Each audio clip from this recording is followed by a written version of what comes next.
Hey guys, welcome to Green Bean Fiction. So in today's video we are gonna see, what if Deku survived Elden Ring and returned? Part 1. This story is a Tarnished hero by IAmGuavaFruit. Before starting, make sure to hit that like button, as your one like motivates me to bring more stories, and subscribe the channel if you are new so you won't miss our latest videos. Izuku gasped for breath, his helmet concealing his nervous expression. Perched atop his loyal mount, Torrent, Izuku cursed under his breath as a colossal figure soared above him, its enormous jaws unleashing torrents of glintstone breath. Swiftly maneuvering to the side, Izuku and Torrent narrowly evaded the dragon's breath attack. Unlike the dragon he had slain in Limgrave, this particular dragon breathed out a torrent of blue energy in the shape of crystals. Glintstone, as most sane people here said it was, a sorcery Izuku sometimes found himself relying on. Gripping the reins of Torrent tightly, Izuku swiftly commanded his steed to charge, and Torrent eagerly complied. In his free hand, Izuku wielded a weapon he had purchased from a merchant on the Weeping Peninsula's coast. He had developed a fondness for his Zweihander, which he affectionately named All Strike, despite his initial struggles to wield it effectively. The dragon descended, waves of water splashing about like a tidal wave as it landed. It roared, its eyes challenging Izuku to come closer. Accepting the challenge, Izuku let out a cry as the dragon once again prepared its breath attack. Skillfully dodging the compressed glintstone breath, Izuku narrowly avoided certain death in this mystical and cursed land. Drawing closer than before, Izuku leapt off Torrent, his steed transforming into sparkling blue motes as he embraced the cool wind. In midair, the dragon's gaze fixed upon him, glintstone breath still emanating from its gargantuan maw. Seizing the opportunity, Izuku raised his Zweihander high before he brought it down, crashing the heavy blade upon the monster's skull. The dragon attempted to turn its head, but its movement proved sluggish, allowing the blade to pierce its eye. A resounding roar filled the air as the dragon's head arched back, dragging Izuku along as he clung to the hilt of his weapon for dear life. Gritting his teeth, Izuku seized the dragon's scaly face, hauling himself up and driving the blade deeper into the creature's skull. With a mighty yell, he plunged the blade further, mercilessly impaling the monster's brain. As the dragon convulsed in its death throes, it made one final attempt to strike its nimble adversary, only to collapse lifelessly into the shallow lake below. Breathing heavily, Izuku let out a sigh of relief and accomplishment, swiftly extracting the massive blade from the dragon's eye socket. Lowering himself to the ground, he landed in the cold water which seeped into his armor. A chuckle escaped him, quickly transforming into uproarious laughter. I did it, again. Izuku gazed at the enormous corpse with mixed feelings. He despised taking the life of any living being, but in this land, everything sought to kill him without hesitation, save for a few others who were kind of friendly. Raising his gaze to the sky, where the towering figure of the Erd tree loomed over the lands between, Izuku let out a melancholic whimper. How long has it been since I arrived here? Izuku reminisced about the time when he was still a naive child clinging to false hope back in Japan. His eyes focused intently on the colossal Erd tree, its golden glow an awe-inspiring sight. Initially, when Izuku had arrived in the abandoned chapel on the secluded island, he believed it was all a dream.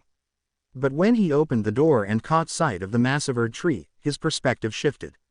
It was mesmerizing, to say the least.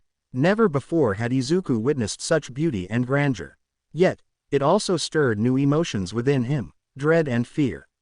His first death at the hands of the Grafted Scion, as the Round Table Hold members called them, was an experience he would never forget. He wanted nothing more than to curl into a ball and weep, and that's precisely what he did after awakening in a damp cave. I still don't understand. Me, an Elden Lord. Izuku closed his eyes, his gaze now fixed on the lifeless dragon. But if I want to return, I have to continue. No matter how long it takes. Rising from his seated position, Izuku slowly approached the dragon's corpse, preparing to extract its heart. And to do that, I need power. Izuku pierced through the chest of the dragon's corpse, blood gushing out like a fountain as he repeatedly carved a hole into its body. A few more repetitive stabs and there he saw his goal. Thrusting his arm into the gaping wound, Izuku groaned as he pried the heart out of the dragon's dead body. Examining the bloody dragon heart in his hands, a wide grin spread across his face. He tucked it into his satchel, alongside his other belongings, before setting out to find his main objective. The key to the Academy seal should be somewhere nearby, according to the map. Izuku mumbled, his old habits still lingering. After a short search, he located the key, along with some other items that he stowed away in his satchel. As he did so, he felt an unfamiliar force tugging at his being. Alert and on guard, Izuku turned around, Zweihander at the ready, prepared for another enemy seeking to prematurely end his fragile existence. However, reality defied his expectations. A colossal black portal emerged, drawing in the remains of the slain dragon and generating a powerful suction that pulled Izuku toward it. Refusing to meet his demise once again, Izuku summoned Torrent, only to see his spectral steed hurtling into the gaping maw of the portal. Swiftly dismissing Torrent, Izuku desperately searched for something to grab hold of, determined not to be consumed by the portal's force. Yet, before he could secure his grip, the vacuum's strength intensified, sweeping him off his feet and hurtling him into the massive portal. "I hate this place." Izuku's screams and yells faded into bleak silence as his body was completely engulfed by the portal, leaving no trace of the fierce battle that had taken place moments before. "Die you fuckers," Katsuki Bakugo growled, his arm thrust forward letting loose a giant blast against those pesky villains. Their bodies flew away as the blast connected, their groans and whimpers lost within the burning battlefield. "Yo, Bakubro." Katsuki turned to his right to see a redhead beating down another villain with his bare hands, the villain's face bruised and bloody, but otherwise glaring at the redhead with undisguised hate. "We need to get out of here. The rest might need our help." "The hell you think I'm trying to do, shitty hair?" Katsuki sidestepped left and dodged some kind of slithering tentacle with a blade attached on its end. "These fucking villains ain't giving me an opening. Drop dead assholes." Katsuki roared and brought his hands together and created the mother of all blasts, practically sending another villain into a wall. Flesh and concrete met in an epic showdown, only for concrete to give in and crumble like glass. The villain who was hurled into it didn't get up.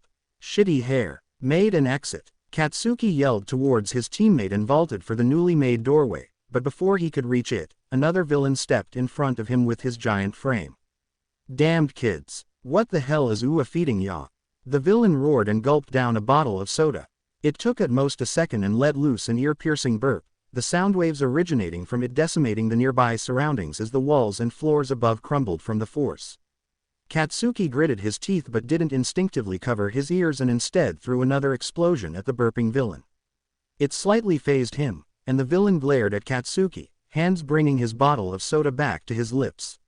It was at that moment the redhead threw an uppercut at the villain's hand, the bottle of soda flying into the air and dripping its contents all over the burning and crumbling building. "You brat!" The villain roared and reached for the redhead, only for Katsuki to launch a knee at the villain's groin. His screams reached a higher pitch as his hands tried to rub at his prized jewels. He didn't last much longer as Katsuki stomped on the villain's head multiple times just to get the villain knocked out. Once he was sure that the villain was completely out of the fight, Katsuki let out a sigh of relief and looked around the burning building. 6 villains, 4 males and 2 females, all adults. And all of them sucked ass. "Shit, the fuck are villains trying to do here?" Katsuki grumbled while heading out of the building via the wall he made earlier. "I don't know man, but we need to help the others." The redhead grinned with his spiky teeth on full display. "But damn, Bakubro, you totally destroyed the villains. They were fucking weak." Katsuki narrowed his gaze at the fallen villains. If this is what the villains are capable of, Aizawa and the rest would mop the fucking floor with them. If that fucking warp gate didn't. Yo dude, that was our bad. Redhead rubbed the back of his head sheepishly. "We shouldn't have done that, but we need to go and help the others out." Fine. Katsuki sighed and ran for the streets. Where the hell is the fucking exit, anyway? Tsuyu was not having a good day. First that purple midget kept on leering at her. Mina kept on teasing her about her love life, or the non-existence of it. And now she was fighting for dear life against villains that invaded their school. Tsuyu launched her tongue towards the face of the villain while he tried to choke her underwater. The villain reeled back as his breathing mask fell off and the loss of oxygen prompted him to let go. She felt his grip slacken and Tsuyu kicked him off. She didn't stop to see if the villain continued sinking or if he was able to get his mask back. She needed to get out of here. Never in her life had she praised her quirk as much as now, with villains occupying this giant artificial lake looking for her or her friends to kill. As she swam through the surprisingly clean water, she managed to spot another figure trying to swim up. Squinting her eyes, she saw one of her classmates slowly weaken as she ran out of breath. And another villain showed up, snagging the legs of her classmate. She knew she wouldn't survive, so Suyu had to act fast. Heart beating faster, Suyu swam faster and harder than she ever did in her life. Her classmate's life depended on it. Legs tensed and coiled, Suyu launched a well-timed kick against the villain with a shark head, causing him to groan and let go of her classmate. Quickly grabbing the form of the drowning girl, Suyu quickly swam up and saw a giant thing floating above water. A boat. A grin floated on her face as she broke through the surface of the water and tossed the body of her classmate onto the deck. Using her quirk, she stuck to the walls of the boat and swiftly made her way onto the deck as well.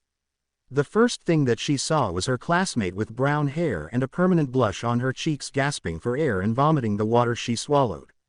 Beside her was another figure, and her mood dropped. Asui, help! The purple midget looked like he had soiled his diaper, literally, as he cried like a baby. She was about to help the brunette get rid of the unsafe water within her, but then a black portal appeared behind both the brunette and the purple midget. The purple midget cried even more and ran as far as possible from the black portal, while the brunette was still heaving out the water. All the while Suyu was dreading another deadly encounter. Yes, Suyu wasn't having a good day at all. Izuku was furious. The 10 months living. No. Surviving the lands between wasn't something a normal person would be able to go through without substantial changes. After all, humans are nothing if not adaptable. However, it didn't mean he did not loathe every second of traversing those dangerous paths. He remembered that stupid commoner-looking guy who transformed into a giant bear, Rune Bears, if he recalled correctly, and had him for lunch because he was too stupefied to call Torrent. If not for the guidance of Grace, then Izuku's story would have ended there. But that's not all. While traversing Limgrave's very own Agil Lake in search of more weapons and armor to take down Margit, he came across a tiny patch of land with worshipping. Izuku didn't know what to call them. And as if Murphy decided today was not his day, a fire-breathing dragon came flying out of nowhere and obliterated a bunch of them. Of course, being the sensible teen he was, Izuku hoofed it out of there with Torrent and then came across a basement-like structure with a chest inside. Surprise surprise, Murphy wasn't done dealing him shit yet, and once more, he was fucked in the ass. It took him a few blinks before he realized he was in some kind of mine with a bunch of old-looking people that had stone-like skin mining crystals with their sorcery. And then those dreaded cockroach things. Oh, how he hated them with a passion. Luckily, he was able to escape the damned mines, despite repeatedly being locked inside after each death. He swore he would come back and get his revenge. And so what if it isn't hero-like? Try saying that after getting punctured to death for the 11th time in a row when all you wanted to do was get the fuck out. Izuku sighed, drifting about in this void for who knew how long was getting to him. The last thing he remembered was defeating the second flying dragon he encountered during his journey across the lands between and getting sucked into a giant black portal. He still didn't know what the portal was, but if this what was inside, then he'd rather stake himself in the heart right now and hopefully wake up in the last site of grace he'd frequented. He'd wait for another hour. That is if he could even notice time pass while floating in this damnable void. Izuku was done waiting. He's been floating in this pit-black void for who knows how long already. Every time he wanted to schlunk all strike down his chest, he thought to wait for another hour, and every time after that. It kept on delaying to another hour, until he was just done with waiting and decided to take action. Grabbing all strike from his back, Izuku positioned the blade point right over his chest. Just when he was about to plunge it down mercilessly, a tiny bright light on the horizon surprised him, letting his grip around the blade slacken. His other hand quickly made for a break for the blade before it drifted into the nothingness. As he grabbed the blade, the light continued to grow, and grow, and grow, until finally, most of the inky black void was nothing but an afterthought. Here, surrounded by blinding, white light, Izuku couldn't help but marvel at the grandiose of the radiance. It felt warm, comforting. like it tore down the semblance of chaos budding deep within and sprung up order in its stead. A smile graced his lips as Izuku embraced the light, encompassing him in its brilliance. And just as the brilliance arrived like a comet, so too did it leave like father on his way to pick up milk. Snapping his eyes shut as the brilliance was too much for him, Izuku gasped when he felt the warmth and comfort vanish and turn into scorching heat. Opening his eyes, he saw only flame. Flame and burning bricks. Where am I? Izuku's legs twitched, and it was then that he finally noticed that he was standing on solid ground, no longer floating in the seemingly unending void. What? Oi! Any one of you guys know this prick? Izuku did a double take. Did he just hear? Fuck if I know. You, big guy, notice any of us in fucking armor of all things when we got sent through? Yes, he was hearing it. His mother tongue. Nope. That means he's one of the brats. Kill him. Japanese. If he was doubting his ear earlier, then he wasn't now. Wait, did he just say kill him? Snapping his head to the side, Izuku saw an incoming bile of green goo hurtling at him like a missile. Not that it was as fast as a missile, or any arrow that flew at him back in Stormvale Castle. Frankly, he'd seen those dragons hurl fireballs faster than that slow-moving projectile, glintstone sorcery in the case of the latest dragon he'd slain. Simply sidestepping to the side was enough to dodge the blob of green goo, but when it impacted the asphalt just behind him, he heard sizzling. Taking a glance behind him, while also making sure that none of the aggressors could take advantage of his momentary lapse in awareness, Izuku's eyes widened when saw the asphalt burn and dissolve due to the blob of green goo, now obviously seen as acid. Glancing back at the trio of attackers, he narrowed his eyes. Reminisce later, fight now. Grabbing all strike that was, miraculously, lodged into the asphalt nearby, Izuku took a stance. Observing the body language of the trio before him, Izuku noticed that some of them were trembling slightly. Nervousness, maybe, not that it mattered. All that mattered was that they wanted to kill him, so he was going to defend himself. Rushing forward, he noticed that the three of them had their eyes wide when he suddenly appeared before them. Swinging his sword from right to left, his blade tore through meat and flesh. Bones broke and organs ruptured as two of the attackers were bisected through the waist and came tumbling to the ground in heaps of gore. Fuck. The last of his attackers, one who was fortunately saved by the skin of his teeth because he was able to move at the last second, threw a wide-eyed glance at the corpses beneath Izuku's feet. Meanwhile, Izuku's mind was racing. What had he done? He didn't mean to do this. They were weak. As soft as tissue. Paper. None of the enemies he's faced in the lands between died in a single hit from all strike. And said weapon was reinforced with smithing stones that all of his runes could afford. Stepping back, he didn't realize that the last attacker just up and left, screaming all the while about a monster in human skin that killed his buddies.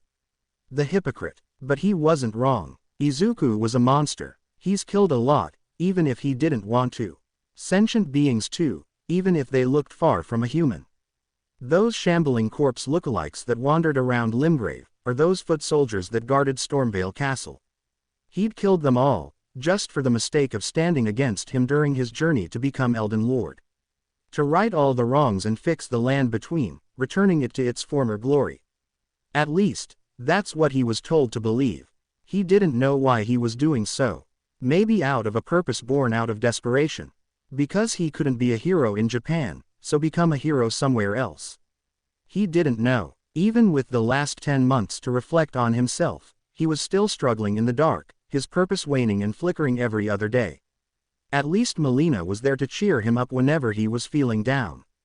Wait, Melina. Izuku couldn't help but voice out her name.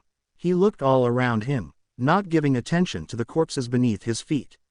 Maybe she could give him a reason as to why he's here and not in the lands between. He stood there, silent as the grave as he kept on looking for a sight of grace he could rest on.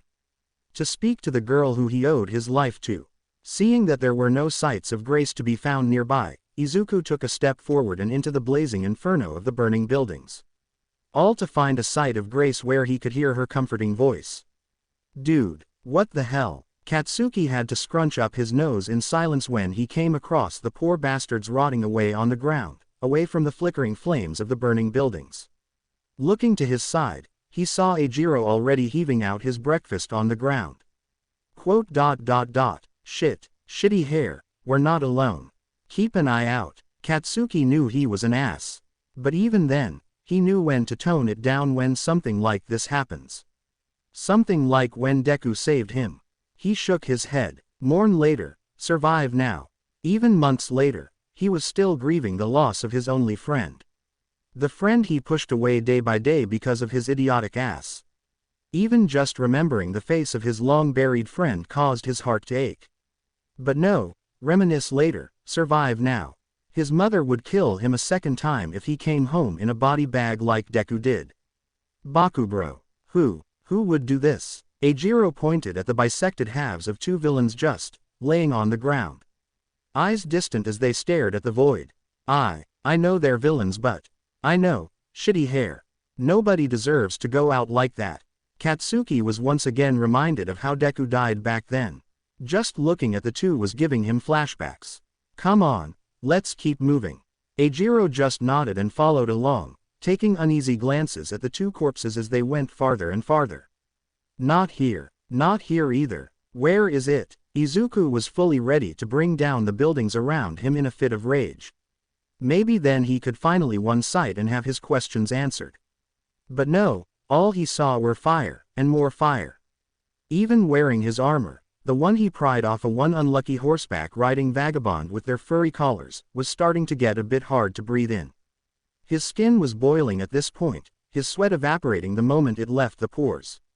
It wasn't long until he stumbled upon a fire exit door, which confused him to no end. Looking at the burning buildings behind him, one that could pass for a small town, then back at the door, he couldn't help but scratch the back of his helmet. At least the door answered one of his questions. He wasn't in the lands between. He was skeptical at first, back when those three spoke Japanese, but a fire exit door, with both English and Japanese written on the red painted metal. It was all the proof needed. Still didn't know what use a fire exit door is when an entire town of buildings is burning right behind him, but semantics. That said though, he didn't notice the entire town was domed in. It was hard to see it because of all the fire and smoke, but now that he was at the edge of the dome, he could see it clearly. Not delaying any further, he gripped the door handle and twisted it open. Stepping through the doorway, Izuku's eyes widened once more when he saw what was on the other side. A giant pool of water with a yacht. Yes, a yacht floating above it. Giant mountains that looked artificial. A landslide that looked like a glacier had landed on top of it. Some more mini domes scattered around, and a giant plaza right at the center. And of course, there was another dome that encompassed all of the areas he'd listed. But that's beside the point. What was worrying was the fight occurring in the plaza. A bunch of people, ranging from human-looking to downright strange humanoid creatures, were fighting a guy fully dressed in black with a white scarf and yellow goggles.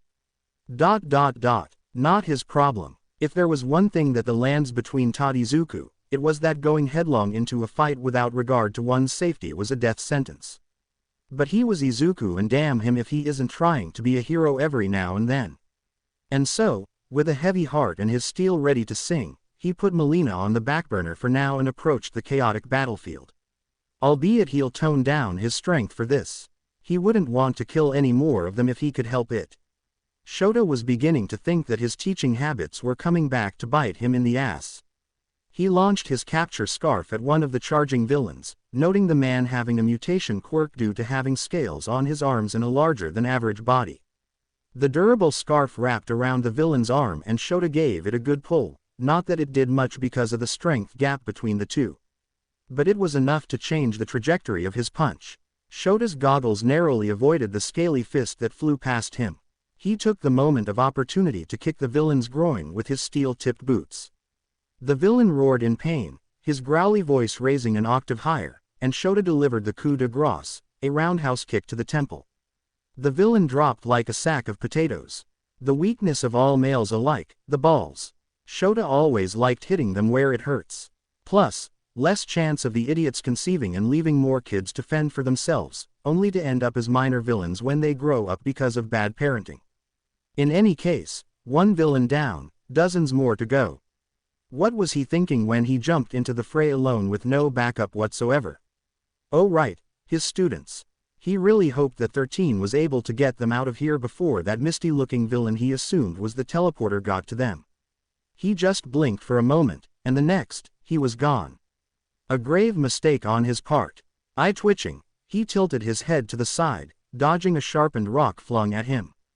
Quickly directing his gaze towards the offender, said villain went wide-eyed when they couldn't launch any more projectiles with their quirk. Throwing his capture scarf at them, it wrapped itself around their neck and Shota tugged at the scarf, hard. The villain was sent flying towards him, screaming all the while. Shota may not be as strong as any other hero with strength-augmenting quirks, but even he had a good physique underneath all that baggy clothing. Clotheslining the villain, their body crashed into the ground, unconscious before they could even utter a single groan. Another one down, still dozens more to go. His eyes were already beginning to burn, the familiar, maddening itch intensifying. Every blink sent a wave of irritation through him, but he couldn't afford to close his eyes for more than a fraction of a second. Of all the demerits of using his quirk, it just had to put a very annoying, yet very deadly problem. A single blink was enough for a villain to turn the tables against him.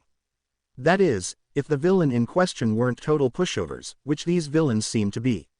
All they had on their side were numbers. Quality wasn't a given, so why stage an invasion against a school meant to teach heroes with such lackluster villains? Time passed in a blur, and as it did, more bodies began to litter the ground, all unconscious. 3, 7, 12. More and more villains dropped to the ground, and the wave of villains was lessening somewhat. But he was getting tired, and he sorely wanted to scratch the ever-living fuck out of his eyeballs. His instincts blared at him to dodge to the right, and when has he ever doubted his senses? Lunging to the side, his feet skidded across the ground as he glared at the villain who had a literal hand as a mask, covering most of his face. The only defining traits he had were his light blue-colored hair and thin as twigs stick body. 23 seconds, the villain uttered, and Shota's fast-beating heart quickened some more. That's how long you can keep your eyes open, Eraserhead. Shit, he forgot to keep tabs on their leader. Speaking of which, where was that mist-like villain now? He hadn't seen him for a minute or so, and with the chaos unfolding around him, he wasn't able to check back up with the rest of the class. Not that it matters. The head villain stood straight up, and the remaining villains that were broken and bruised quietly stepped to the side. Your quirk evens out the game, but against true strength. Out of the corner of his eyes, Shota managed to spot a black blur rushing at him with terrifying speeds. Using his quirk again, he glared at the being, but the blur continued unimpeded. He pushed his body to its limits, leg pumping as much force as he could just to dodge whatever that thing was, but to no avail. A single punch to the face left him broken, his body careening through the air like paper doll. His momentum was stopped, however, when the same black blur caught him in the air, before smashing him onto the ground with so much force, it broke the concrete. At that point, Aizawa was done. His bones were screaming and his muscles crying. The air was thick with the stench of blood and sweat, and every breath he took felt like inhaling shards of glass and needles. One tapped like a scrub, "Hey, you are nothing, Aizawa." Despite the agony coursing through his body, Shota's eyes remained defiantly open. He refused to succumb to the darkness, his thoughts a stubborn tether to the world of the living, his will aflame and heart ablaze. To not taste the bitter end. Meet the bioengineered anti-symbol of peace, Nomu. The villain looked down on him, and if Shota squinted, he could barely make out a small trace of a grin on his lips. Now where the hell is the main player? Even if he wanted to speak, Shota couldn't. He was in too much pain to even think about moving his jaw. Not talking. The villain's face grew closer and the sterilized smell of the amputated hand gripping onto his face was nauseating.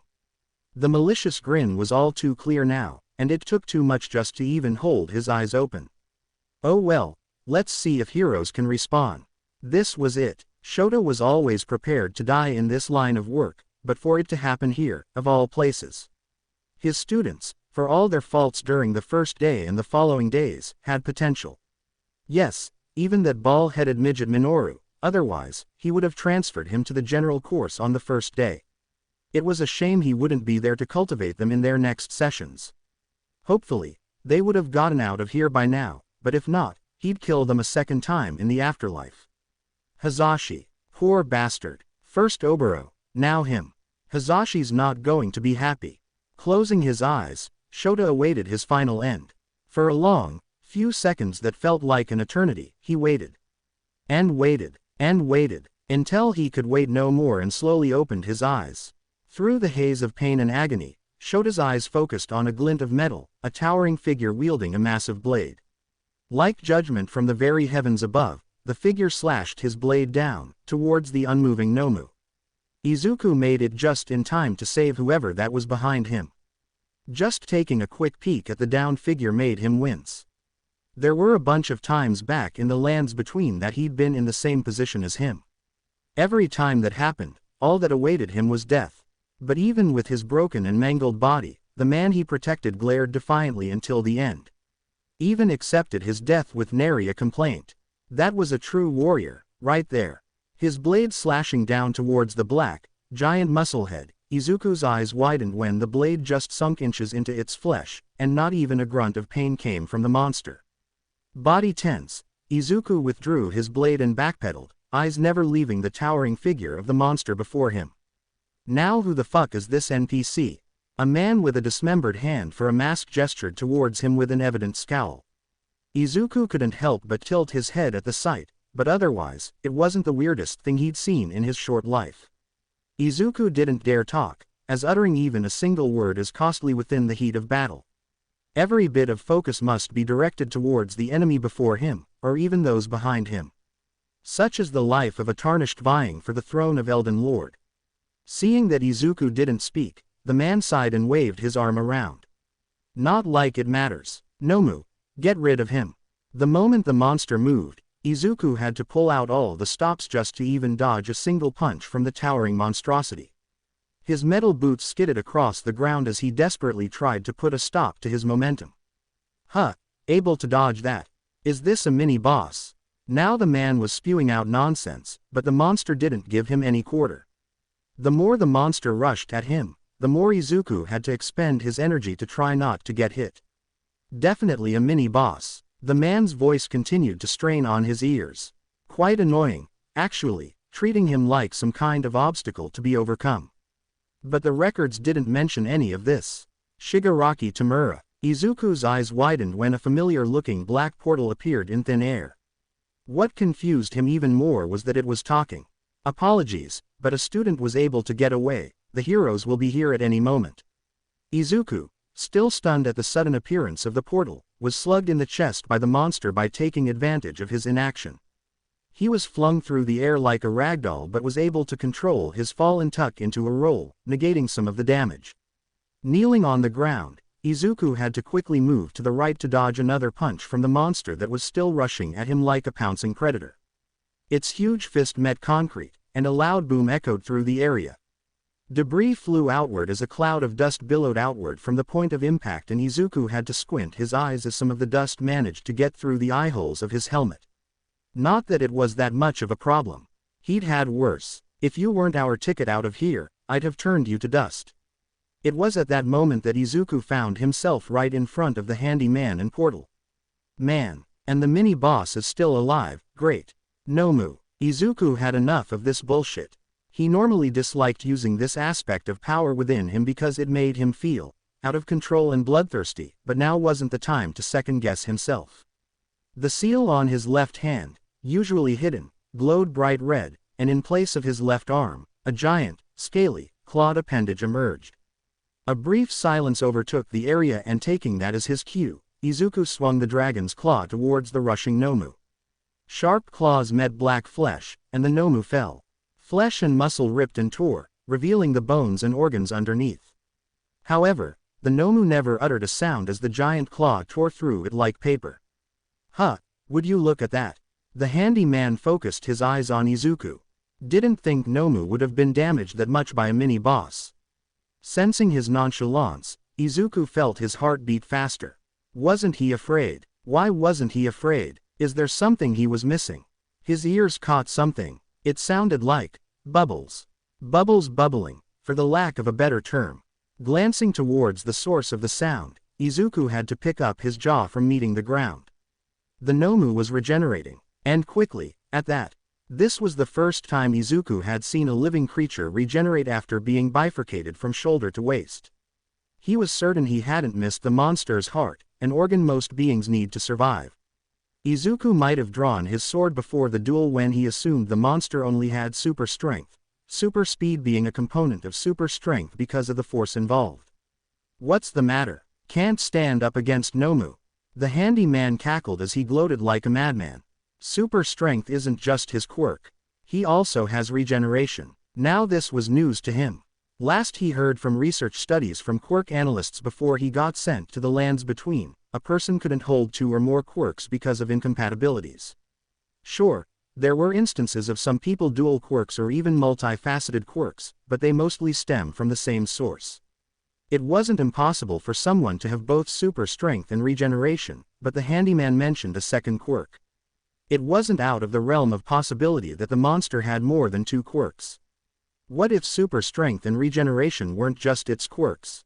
What if it was tacked on with even more quirks?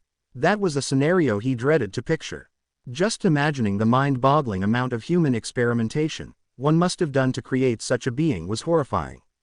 The less said about the victims, the better. Izuku gripped All Strike's handle tighter and hefted it over his shoulder. Spine straight and legs tensed, Izuku looked at the regenerating monster, combing all over its body in search of a weakness. Admittedly, Izuku was a bit of a dunce for not realizing it sooner.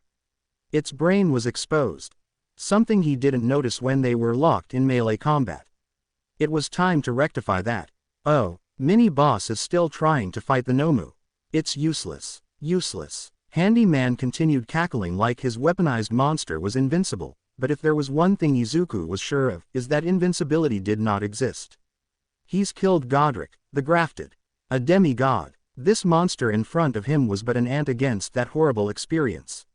Calling upon his dragon incantation once more, his left hand transformed into that of a dragon's claw. He charged towards the regenerating monster, already having attached itself together and mending its wounds. Its beady eyes glared lifelessly at him, and it roared. Its shriek was loud enough, it managed to ring inside Izuku's ears, but it didn't stop his frontal assault. He brought his dragon claw up, and the monster stood defiantly against the enlarged appendage. It prepared to catch the falling dragonclaw, but here the monster made a mistake. Izuku had another weapon in hand. All Strike sliced upwards, amputating one of its arms. Blood leaked out of the wound, but the monster paid in no mind. It began bubbling again, muscles beginning to take shape of a muscled, black arm. But it was too late. With only a single arm meeting against the dragon claw, its defenses broke, and the sharp claws tore through its body again. This time, it went through both of its shoulders and the middle of its head. The monster split into 4 parts, blood and gore gushing out of the fatal wounds. Brain matter splattered on the ground, and for once, the handyman was silent as he witnessed the death of his weapon. All was silent for a moment, and Izuku stared at the gored corpse, waiting for the time it regenerated again. It didn't. No. What the fuck? I call hacks. Cheater. Handyman started raving like a lunatic, his bright, red eyes glaring directly at Izuku. Nomu had shock absorption. It was supposed to beat All Might. How the fuck did you kill it? Izuku didn't deign to give him the time of day, instead, focusing on the man with his murderous gaze. Taking a step forward, he catapulted himself towards the handyman, Zweihander poised to stab through his torso. If not for a portal that consumed him, he would have been skewered like an animal. Shigaraki Tamura, perhaps we should retreat for now. The portal talked. It actually talked. At least Izuku had a name to put to the handyman. The Nomu is dead, and our plans are in shambles. We need to leave. No, not until I kill that fucking mini-boss. Tamura growled and launched himself towards Izuku like a speeding bullet, hands posed to grapple. For a lanky man that lacked muscles, he was deceptively fast. Not as fast as the Nomu, however. Izuku stepped to the side, evading the grab, but Tamura was able to change his direction in an instant. Not that it stopped Izuku from trying to impale the man on his blade, but the portal once again stopped him by doing so. All Strike pierced through a black, misty portal, and he felt something stabbing him through the back. Eyes widening, Izuku had to withhold a gasp as he felt his back and insides burn. Blood leaked from his mouth, and he was too stunned to move, but Tamura didn't care. His hands grabbed onto his armor and Izuku had to wince when he felt his armor dissolve and rust. Finally getting out of his stupor, Izuku launched a kick towards the midsection of Tamura, who ate it all and was sent flying. Pulling his sword from the portal, he felt the blade in his back slide out and dropped to a knee. Izuku didn't expect that to happen, and now he was paying the price. His own sword, stabbing him through the back thanks to that portal that connected two different spaces like a bridge. And now his armor was decaying and dissolving, revealing the clothes he wore underneath. This was very bad. He needed to regroup. Calling upon Torrent, his trusty steed appeared before him in sparkling blue motes. What the fuck? He has a goddamn phase too. Tamura growled, but Izuku didn't pay him any mind. Mounting his steed, he quickly put distance between the two as he grabbed the flask of crimson tears within his pack. Gulping down a portion of it, he felt his back forcefully knitting itself into shape, mending the damages done by his trusty blade. Even his organs that ruptured were quickly patching itself back up to a healthier state. And he can fucking heal. Fuck this mini-boss. At this point, Tamura was frothing at the mouth at the blatant bullshit Izuku was pulling out of his bag of tricks. Enraged to the point of being completely incensed, Tamura howled as he chased after the vagabond knight-looking Izuku galloping away as he continued gulping down those precious crimson tears. Izuku couldn't help but snort at the amusing scene. Here was a raving lunatic chasing after him, raging about how unfair he was, like this was some sort of game. His smirk changed to a frown and his eyes glared at the chasing Tamura.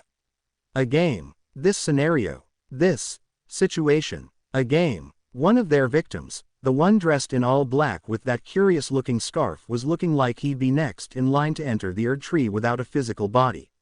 And this man chasing him thinks this whole thing was a game.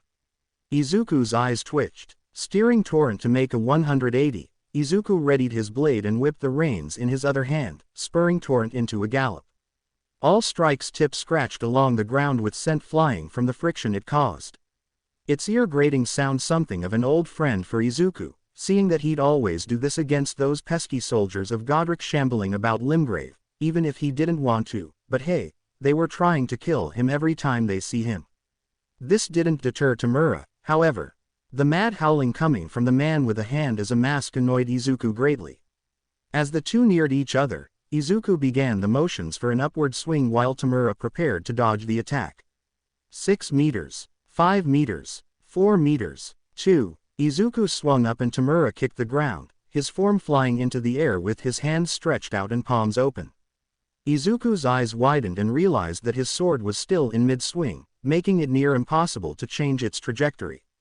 Tamura's hands grabbed onto Izuku's armor, and the man hung onto dear life. Meanwhile, Izuku was growling as he felt his armor crumble into dust, and he knew that if this kept up, his flesh would be next. Growling, Izuku let go of Torrent's reins and grabbed the lanky man's hair, nearly pulling it at the roots. Tamura yelped, but he didn't let go. Izuku's armor continued to deteriorate, and he knew this couldn't continue. Once more transforming his left hand into a dragon claw, Tamura's eyes widened when the sharp claws began gripping at his skull. His grip momentarily loosening, Izuku grasped his opportunity and flung Tamura up into the air, then quickly readjusted his sword to pierce through his soft flesh. Izuku may detest taking lives, but even he knew when to draw the line. All Strike stabbed through Tamura's torso and the lanky man coughed up blood as he dangled midair, propped up by the sturdy blade of All Strike. Waving it around, Izuku swung down, and Tamura was swiftly tossed to the ground, but before he could impact the hard concrete, another portal appeared underneath him and cradled him to safety. Shigaraki Tamura, we must retreat. We cannot risk your death. The misty portal's voice sounded a bit desperate in Izuku's ears, but that was enough confirmation that what he did left some grievous damage. All Tamura could do was wheeze and cough up more blood, but his eyes never left Izuku still riding atop his mount. Not giving them the chance to leave, Izuku quickly dismounted Torrent as his trusty steed turned into light blue motes before disappearing and lunged for the two vulnerable foes. His blade was ready to stab down once more, only for a portal to appear before him and Izuku barely managed to stop his sword from going through it again with sheer control. Their chance appearing, the misty portal man made another portal before the two of them went in, the portal closing once they were well inside the mist. The two figures vanished from the spot and only Izuku was left standing in the center, the corpse of the Nomu silently laying on the ground nearby. First time having an enemy run from him, and Izuku decided that it wasn't that bad of a feeling. Sure, sometime down the line, it would probably bite him in the back, but for now, he could relish in the fact that the danger was gone.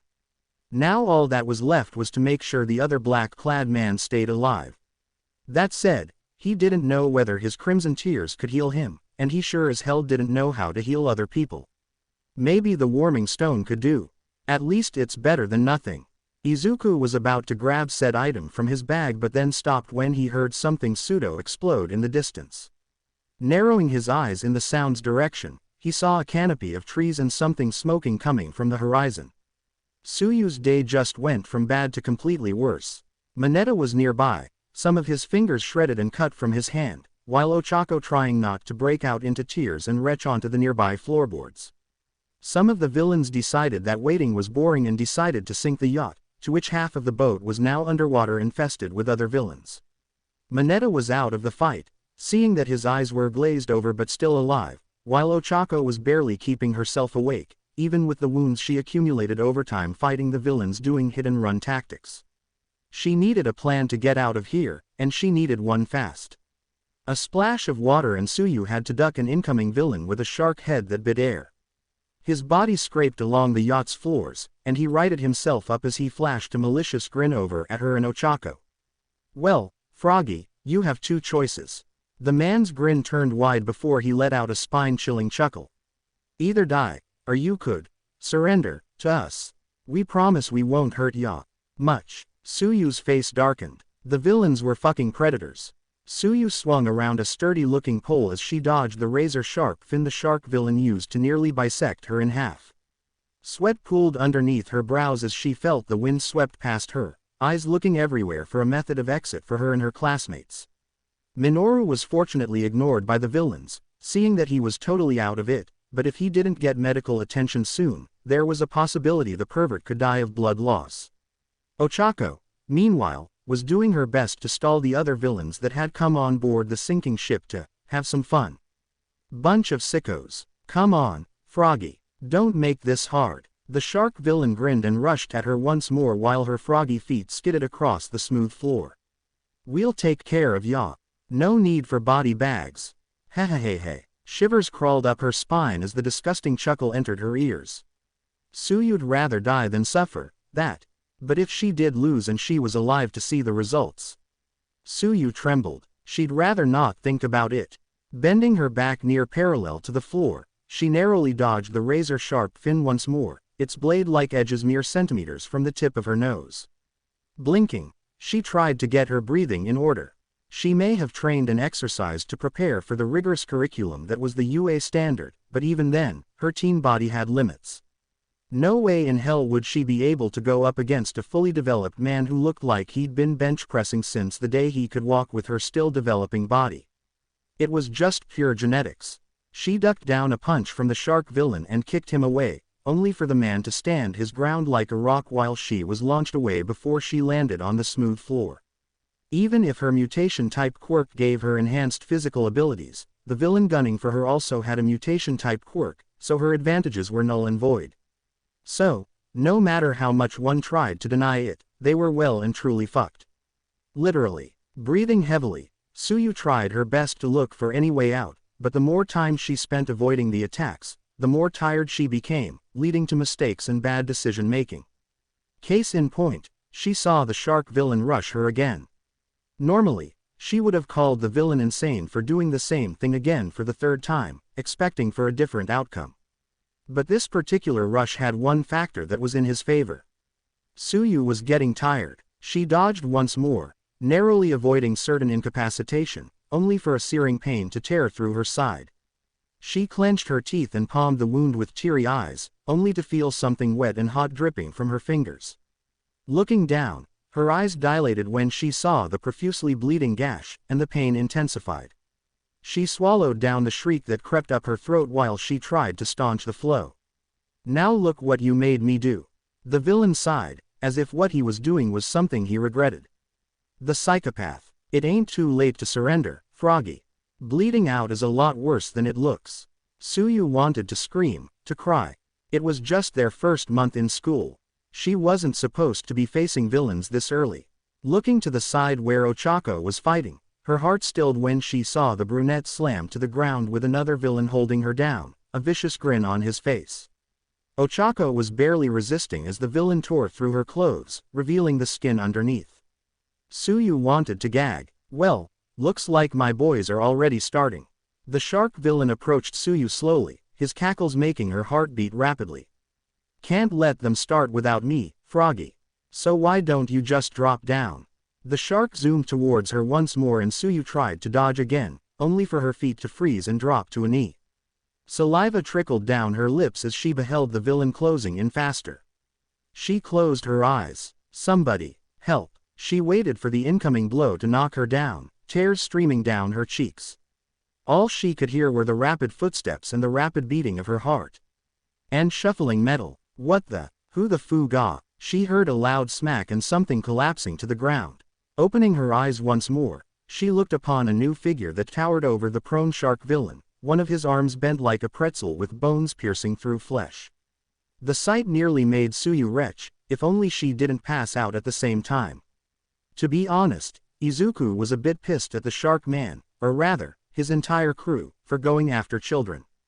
Now he might be tooting his own horn here, what with him being a minor himself, but he reasoned that the experience he gained in the lands between made that point moot. Looking down at the frog-looking teenager, Izuku couldn't help but wince at the sight of her bleeding gash. Rummaging through his pack, he quickly took another warming stone. It works on the black-clad man, albeit slowly, and dropped it down, right next to the unconscious teen. That over and done with, he quickly turned towards the other teenager who was getting molested by another creep, this one looking like he had an octopus for a mother. Pumping energy into his legs, Izuku closed the gap and gave the man a kick to his sides. His girlish yelp will forever implant itself into his mind as the octopus-looking man tumbled across the smooth ship floor like a rolling stone. Towering over the brunette with permanent blushes on her face, Izuku couldn't help but pity the poor girl. Her clothes were shredded, skin showing aplenty. If not for her undergarments shielding her modesty, Izuku would have seen the inverse of Nirvana. Observing closer, he could spot bruises and cuts littering her exposed skin, with some of them bleeding trickles. There were also some black markings around her neck. Grabbing another warming stone, he had a lot because he relied more on crimson tears rather than consumables. He plopped it down next to the girl and watched the magic happen. Slowly, her wounds began patching itself up, the gashes and tears across her skin slowly closing. Now that the threat on board was kind of a non-factor, the next thing was making sure those in the water don't come up with intent to harm and safely get these unconscious teens to shore. Not like he could do anything against those people surrounding them if they continued staying underwater. As for how he got up here in the first place with the large body of water holding up the sinking yacht, he jumped. Also, Dragon Claw was useful generating enough force to fling him across the artificial lake. That reminds him, there was another one who looked like one of the teenagers he was protecting. He had purple balls for hair, a weird quirk, but quirks in and of itself were weird anyways, and was missing a few fingers. Izuku winced. Losing fingers was not a pleasant feeling.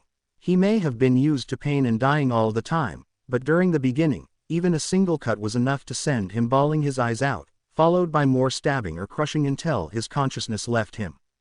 Grabbing another warming stone, he plopped it next to the midget and breathed a sigh of relief that the smaller guy wouldn't be dying of blood loss anytime soon. Can't say the same about his lost digits, but that was preferable to dying. Now, how is he supposed to get these three off the yacht in the first place? His armor was too heavy to even think of swimming, and he was pretty sure he needed air to live, the last time he checked, so no walking at the bottom of the lake.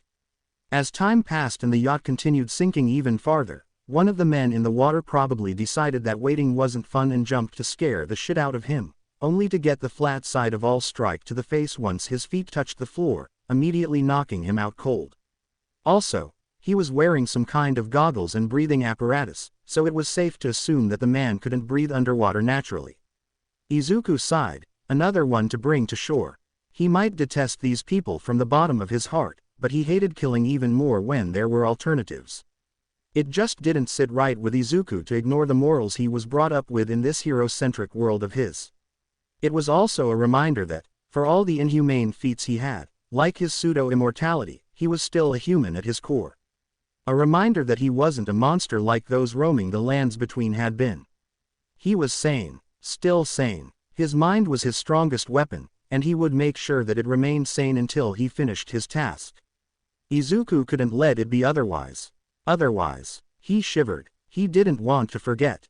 That faceless figure that always made sure he was well taken care of. What did she look like?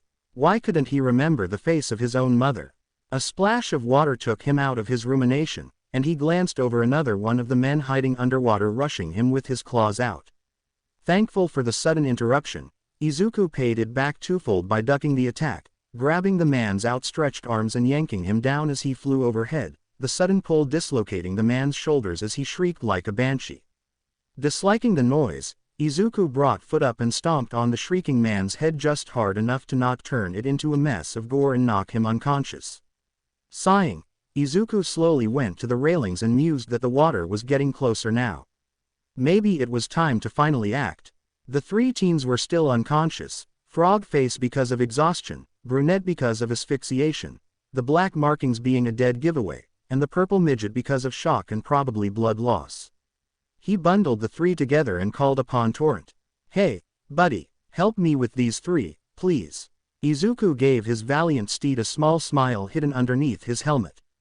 The horse neighed and rubbed his forehead across his hands. "Thanks a lot." Placing the three bodies on the saddle and fastening them to Torrent with rope he got from all around Limgrave, Izuku grinned and went for Torrent's underbelly. "Okay, here's the plan." Izuku made sure that his hands weren't too much of a bother for Torrent. "I throw you to the shore and you double jump to break the fall." Torrent neighed and all Izuku could translate from that was, "All right, but if I land on water, I'll buck you." And frankly, Izuku wouldn't take it any other way. "Good boy." Izuku then transformed both of his arms into dragon claws, and with a shout, flung Torrent across the lake. Now wasn't that a sight? A horse with antlers, maybe an elk, still spotty on his steed's race, gliding past the air with the grace of a dancing swan. Once he was close to the shore, Torrent double jumped, like Izuku said he'd do, and trotted along the ground as the flight came to an end. "Good boy, Torrent." Izuku smiled as his steed trotted along the concrete floor while looking at him from afar, waiting. "I'm on my way." Izuku was about to jump, before he looked at the two unconscious people that were still on deck with him, and they had a prominent feature which they both shared. They had breathing masks, which he destroyed. So, he was sure that if the yacht sunk with them, there was a chance of the two of them drowning if their friends still underwater didn't help them. Or if they even had friends left waiting for them. Well, Izuku was no monster, so enemy or not, he will save them. At least, until they decided to kill him again, in which he'll kill them next. Fool me once, shame on you. Fool me twice, it's not happening a third time. As the wind swept past Izuku while he flew through the air, he made sure the bodies strapped to him wouldn't fall to their deaths.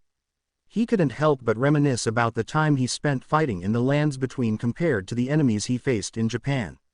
It was surreal. He still remembered his dream of wanting to become a hero back when he was still young with an arrogant, but still normal Katsuki. The time when the two would play heroes as they vowed to be partners when they grew up. They drifted apart when he found out Izuku was quirkless, and society deemed him a social outcast. Come to think of it, it wasn't just his fault Katsuki became the way he was the last time he saw him. They fed him the concept that quirkless were lesser than their quirked counterparts. The more he thought back to it, the more it made sense.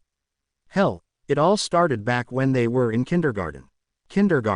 They would be no older than 6 years old at that point, and every adult knew that a child's mind was as malleable as clay.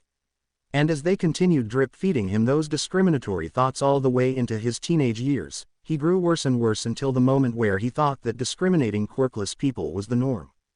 It was fucked up. So yes, Katsuki didn't shoulder all the blame. Was he blameless in the entire fiasco that was his hellish life? No. In fact, he held the topmost seat of Izuku's most hated. It was funny. Izuku only realized that Katsuki was never his friend the moment those parasites managed to get in his head when he died. Chuckling morosely, Izuku wondered if Katsuki ever got into UA. If they did a background check, they either would have found the skeletons in his closet, to which Izuku would be happy to have the blonde Pomeranian placed inside a mental ward or get therapy until he could get over himself, or they would have found nothing. Izuku couldn't put it past the teachers and the principal of that school to sweep under the rug the harassment and borderline criminal acts. Suicide baiting was not to be taken lightly, to present their model student to the hero seen with roses and diamonds. They have, after all, the book on meta-liberation in their curriculum. Idiots, the lot of them. The idea behind the ideology was wonderful, quirks being used to help society or better one's life without restriction, but not all people have equal quirks. Some are blessed with extremely powerful quirks, like for example, number 13's black holes, while others were gifted mundane abilities. One of his former classmates could attest to that. One of their core concepts was to better their quirks to further enhance their lives, but what if it couldn't? What if said quirk have a hard limit that no matter how much time and effort you put in, there was no way to increase the cap? It just takes a little divide between a group to create an imbalance. And as history has shown time and time again, those with power are able to take control of the weak like pawns on a board. But this time, instead of a weak person in charge forcing a strong front, the person in charge was a literal walking nuke. There was no way to oppose him, other than another walking nuke, and if they happened to have previous unsolved discourse. The end result wouldn't be pretty. The phantom burns he felt every now and then was a reminder that, for all that society failed Katsuki and him, Katsuki was the one who failed the most. His pride and arrogance are what made him the menace that he was, and he couldn't look past it to see whether or not something was wrong. Sighing, Izuku his head. No need to dwell on the past. It was all over and done with, and he wasn't too keen on leaving the lands between. He still had his duty to become Elden Lord, whatever that meant, and Japan, and by extension, Earth, looks like it was still cohesive enough to not need another helping hand. His feet landed on the ground with a loud thud, dust kicking up in the air on impact. Dropping the bodies of the villains, he remembered the term again. Been too long since he thought of the term. On the ground without any kind of delicate care, Izuku looked to Torrent. His steed was keeping watch on the unconscious teens sprawled on the ground with their battered and bruised bodies, making sure that none that come near may harm them. He was a good boy like that. Smiling underneath his helmet, Izuku beckoned his steed over, the horse-elk hybrid giving a whinny as he trotted over. Rubbing his gauntleted arm over its head, Izuku gave Torrent a row of fruit, a personal favorite for his steed. He happily munched on the delectable fruit before he was dismissed by Izuku, turning motes of light as he vanished into thin air, although he was able to get a lick on Izuku's face before Torrent lost his corporeal form. With the area silent as the grave for now, Izuku decided to wait by the teenagers and make sure that no villain got their hands on them. Before that though, he needed to drag over the black-clad man, maybe a hero if his guess was correct, so they could share the warming stone aura. He may have a lot, but it was still limited in quantity. Izuku was a hoarder by nature, in no thanks to the influence of the lands between, and damn him if it ain't heart-wrenching to see his supply stocks go down. If one were to describe what All Might felt right now, it would be pure, unadulterated rage. There were only a few things in this world that could bring him to this point, one of which being the man who destroyed nearly all of his organs, and now, one of those lines were crossed. The villains would pay dearly for attacking children inside their own school. His feet left holes as he rushed faster and faster through the empty roads leading to the USJ, the giant domed facility looming over the horizon slowly growing bigger as he got closer. Gritting his teeth, All Might pushed even more energy into his legs. Faster, faster, he needed to be faster. His students were in danger. Blood leaked down his mouth as the exertion caused his body to rage in protest, but the pain didn't make him stop, for if he did, other people would pay the price. And he wasn't ready to tell their parents about what happened to their kids if the worst-case scenario did indeed happen. The trees behind the sidewalk blurred, his muscles bulging even more as he continued to output even more energy into his already screaming legs. This was all his fault. If only he just let the other heroes handle the lesser crimes like they normally do, he would still have enough energy to meet with his students during their field trip. It was supposed to be taught by 3 of them, after all. Him, Shota, and anon, or 13 since she wasn't too keen on revealing her identity to even her students. A special case for a professor, to be sure, but one principal Nezu respected. Finally, after what seemed to be hours, All Might finally arrived at the USJ, the giant door leading inside left hanging open. Steeling himself, All Might donned the face he knew would make regular villains shit bricks. Time to make an entrance. Suyu's eyes twitched, her vision a mix of inky darkness and fading light.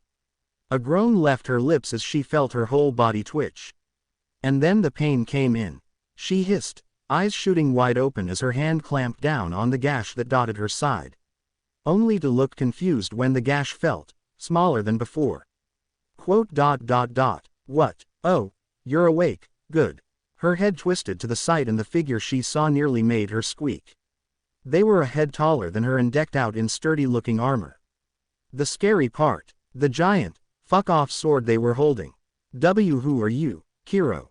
Even when nervous, her verbal tick still remained, a shiver of fear coalescing down her back as she beheld the intimidating figure before her. Me, a dead man walking. The figure chuckled to themselves for a bit. Suyu's eyebrows furrowed at the self-depreciating tone but wasn't too keen on asking questions with the figure that could literally cleave her in half. Jokes aside, a portal sent me here when I was busy with my task. And I have an inkling as to who the perpetrator was. Then, what are you doing here, Kiro? Suyu tried to compose herself, but whenever that soulless-looking helmet gazed in her direction, she couldn't help but cower at the sight. Making sure you aren't villain food. Izuku gestured towards the unconscious villains who looked like they had seen better days. You're lucky, you and your friends, that I decided to visit the sinking yacht. Would have been ugly, otherwise. Suyu winced. Yeah, she could see what would have happened had the mysterious figure not saved them. Fear slowly simmering down, Suyu gathered the courage to speak her mind. Thank you for rescuing us, Kiro. Suyu bowed towards the figure, whose chuckles felt like a soothing balm amidst the crisis. It's what a hero would do. Their tone sounded like they were reminiscing. Like there was something hidden deeper within the bundle of steel and iron. Anyway, just keep your friends and that man next to this stone. It has healing properties. It was only then that Suyu felt the warmth that had been cocooning her for the past few seconds. She was awake like a comfortable blanket in the cold winter. Looking at the stone the figure pointed at, Suyu noted that it looked like a rock painted yellow with glitters shaving off. It was also warm. Like, very warm. It was a nice feeling. It'll heal your wounds and stabilize those with critical conditions until you can get professional medical treatment. The figure turned away, their back broad like a thick wall. I'll be heading my way now. Suyu was about to protest when all of a sudden, the door leading outside the USJ burst open, the large pieces of metal getting thrown out of their hinges and grating on the concrete ground. It was hard to see from this angle, but she could also spot some of her classmates holding the high ground. From the smoke and dust cloud, a figure emerged, and Suyu's heart soared. Fear not, my students. All Might's signature smile was nowhere to be found. In its stead, a frown so deep it was enough to cause even high-ranking villains to cower took its place. He gripped at his sweaty shirt and teared a portion of it off, showcasing the rippling muscle underneath. For I am here. The villains still awake to cause mayhem around the USJ, at least, those she could see from here that tried to take the high ground from her classmates, stood frozen as All Might's glare zeroed in on them. In the blink of an eye, All Might vanished from his spot before reappearing to the side of a villain who was dressed in some sort of BDSM leather strap. The villain squeaked before All Might conked her in the head, the villain going down like a sack of potatoes. This repeated for the other villains as they tried desperately to fight back to no avail. But then All Might went for the figure who saved her, and she quickly tried to voice her protest, only for the figure to dodge All Might's fist with a quick sidestep. All Might. The figure sounded broken, like all joy was sucked out of him. Strange seeing you here. Izuku looked at All Might, a tired smile hidden underneath his helmet. The figure before him cut an intimidating sight. His white shirt barely hid the muscles rippling underneath, while the frown marred on his face was able to bring any villain down on their knees. Villain, surrender now and I promise you'll be spared further injury. All Might snarled, clearly not in his best mind right now. Looking to the side, Izuku spotted the frog girl opening her mouth to speak, only for him to focus back on All Might, his large fist hurtling towards him at rapid speeds. Izuku dodged this as well by tilting his body sidewards, the tip of his helmet's nose barely scraping against All Might's skin. Izuku's eyes trailed downward and saw a knee heading for his gut, to which he responded with a knee of his own. Metal met flesh and the resounding boom from the clash caused the nearby rubble to shake. Izuku managed to hear a grunt coming from All Might, but other than that, the frown on his face didn't change much.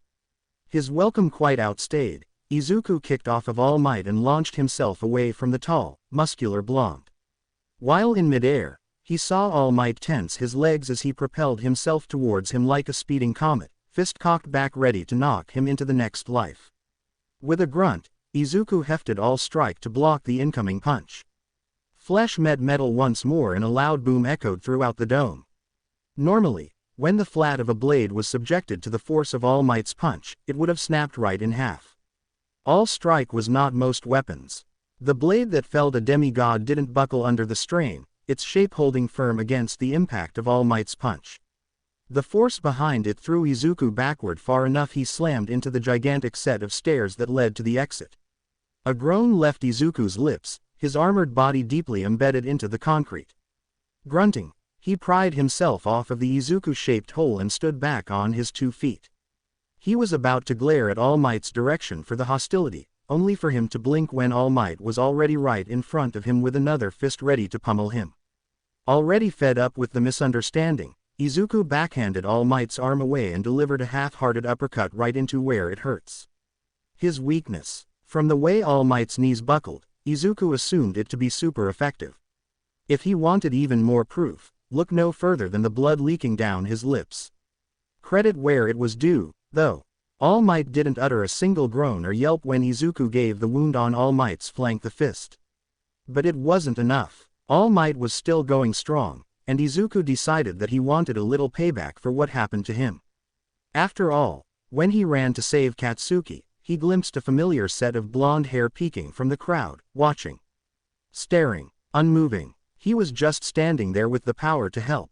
Even with his time limit, with the power he held, just a few seconds was enough to get rid of the slime villain and dash off into the sunset.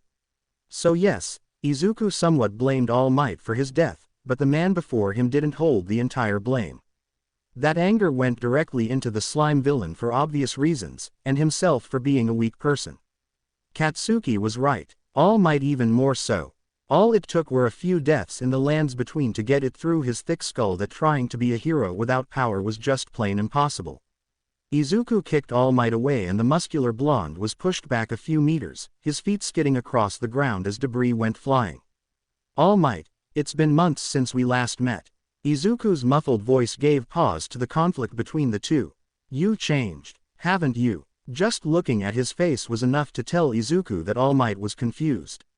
Not that he blamed him. 10 months was a long time for a short-lived man. Much more so for the figure in front of him who no doubt experienced a hectic life ever since he was propped up on a pedestal.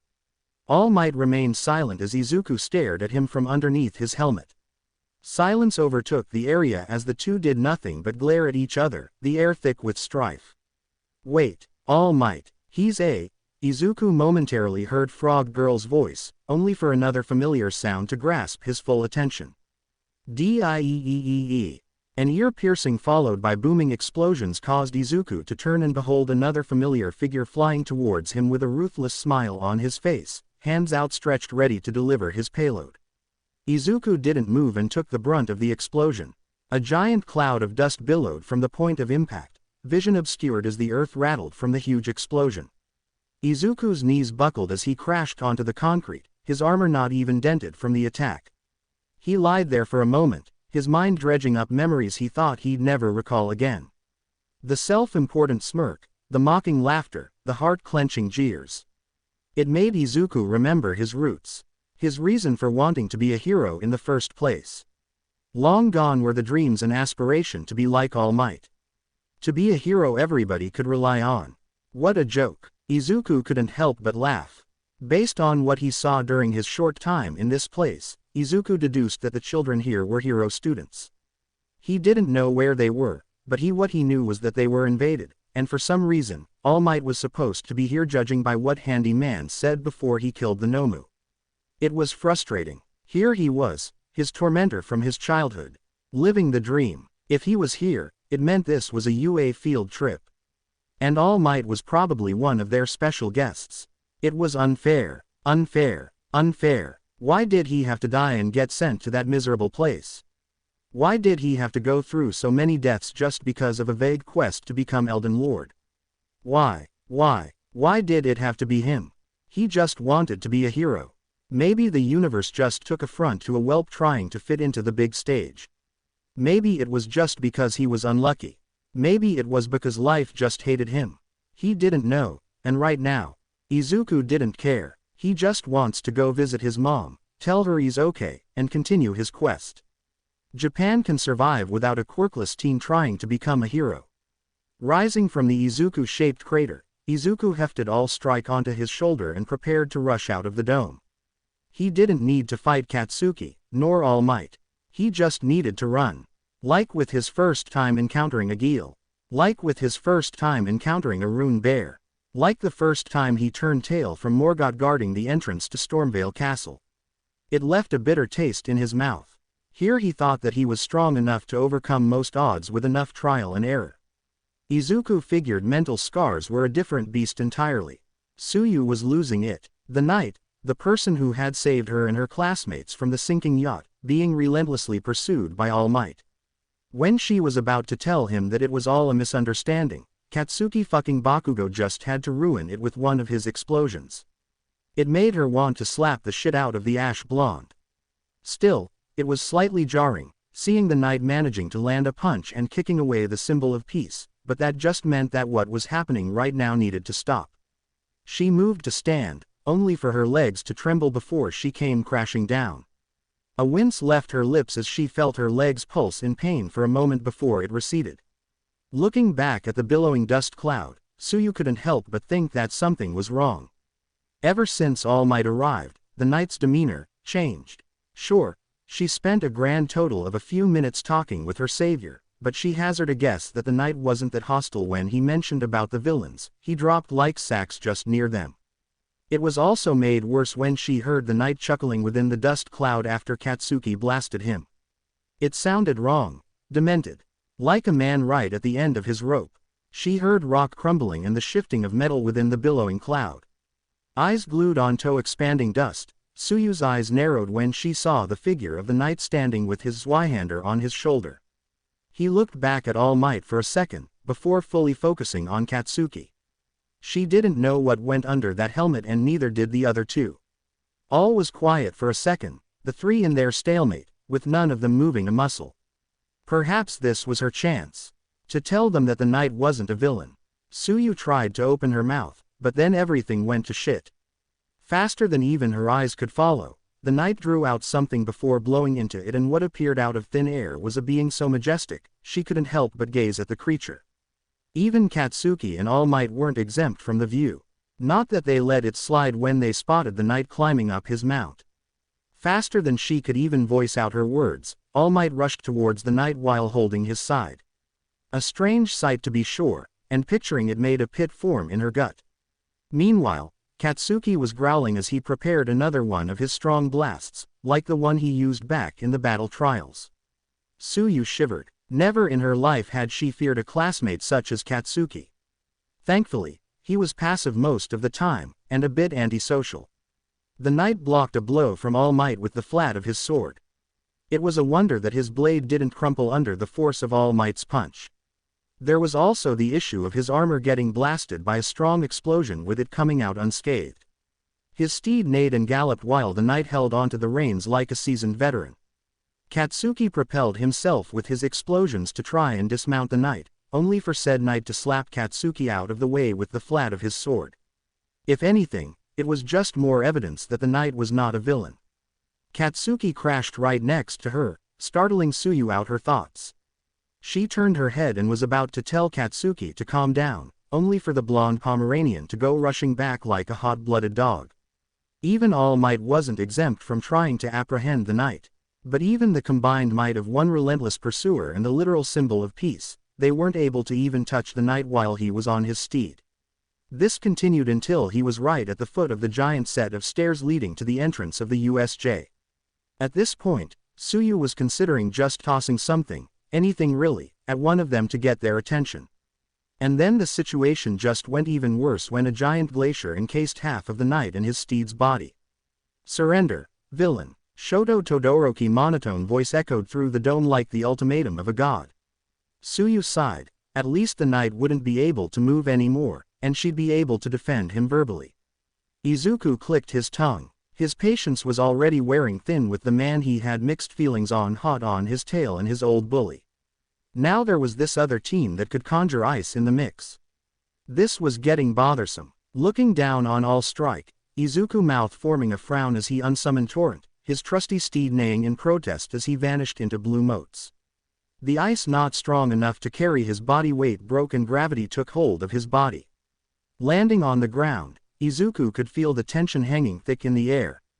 His eyes roamed the area, stopping on certain people as he devised a plan to get out of here without much bloodshed.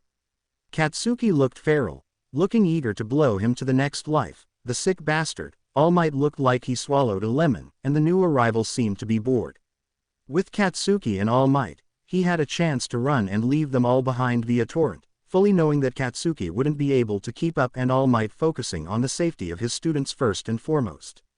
But with the team with half-colored hair showing up, that plan just went down the drain.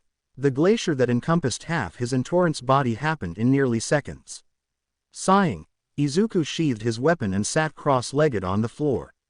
There was no point in further fighting. He wasn't their enemy anyway, they just had a big misunderstanding because he wasn't a part of their class. His mother could wait. Now, he needed to make sure that the rest of the Frog Girl's friends get out unharmed with the villains still plaguing this large dome. All Might quickly approached the knight and slapped on cuffs around his wrists while also grabbing his sheathed sword. It was a relief that the knight surrendered. From the way he backhanded his punch earlier, the knight was strong enough to possibly match him. No regular villain had ever parried one of his punches before. At least the knight made it quick.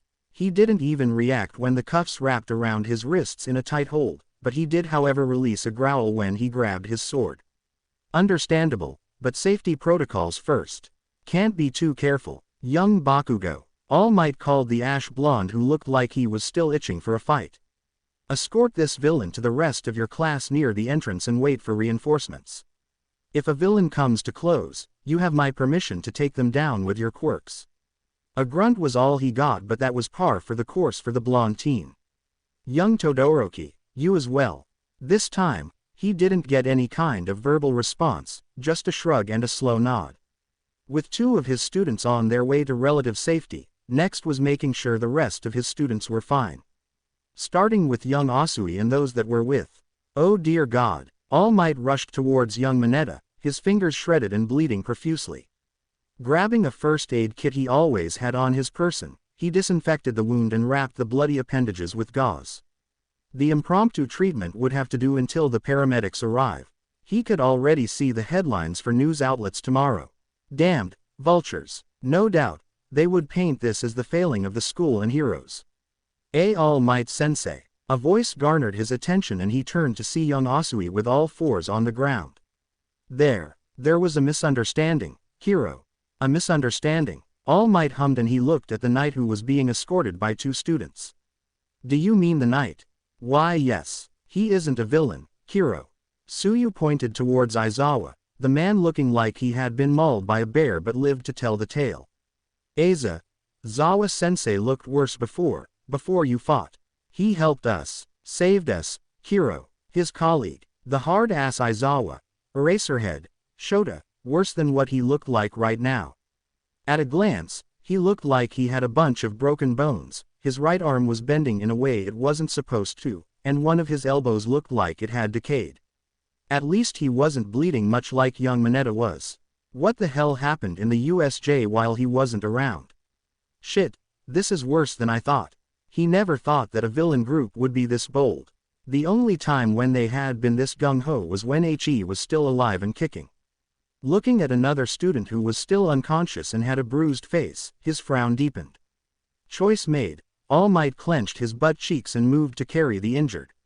Wait, hero. Young Asui's voice made pause momentarily. Bring that stone with you, hero. The knight placed it there. It heals us, hero. Nodding along, All Might made sure to grab the stone and clutch it close to his chest as he carried the 4 people without much strain. Once he was sure that none of them would fall off when he ran, he rushed up the stairs, past young Bakugo and young Todoroki still scaling the large set of stairs with their silent captive in tow. Once at the very top, he deposited young Asui, young Mineta, young Uraraka, and Eraserhead gently to the ground, as well as making sure that the glowing rock was placed next to them. The other students who were fortunate to not be scattered by the teleporter, as said by young Yida when he ran past him on his way here, were waiting for reinforcements, as well as making sure that none of the villains managed to escape. With the 4 of them secured in a safe place, all that was left was to rescue the others still scattered about the dome. Kyoka Jiro wished she was anywhere but here. Dodging a villain who had a sick grin on his face with saws for fingers, she plugged a jack into her speaker boots and let loose a soundwave of destruction. The villain clutched his ears as his insides rattled from the pressure, and Kyoka's friend and classmate wasn't going to allow the opportunity to pass. A metal staff found purchase on the back of the villain's head and the man promptly collapsed on the ground. They weren't able to celebrate the takedown, however, as more villains tried to get in close. Kaminari. Do so urk, something. Kyoka grits her teeth as she felt her bones shake when she blocked a punch from a villain. I'm trying. Kaminari yelped as he grasped the wrist of another villain before sending her into a shocking nap. Haha, take Daga. Kyoka's eyes widened when she saw another villain manage to land a blow directly into Kaminari's solar plexus, the electric blonde gasping for breath. Said villain raised his hands up in the air and her throat locked in place. Thankfully, the villain didn't manage to bring it down thanks to Yaoyorozu whacking him in the forehead with her metal staff. The whole fight, the Ravenet was able to control the crowd of villains from ripping them a new asshole because of her bullshit quirk, but slowly, they were losing ground. It was only a matter of time before they were overwhelmed. Yaomomo, are you almost done yet? Kyoka's strangled voice sounded like a dying cat. She was stressed as all hell, what with trying to stay alive and not be a victim to these sick-in-the-head villains. Done. Get in. All of a sudden, a giant tarp quickly made its way out of Yaoyorozu's skin and into her hands. She then spread it over her and beckoned Kyoka to hurry in. Not doubting the plan of her smarter classmate, Kyoka rushed in and dove in deep, not knowing how this would help them from the villains.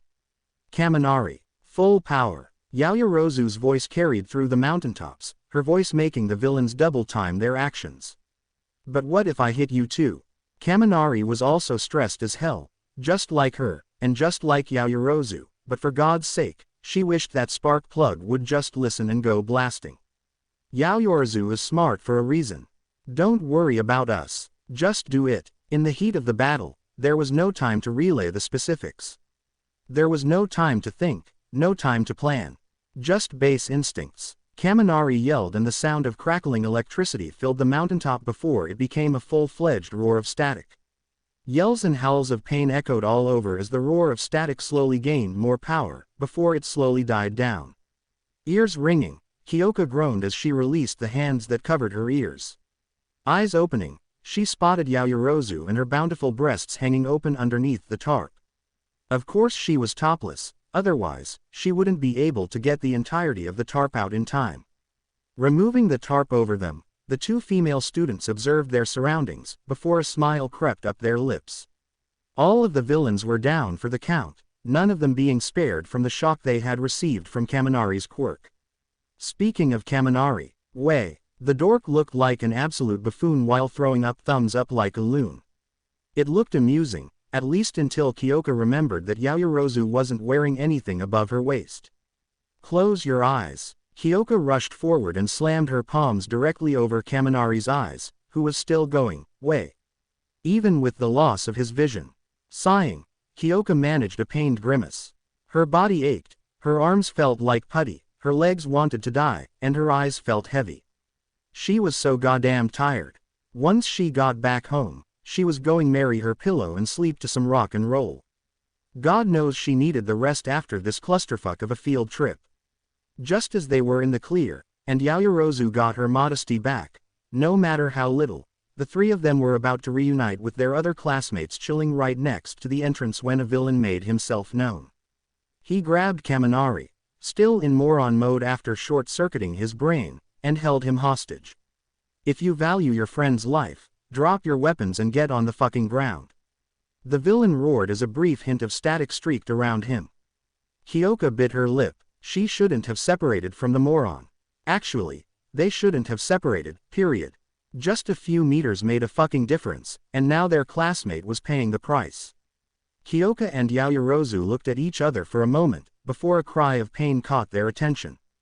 Turning their heads at the same time, they saw Kaminari's face twist into a grimace as the villain slowly squeezed his head like a grape. Last warning. Drop your fucking weapons. Kyoka wanted to cry, to rage, to shout. They were just students in their first month of hero school. They weren't supposed to fight against villains at their tender age. They were so unprepared for this moment that it could cost them one of their own lives. With the threat hanging in the air, Kyoka raised her hands and slowly moved her way to remove the speakers on her boots. Yaoyorozu did the same and dropped her metal staff to the ground and kicked it away for good measure. Good, good. Now listen, this is how it'll play out. I give you your boy toy back, and you two strip naked. If that wasn't enough, the villain just had to be a pervert, and unlike that horndog purple midget, this fucker was the real deal. The shame festered in her chest, cheeks burning as she felt hopeless in this situation. Her dignity was going to be stripped away because some villain managed to get the jump on them. Not like it would make a difference. Once the heroes arrived, it was all over for the villain. All they needed to do was make sure that their classmate lived. All it cost them was their own self-worth. Slowly, Kyoka and Yaoyorozu slipped out of their clothes, the smile on the villain's face causing their spine to shiver. They didn't want this. She didn't want this. Tears pooling at her eyes, she never noticed a figure zooming past her and socking the villain in the face, throwing him a few meters away. Everything is fine now. Why? Because I am here. Izuku quietly scaled the set of stairs along with his two captors, wrists cuffed, and weapon confiscated. He knew he could break out of the cuffs in seconds if he wanted to. All Might probably knew that as well, but it was the fact that he allowed himself to get cuffed that possibly brought relief to the number one hero. It was why he delegated both Katsuki and this half-toned hair team to escort him to where they were hunkering down waiting for reinforcements. That also spoke to the reluctant trust for him not to go on a rampage. Not that he would do it, of course. Izuku wanted to be a hero, not a villain. Killing kids who were brand new to the scene would make him look a monster not that different from Godric the Grafted. That demigod he had no qualms killing and taking the great rune for himself. For what was the man if not a monster? Kidnapping people and grafting them onto children to make them more powerful was just one of his many heinous acts. It sickened him. He felt a rush of air sweep past him, and his eyes managed to see the blur that was All Might bringing along the 4 wounded people he saved that he left behind, seeing that no villain would have come to harm them. Not with All Might in the scene. His lips tilted down at the thought. There he was, saving people like he always was. And judging from haggard he looked when he fought him, he was almost out of time. Where was that All Might when Katsuki needed saving? When he needed saving, it was infuriating. Watching him prance along like the hero he was as he focused on making sure the 4 people he saved didn't get any more attention from the villains. Just like what happened months ago didn't matter.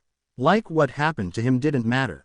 Even Katsuki, terrible blonde that he was, looked like he hadn't changed personality-wise. He was still the raging bottle of anger, judging by how he doggedly pursued him like a hound chasing a cat. Just the thought of them not changing after what happened to him irked Izuku to no end. Not like it even mattered now. As far as he knew, he was considered dead, and it would remain that way in an ideal world. But this wasn't an ideal world. No, he was sure that once they were a safe spot, they would forcefully remove his helmet. He wasn't too keen on revealing himself, but what choice did he have? Break free and go on his own way. He was sure that heroes would hound him and place him inside a prison once they got their hands on him. Now he wasn't an egotistical ass like Katsuki, but with his strength, he could probably rival All Might. Keyword being probably. With his weakened state, Izuku was sure he could keep up against the man with his current strength. Godric's great rune wasn't just for show. It spoke a lot of All Might's capabilities. He was sure if All Might managed to find himself in the lands between, he would curbstomp Limgrave, and once he got Godric's great rune, he would just get stronger from there. But he wasn't. It was Izuku who found himself there. Izuku who got Godric's great rune, and he still had his reservations about fighting a weakened All Might. He never did see a single being yet that was able to make it rain with just a single punch. And that was at his weakened state and making sure that the bystanders' peanut gallery didn't get even remotely affected. If All Might was going serious just to apprehend him, then it was a no-brainer that he would be caught. At least he was going to put up a fight. So no, he would have to put up with the fact that he would be unmasked, a bunch of uncomfortable questions would be answered, and his gear would most possibly be confiscated by the heroes. This was going to suck, big time. At least he'll be given the rights to go meet his mother once everything blew over. Katsuki huffed, the flight of stairs too fucking long that it was agonizing his already agonized legs. He'd been training his whole life to get into perfect shape, but no way in hell did it stop fatigue. Sure, he may not show it outwardly, it was a sign of weakness after all, and villains do love assaulting weaknesses, but damn if he ain't complaining within his fucking mind. Yo, Bakubro, you finally made it. Finally, after what felt like a fucking eternity, they made it to the top of the stairs, where they were greeted by Shitty Hair, who he said to check on the others while he went and see what the fuck was happening in the plaza. Who the hell is that? Shitty Hair pointed at Tin Can 2.0 and he couldn't help but let out a growl. The fucker was strong, stronger than him, and it fucked with his mind to no end. Much worse that the fucker surrendered after he got iced by Half and Half's bastard quirk. Tin Can 2.0 managed to hold himself pretty well against him and All Might combined, and he gotta pay respect where respect was due, but fucker was a villain, so fuck him. Villain. Keep an eye on him. Katsuki grunted and looked over the students who didn't get scattered by Warpgate. Still no reinforcements. Well, All Might is here, so we can relax. Shitty Hair grinned and Katsuki nearly uttered a curse. Who cares if All Might is here? He can't go to all the areas at the same time. Much more, that day let him know that the #1 hero is just human. He ain't the perfect paragon of justice everyone and their mothers are parading him as. He makes mistakes, made mistakes, and Deku paid the price. Grunting, Katsuki approached the group with a scowl on his face.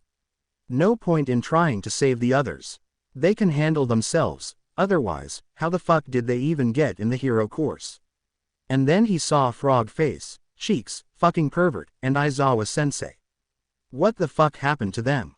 Pervert had a few missing fingers, Cheeks had her clothes nearly ripped to shreds, specifically, near her private parts. Frog Face had a nasty gash on her side though wrapped in bandages, and Aizawa Sensei looked like death was looming over him. Shit, if this happened to them, what the hell would happen to the others? Turning heel, Katsuki was about to head back down the stairs to the protest of his legs, before an arm clasped over his shoulder. Bakubro, where are you going? The concern on Shitty Hair's face was enough of a sign to know that the artificial redhead was worried for him. Save the others. As a hero, it was their duty to save those helpless to save themselves. His past deeds against Deku were a mistake, a blemish on his record. Hell, he wasn't the only one he tormented to save his own ego. Rustling metal caught his attention and he looked towards Tin Can 2.0 with a frown. The hell you looking at? Silence was all that greeted him, before he heard a raspy chuckle coming out from underneath the helmet.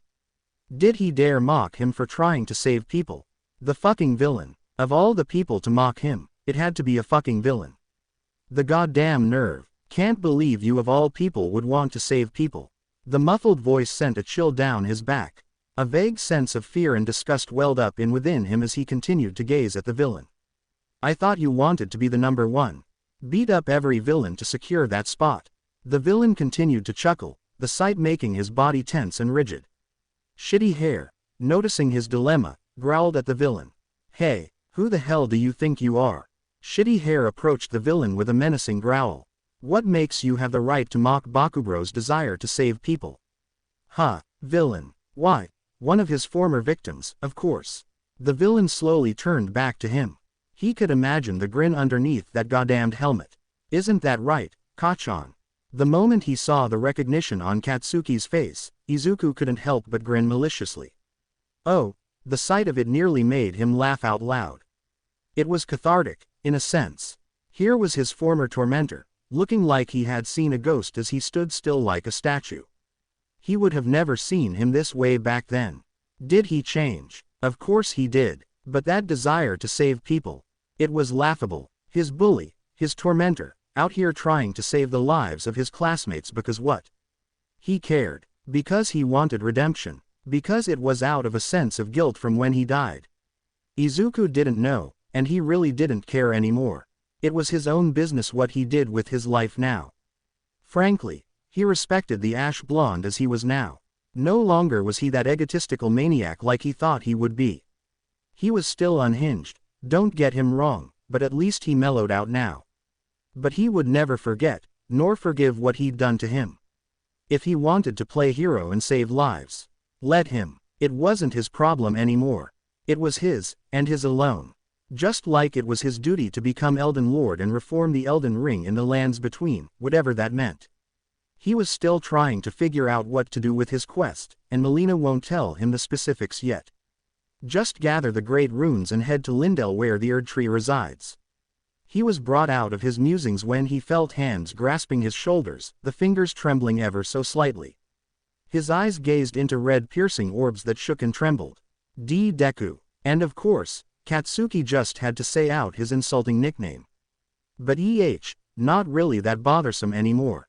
Not when the lands between had it out for him every step of the way. At that point, nicknames meant nothing, and actions drove the whole point. Yes, then again, seeing Katsuki shake and tremble was very cathartic. It felt great, like the whole revenge thing without any unnecessary bloodshed. No need to bury a grave for two, all he had to do was just show up and watch the target of his ire gasp and mimic a fish out of water. What is it, Kachan? Surprised to see me? Then again, it's been, what? Nearly a year since we've last seen each other. You fucking died. You fucking died. I saw you fucking die. How the fuck are you still alive? Katsuki's yells were music to his ears. Now he was expressing his guilt because he saw him bite the dust. Where was that when he had to reset some bones after a beating from him and his cronies? Where was that when he had to cover up the bruises and gashes after they practiced their quirks on him? I got better, Izuku plainly said. Good thing his helmet was hiding the smile underneath. Fucking got better. You were split in fucking half. Spittle flew from his mouth and into his helmet. Gross. How the hell did you survive? A quick glance behind him saw to the other students looking curiously at them, and not a pleasant kind of curiosity. You wouldn't believe me if I told you. Izuku shrugged and used his cuffed hands to slowly remove Katsuki's hands from his shoulders, before he chuckled a bit.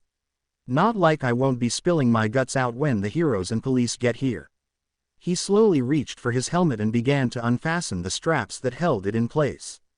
It was a bit uncomfortable, what with the cuffs holding his wrists together, but otherwise a non-factor. With a bit of elbow grease, Izuku finally removed the helmet and stared directly into Katsuki's eyes, his red orbs dilated to pinpricks. Now he knew why Patches got a kick out of messing with him. It was kind of fun doing it to others. As long as they deserved it. Tenya's legs felt like they were being roughshod over hot coals, his chest heaving up and down as he tried to get his breathing back in order. Yo, little listener, you feelin' alright? Beside Tenya, present Mike gazed at him with a slight frown. You can stay in the truck while we go rescue your other classmates. Thank you, Mike-sensei, but I have to help. Tenya felt like he was going to collapse at any moment, the exhaustion he felt from running non-stop for the better half of an hour taking its toll on him. My classmates. Iida, leave it to the pros. Another hero voiced her concern, the tight spandex costume showing off her curves. You can take a rest. Even pros have to leave the work to others when they're completely spent. But still, Tenya really struggled to keep his eyes open, the corners of his vision swimming from black to dark the longer he continued to stay awake. It's fine, Iida, a high-pitched voice squeaked, the tone light and jovial, but there was no hiding the palpable rage radiating underneath the facade. Rest your head. As principal of UA High School, I promise you to safely deliver your classmates from harm. The reassurance coming from the mouse-bear-rat hybrid was the last straw, and Tenya felt himself give away, eyes closing as he embraced the darkness. Nezu eyed the sleeping teen, his eyes furrowed as he felt the desire to mutilate those who had dared to invade his school. Poor kid, Snipe muttered from underneath his mask, hands fiddling with the twin revolvers to prepare for the inevitable shootout. How long until we get there? Not long now. Vlad King, the man who was driving the truck carrying them along, growled with a fury in his eyes. Can't this thing go any faster? Who knows what might happen to the students while we aren't there? Midnight, the ever-loving mother hen of the group, bit her lip. She may dress like a stripper, as far as his intellect goes, but she was no doubt the most caring of the bunch. Relax, Kayama, All Might is there. Present Mike tried to reassure the woman, but no doubt he was feeling just as antsy as Midnight was. He should be kicking the asses of the villains right about now. Now that statement right there was unacceptable.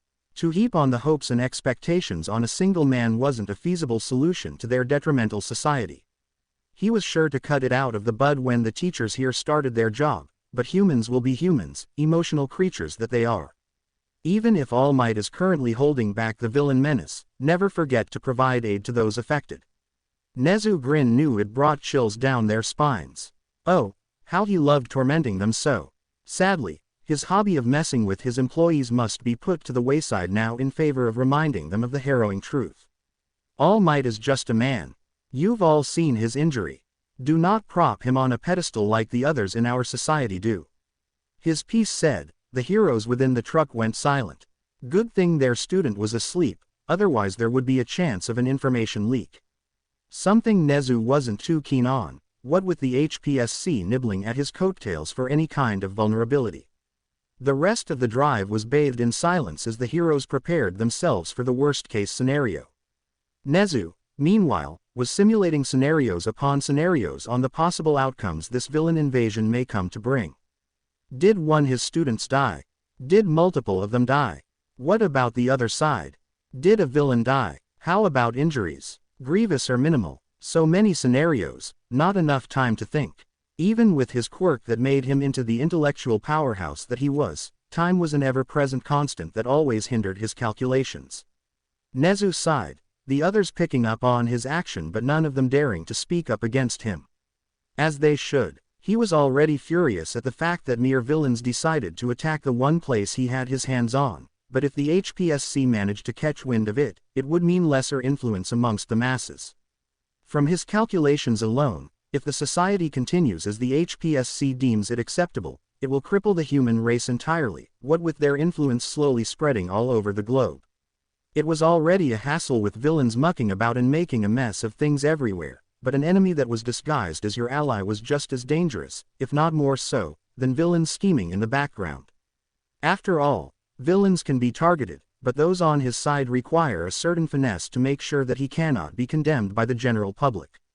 It was one thing to imprison a villain who had killed innocents, it was another to imprison a person who in the eyes of society seemed to do a lot of good, even if it was detrimental in the long run. At least the problem was still contained within Japan. But if the ideals of the HPSC managed to intensify across the globe, it would mean the worst-case scenario for every human being on the planet. Case in point, the prohibition of quirk usage by the masses. It was necessary, do not get him wrong, but when a person is unable to defend himself with his quirk because if he does so, he may be implicated by the law, that was just too much. It was why he respected Destro, even if how he went through with his plans were Machiavellian and produced too much bloodshed. Quirks must be regulated, but that does not mean a quirk must be banned entirely if a person doesn't have a card that says he can't use it. It was a part of them. A biological evolution from the now rare Homo sapiens. Should he stop being smart because his quirk was always on? Should those with mutation quirks sit down and beg for mercy because using their enhanced strength or extra limbs was illegal? Even now, those with mutation quirks were being discriminated against because of how different they look, or how different they function. There was this one time where a person was jailed because he defended himself against a thief with his extra hand. It got him fined and a permanent black mark in his portfolio for vigilantism. It was ridiculous. Of course, the quirk users, or metahumans in the case of the Metahuman Liberation Front heralded by the deceased Destro, were and are still considered Homo sapiens, but a variant subgroup. One paper he'd read about a suggestion that they named quirk users Homo sapien potentia, but didn't get much traction because 1. He proposed it when the population size of the metahumans were still smaller than normal human beings, and 2. It was during a very, very dark time for humanity. Scientifically, the term metahuman is the most used term in papers and research. Quirk user is just the catch-all term used by everyday people. Nezu blinked. Okay, he got too deep into his head again. Such is the life of an animal with a quirk that allowed him to surpass the intelligence of humans. The truck stopped and Nezu looked out the window. The giant dome that roofed the entirety of the USJ stood looming over them, its large doors hung open. He could spot some of the students through the gaps and fortunately, they looked mostly okay. "We're here. Get out," Vlad King roared and unbuckled his seatbelt before rushing out of the truck. The other heroes followed suit, with Present Mike toting along Nezu like a stuffed toy since he was tiny. Time was of the essence and a second they spent running towards the doors meant another second for the possibility for a student to be killed. Izuku couldn't help but grin at the gaping mouth of Katsuki. The other students looked at him in confusion and a bit of dread, probably because of the blonde blurting out that he was supposed to be dead. Also might be because of the split in half part. Definitely because of the split in half part. I can show you the scar of when I got bisected, but you'd have to remove my cuffs and I'd have to get naked. His suggestion was met with silence and the still gaping maw of Katsuki. It was kind of surreal. Never in his life had he expected Katsuki to be on the back foot when the two of them interacted. It was always him on the ground, and the blonde towering over him with a menacing smile. Now, it was the reverse. Somewhat. Replace fear with shock and menacing with teasing. Also, now that he thought of it, he was taller than Katsuki. Like, taller. He was sure that Katsuki had inches over him, but now, it felt like he had foot over him. No, it didn't feel like it, he was a foot taller than him. Something to get used to but ultimately not that important. Still, it was funny that he towered over Katsuki rather than the blonde doing so to him. He could get used to this. Sadly, as much as he wanted to mess with Katsuki some more, or as much as he wanted to skewer him with all strike that was still being held by that half-colored teen, he saw no point in it. No need to paint himself as the villain here. All secrets were bound to be revealed, and when the past of Katsuki bullying and suicide baiting him surfaced, well, he would want to see the fireworks. He raised an eyebrow when Katsuki was about to speak but was interrupted when a shout came from the entrance exit of the USJ. "Have no fear, students. We are here." A colorful cast of heroes with a tiny animal dressed in a suit perched on the shoulders of one that had speakers around his neck arrived. "Where are the other students?" The one who yelled was said hero with the speakers on his neck. The students all looked at each other with relief before they all said some things that got drowned out when they all spoke in unison. One by one, "We don't have enough time." The hero yelled once more and Izuku finally remembered who the hero was. Present Mike, the DJ hero whose music he listened to every day. They were scattered all over the USJ. "We don't know where they are." One of the students who had a bunch of arms was the one who responded. "Thank you. Now you heard the teen. Get moving." With another shout, Present Mike as well as the rest of the heroes went on the move, not wasting even a single second with pointless banter. They glanced over Izuku with a frown, noting the handcuffs that was restricting his wrists, but paid him no mind as they went on their way to save the other students still fighting for their lives. At least they have their priorities straight. A loud yell that nearly ruptured his eardrums caught him flat-footed as Izuku nearly stumbled at the sudden noise. Looking over to the stairs where the sound originated, a bunch of villains that were trying to scale the steps were all rolling to the ground once they got a taste of Present Mike's quirk. Yeah, no. He'd rather fight Godric again than submit himself to that. Oh, he could win easily, no doubt about it.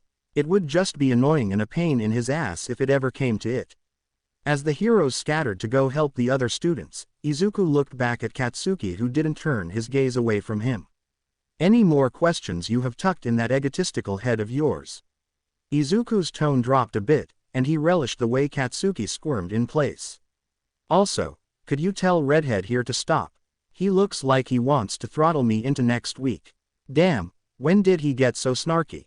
Maybe it was because of Patches." "Yeah, definitely Patches. The redhead looked like he wanted to throttle me even more, and I saw his legs tense, as if prepared to pounce. Luckily, it didn't happen when Katsuki placed a hand on his shoulder. Kirishima, let me handle this. The way Kirishima's eyes bulged was kind of funny, but he didn't dare laugh now. Katsuki looked like he was heading to his execution. Katsuki's heart thumped within his chest, the sight before him dredging up memories that haunted his past. Each step he took towards the figure waiting ahead of him made his knees buckle, his breathing haggard. A children's playground surrounded the two, a reminder of what he had lost. It faded into the entrance to the USJ, the surrounding students looking at them in clear confusion. A reminder of what he had let go and trampled upon. The scrawny kid that refused to fade was now replaced by a towering behemoth. And that grin, that damned grin, why didn't he hate him? No matter how hard he stared into those piercing green orbs, he couldn't find the deep loathing he should have had. There was a smidge of hate there, but that was drowned out by the pure apathy that swirled within his core. Where was the hate he deserved? Where were the insults, the fucking punches, kicks? Why didn't he do to him what he did all those years ago? It was his fucking right. He deserved it all. His hate, his grief, all the things he had ever done to him should have been rendered to him twice, no, tenfold. So where was it? What? Cat got your tongue, Kachan. There it was, that impish grin. Like what he did to him didn't matter. Like all the torment he went through didn't matter. He stopped right in front of Izuku, the teen. No, the man grinning at him while he stewed in his darkest thoughts. His mouth opened but refused to let out a sound. Clamping it shut, he swallowed a thick muck of saliva as he tried to get his thoughts in order. As if sensing his thoughts, Izuku was content to remain silent, all the while that damned grin of his never left his face. A pat on the shoulder caused him to shudder, his senses going on overdrive as his spine tingled. Bakubro, you good man. Shitty hair just had to look concerned for him. Fuck, he didn't need his concern. Growling, Katsuki gazed back at the man who had haunted him for over the past year.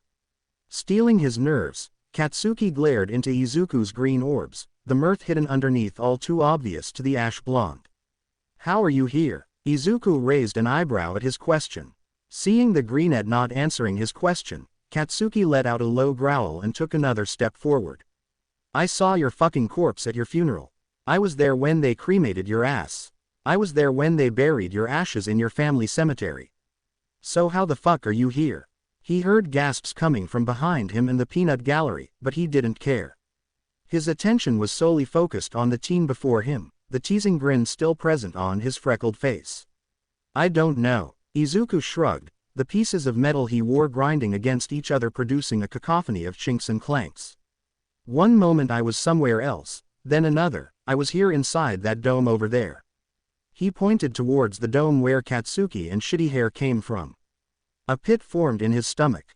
Looking at the weapon that half and half bastard was toting along, struggling a bit by the looks of things, he put two and two together before he looked at the teen before him with fear and a bit of disgust. Was it you who killed those villains? Shitty Hair behind him made another gasp. He could imagine what his face was making. Who could blame the fucker? The villains were literally cut in fucking half, their guts spilling all over the floor. If he hadn't seen, nor smelled the odor the first time it happened months ago, he would be retching just like Shitty Hair on the floor when they found the corpses. He knew he would. He did the same as well. So, what if I did? The tone was strong, confident, and even a touch apathetic. It sent ice crawling down his spine. Shitty Hair and the others were no different. The figure before them was a motherfucking murderer. You, eyes alert, Katsuki felt his instinct kick in as his palms released sweat. Shitty Hair probably did the same with his quirk, what with the fucking noise coming from behind him. Even his other classmates got ready for a fight, with half and half bastard no less. You bastard. Shitty Hair raised his voice and moved to punch Izuku, only to be stopped by a paw patting the back of his leg. Now, Kirishima. As much as a murderer deserves to get their face knocked in, you are all heroes in training, and assaulting a villain who has all but surrendered is in violation with the law. The rat principal of the school gave a light-hearted chuckle, but everyone there could feel the underlying threat underneath his tone. Continue with your action and I may have no choice but to expel you on grounds of vigilantism. Shitty Hair stood ramrod still with his fist cocked back, ready to punch Izuku in the noggin, only for him to lower it and click his tongue, all the while glaring at the greenette in armor. Now, if I may be so inclined to ask, who are you? Izuku looked at the rat bear mouse chimera with a raised eyebrow. Not that he wasn't thankful for calming down the redhead, he had no quarrel with him, but he was confused, so to speak. He knew that quirks were varied and different, but one that made you look like a tiny animal. Yeah, that was a bit weird, even for his tastes. Still, even behind that cheerful facade, he could see a cold and calculating being behind that scarred eye of his. Wait a minute, tiny animal in a suit, scarred eye. Alright, the memories were coming back now. This was Nezu, the principal of UA High School, an actual animal with a quirk, not a person with a mutation. And with the various horror stories people had with interacting with said principal. Yeah, he'd better be on his best behavior. He didn't want to complicate things any further and risk the chance of him seeing his mother. Midoriya Izuku, he gave the rat a bow. Might as well lean into Theatrix for the hell of it. Midoriya, Nezu hummed and his eyes grew a tad sharper. Now where have I heard that name before? Looking at Katsuki, the blonde didn't speak up, head tilted down as he averted his gaze. And here he thought the blonde would make his life easier and just say that he died saving him months ago. Still, he was cremated and buried, huh? He wondered how his mother would have reacted to his death. It was a no-brainer that the poor woman would wallow in grief. He hoped that she didn't take the way out like he thought to do so many times. So many times. Anyway, not important for now. Nezu took a quick glance at the cuffs binding his wrists before he turned to face and muttered to himself, which his enhanced ears managed to hear. Saving the kids is more important. At least he could appreciate Nezu's priorities. Why bother with a villain who was clearly complying with authority rather than the others who were still hell-bent on resisting? That, and the other students who, frankly, got dealt a shit hand with this invasion. Oh, by the way, Midoriya. Izuku's attention snapped to Nezu, his tiny back facing him. If you would please make this easier on the rest of us, sit down just right next to Midnight. I assure you, your rights will be protected as long as you comply with our demands. There was a threat if Izuku ever saw one, but one he had no problem with adhering to. As far as they knew, he was a villain who surrendered and then was simultaneously captured. Of course, they would still be wary. Now as for sitting next to Midnight. Who was she again? A waving woman caught his eye, and he had to bring down the wrath of the demigods before his junior could slam its head against the confines of his armor. It was just a figure of speech, by the way. Even after months of fighting, killing, and dying, teenage hormones will be teenage hormones. Midoriya, do we really have to be physical right now? Nezu's eyes narrowed at him, and Izuku internally grimaced. Yeah, they were on edge. Might as well hurry along now to not cause them problems while they saved the other students. Without further delay, he walked towards Midnight, who was eyeing him with a sultry look, but deep below he knew that the woman was as alert as can be, before he plopped his ass on the ground right next to her. The woman didn't show any sign of tension, but judging from how rigid she was like a coiled snake, ready to pounce if he ever so much as moved wrong. He wasn't going to lie, he respected that action. Just because he was complying, doesn't mean he wasn't a threat. His ass squirmed atop the hard concrete, the metal of his armor grinding against hard stone. The ground was hard and rough, but the exhaustion of the day caught up with him, so instead of sitting, Izuku laid down and closed his eyes. He forgot that he had been going for nearly the whole day now, and he was still feeling tired from the fight with Smaug. And with his honed practice of sleeping wherever he wanted to as long as there were no threats, his mind blanked out as he embraced the soothing darkness of the void. Quote. Did he just go to sleep? Kirishima pointed at the villain. With his right hand. Bakugo, meanwhile, had a mix of emotions on his face, something to delve into once the dust of this incident is settled. That reminds him, he really should be increasing Hound Dog's salary, what with the influx of traumatized students he'd be sending his way.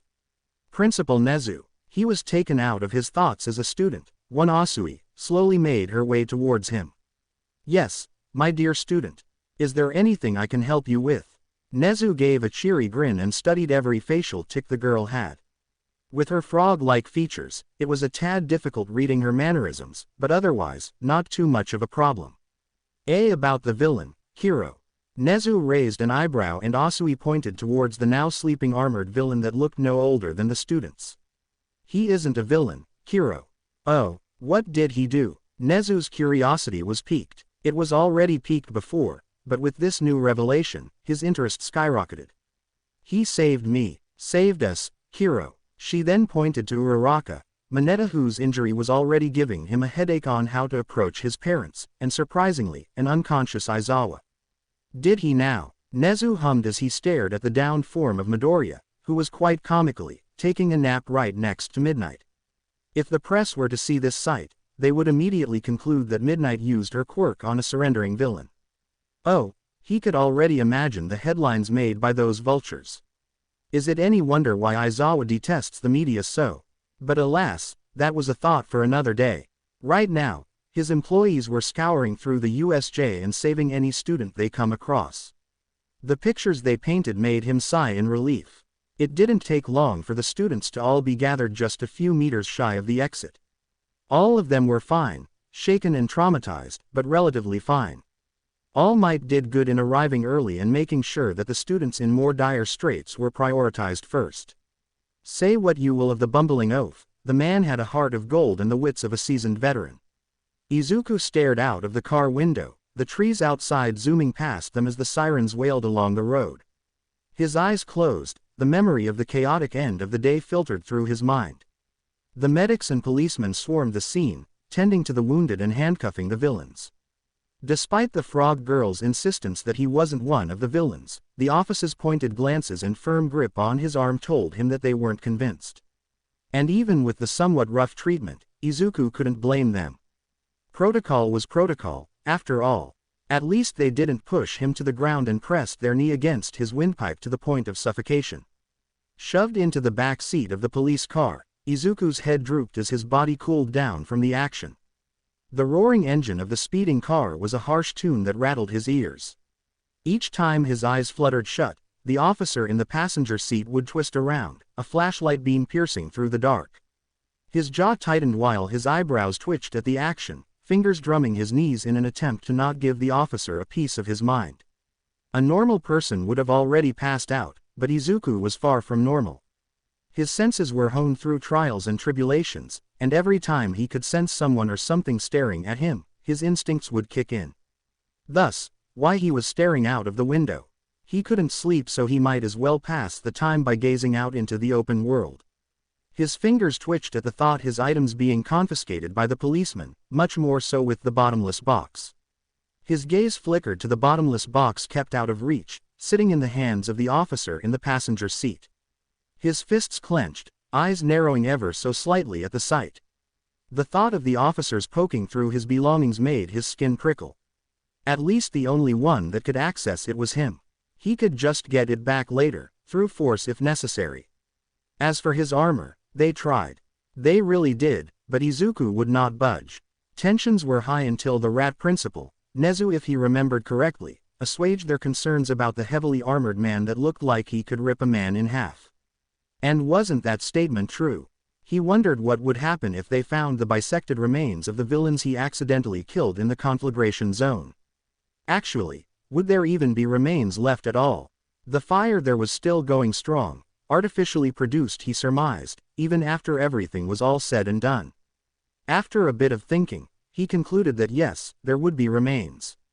Flesh might burn and turn to ash, but bones would remain, bleached but whole. The fire there wasn't strong enough to incinerate a skeleton, and knowing how advanced technology was in Japan, their forensics team would no doubt find out that they were killed by not the flames, but a blade. Said blade being safeguarded by another police officer in another car in their convoy. Izuku sighed. Hopefully, everything that happens later would resolve peacefully, otherwise, he'd hate what he had to do to get back to the lands between. He was protective of his runes, okay. It was going to be such a waste to dump all of these runes just to return to the last grace site he'd rested on. Izuku's fingers tapped rhythmically on the metal table, the soft impacts sounding like thunder in the enclosed room. Arms still cuffed and lately linked to the table, he squirmed about in his seat for a bit, trying to find a good spot where his ass wouldn't feel like it was pressed against a rock and a hard place. He's been in this room for about half an hour now, the ticking clock just hung up on the wall letting him know the time of the day. Beside the clock, an opaque window cut through the wall and a metal door stood just right next to it. Sighing once more, Izuku's fingers continued to tap against the table as he waited. He knew some people were watching through the one-way window, but could it trouble them to just get this over with already? Time spent here was time spent doing nothing when he could already be at his mother's home talking and spending time with her. The tapping continued, the table vibrating each time the impact landed. It started slow, matching the tempo of the ticking clock, but as the seconds passed, its speed increased.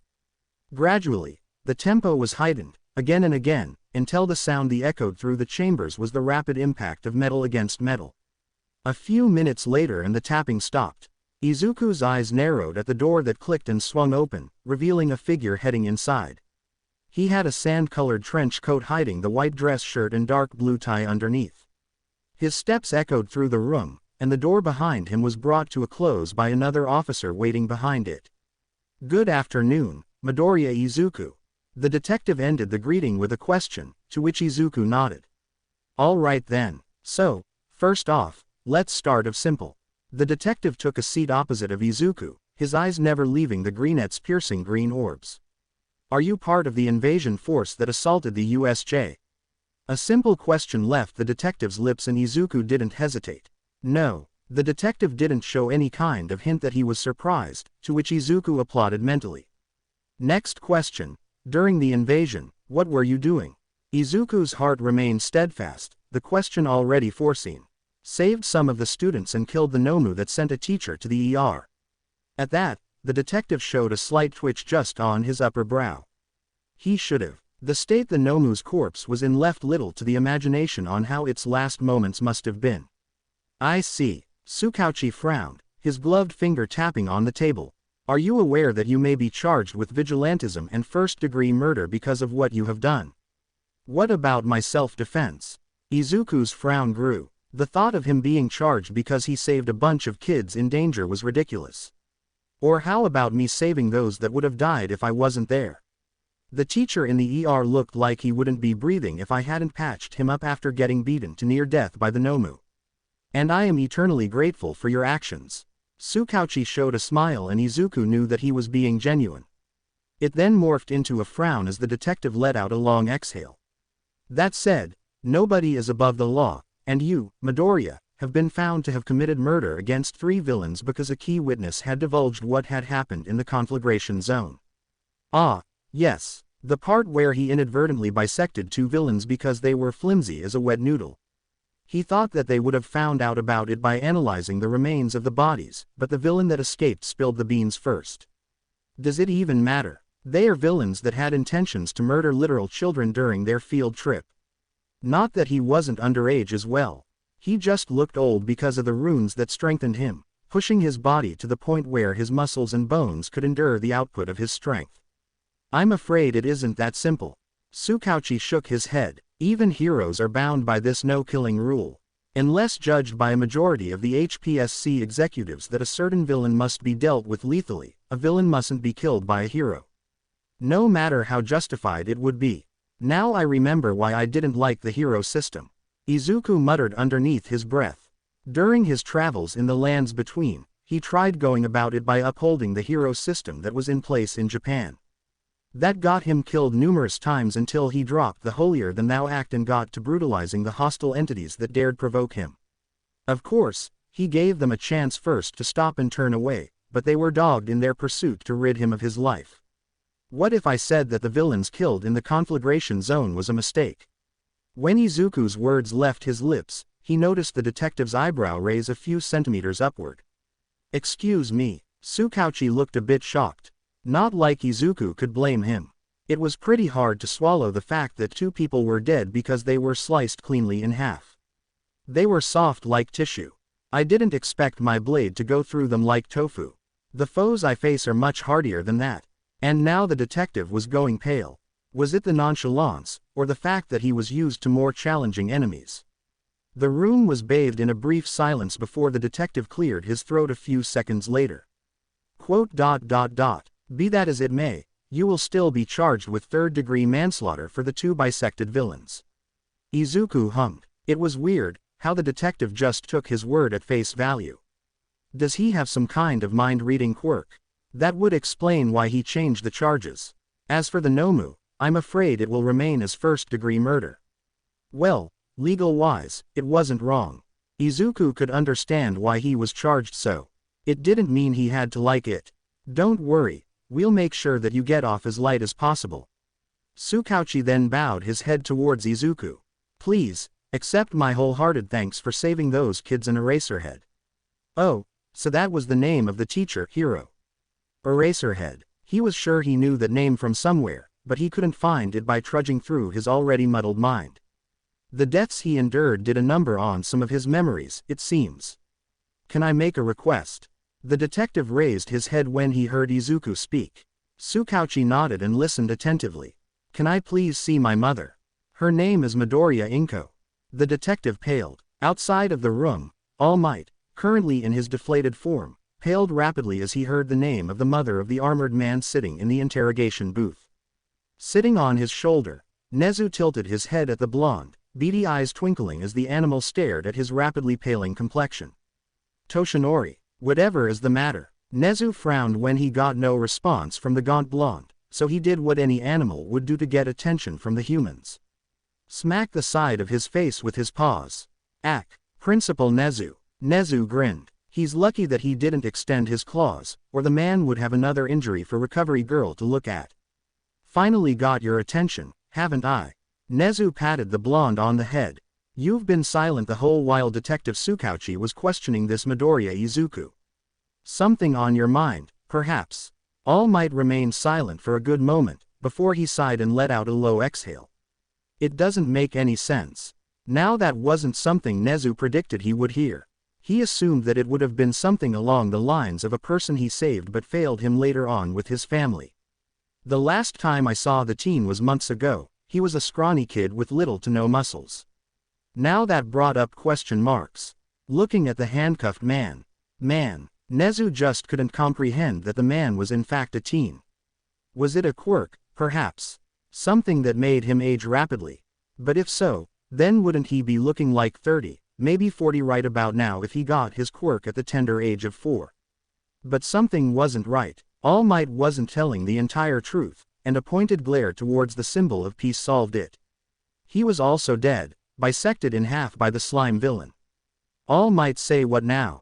Tsukauchi's heart beat once, twice, thrice, then skipped the fourth before it continued as normal. His eyes locked onto the teen's green orbs, the palpable hope lying underneath nearly making the detective refuse his request right then and there.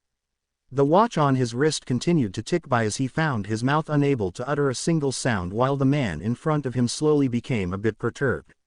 Is something wrong? Midoriya pursed his lips, the words exiting his mouth slapping Tsukauchi out of his sudden inability to speak. My apologies, Midoriya, but I'm afraid your request is impossible to consider at this point in time. Tsukauchi was quick to think of various excuses as to why. You see, the authorities have labeled you, as of now, as a tentative villain, bordering on vigilante due to what happened in the USJ. As such, any outside contact is prohibited due to security reasons. I hope you're understanding of your situation. Midoriya hummed, and the detective had a feeling that the man didn't like it, but he was accepting of the situation that surrounded him. Very well. That said, how long until all this is over? Once the villains are all accounted for and give their testimonies, we shall see what will happen. Tsukauchi's heart slowed down, a breath of relief leaving his lips. But rest assured, from the testimonies gathered from the victims, we will make sure that you will be free from charges labeling you a villain. Good to know. Izuku sighed as Tsukauchi made to exit the room. With his back turned, his stomach flipped back and forth as he felt the stare from Midoriya bore onto his back. Grabbing the handle, he looked once more at the man and gave him a slight nod, before he headed out and was greeted by All Might and Nezu with frowns on their faces. All Might wasn't that one that spooked him, however, it was Nezu's frown that made all of his mental danger bells whine in panic. Whenever the rat looked like that, somebody's day was about to be ruined. He sure hoped it wasn't him. He already had his hands full with this confusing case. Detective Tsukauchi, I assume you are done with questioning Midoriya Izuku. Tsukauchi hastily nodded his head, not wanting to be the target of ire the little rat could give. Good, then allow me permission to speak with the man who had saved my students and one of my employees. In but a split second, Tsukauchi stepped aside from the door and allowed the rat entry. No way would he jeopardize his job and safety because he wanted to deny the rat the satisfaction of his curiosity. Oh, by the way, this will be off the record, am I clear? Tsukauchi moved to deactivate the sound recording devices faster than ever in his life. Nezu's beady eyes locked onto the man sitting behind the desk, hands chained like a dangerous criminal.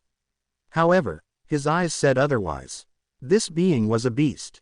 A dangerous beast that could rip of his restraints in but a fraction of a second if he was so inclined. But he surmised that the man viewed it as either beneath him, or counterproductive to his goals. A sentiment that Nezu could respect. Climbing up the chair because human-sized chairs weren't kind to his plush-sized body, Nezu couldn't help but gaze into the piercing green orbs that was Midoriya's eyes. Or more specifically, the hint of a slit pupil. If he squinted his gaze long enough, Nezu could spot the slight constriction of his pupil from circle-shaped to slit-shaped. It was a nice touch of detail to add to the mysterious savior of his precious students. And that begs one of the many questions he had in store for the man. What is your quirk? Nezu propped his snout on his two hands as he leaned forward. Midoriya didn't show any kind of body response from the sudden line of question, causing a hint of a smirk to show on his face. Nothing. That was an answer he didn't expect to be given. Such a mystery, and Nezu loved mysteries. It was probably time to go diving into the Japanese records again, dig up more information about this peculiarity sitting right in front of him. What we got from the security cameras told otherwise. He remembered the video with Midoriya turning, or maybe summoning it would be an apt description, his arm into that of a giant-scaled reptile. Quite possibly a dragon quirk, but unlike Yukyu's full-body transformation, it was a partial transformation. Questions for another time, he supposed, once he has Yukyu in the same room with Midoriya. But that is there and isn't at all important for our discussion, so to speak. Nezu grinned and the tilting head of Midoriya gave him quite the rush. So, allow me to ask you this one thing, Midoriya. Have you ever thought of being a hero? A lot of times, actually. Now that was a surprise. Based on what he's wearing, the spots of grime on his armor, the various dents and cracks, and even the lack of luster, it was clear that what shielded him from the elements were under light maintenance, if it ever was maintained at all. Something a hero would never dare drop to. Sadly, the world decided I was never meant to be a hero and offed me before I could even try. The vitriol that escaped his lips was second to the implication that the man before him had indeed been killed. That didn't explain how he was walking well and looking alive much more than the symbol of peace who had most of his organs removed because of the fight years ago. So, you really are the one that died to the sludge villain. Izuku's glare sharpened, before he nodded his head. Well, that is quite the revelation. Are you aware of what happened to your murderer? Nope, but I sure wouldn't mind skewering him myself. Izuku growled, hand rubbing the bottom side of his chest. Make him understand the pain of how it felt to die. Now, Midoriya. As much as you are justified for wanting revenge against your killer, that would be less than ideal for a man such as yourself who is already in hot water with the authorities. Nezu's words caused Midoriya to react poorly. Is that a threat? Nezu felt the table shudder at the weight that was pressing down on it, but he didn't let that perturb him. No, but a fact. From what we heard with your talk with the detective, your goal of meeting your mother would be hard-pressed to be approved if you showed signs of bloodlust. Nezu waved his paw around.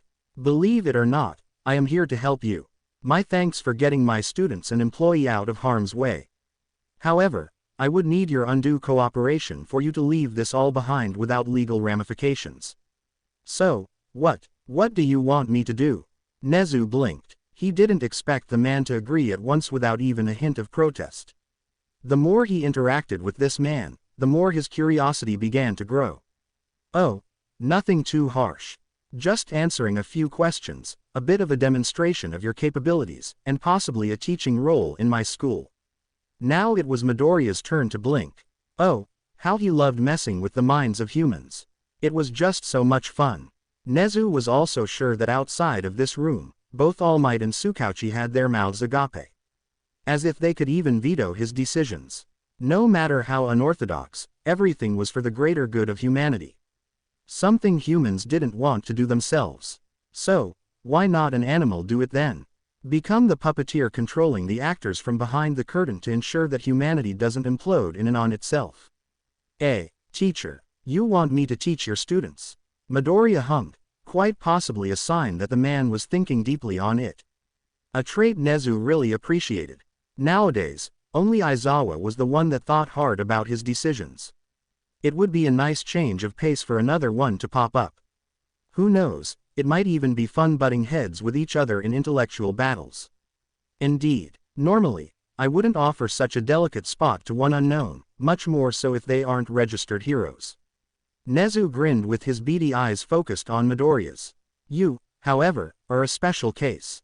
I won't go into the nitty-gritty now, but trust me when I say I have your best interests at heart. How do I know you aren't lying? Ah, such a wonderful specimen. This truly was the greatest gift he had received this day. The HPSC must never get a hold of him. You don't, but as a token of my gratitude. Nezu's voice went down an octave, knowing how hard it was to relay this kind of information to Midoriya. I can give you the permission to meet your mother. Hook, line, and sinker. Sadly, what comes next might be truly devastating for the man. He hated this part of harrowing, and most, if not all heroes around the world shared the sentiment. Izuku got out of the car with Nezu riding atop his shoulders. Behind him followed All Might in his deflated form with Detective Tsukauchi slowly getting out of the driver's seat. He couldn't help but feel his heart beating within his chest, a wide grin plastered on his face as he thought of seeing the person he held dear to his heart. But that grin faded away when he saw where they were. Looking at the arc with a sign at the top, his heart skipped a beat. Slowly, the group proceeded forward, with Izuku dragging his feet as his heart continued to tighten. The further in they went, the more Izuku felt it harder to breathe. He could feel the stares coming from the group.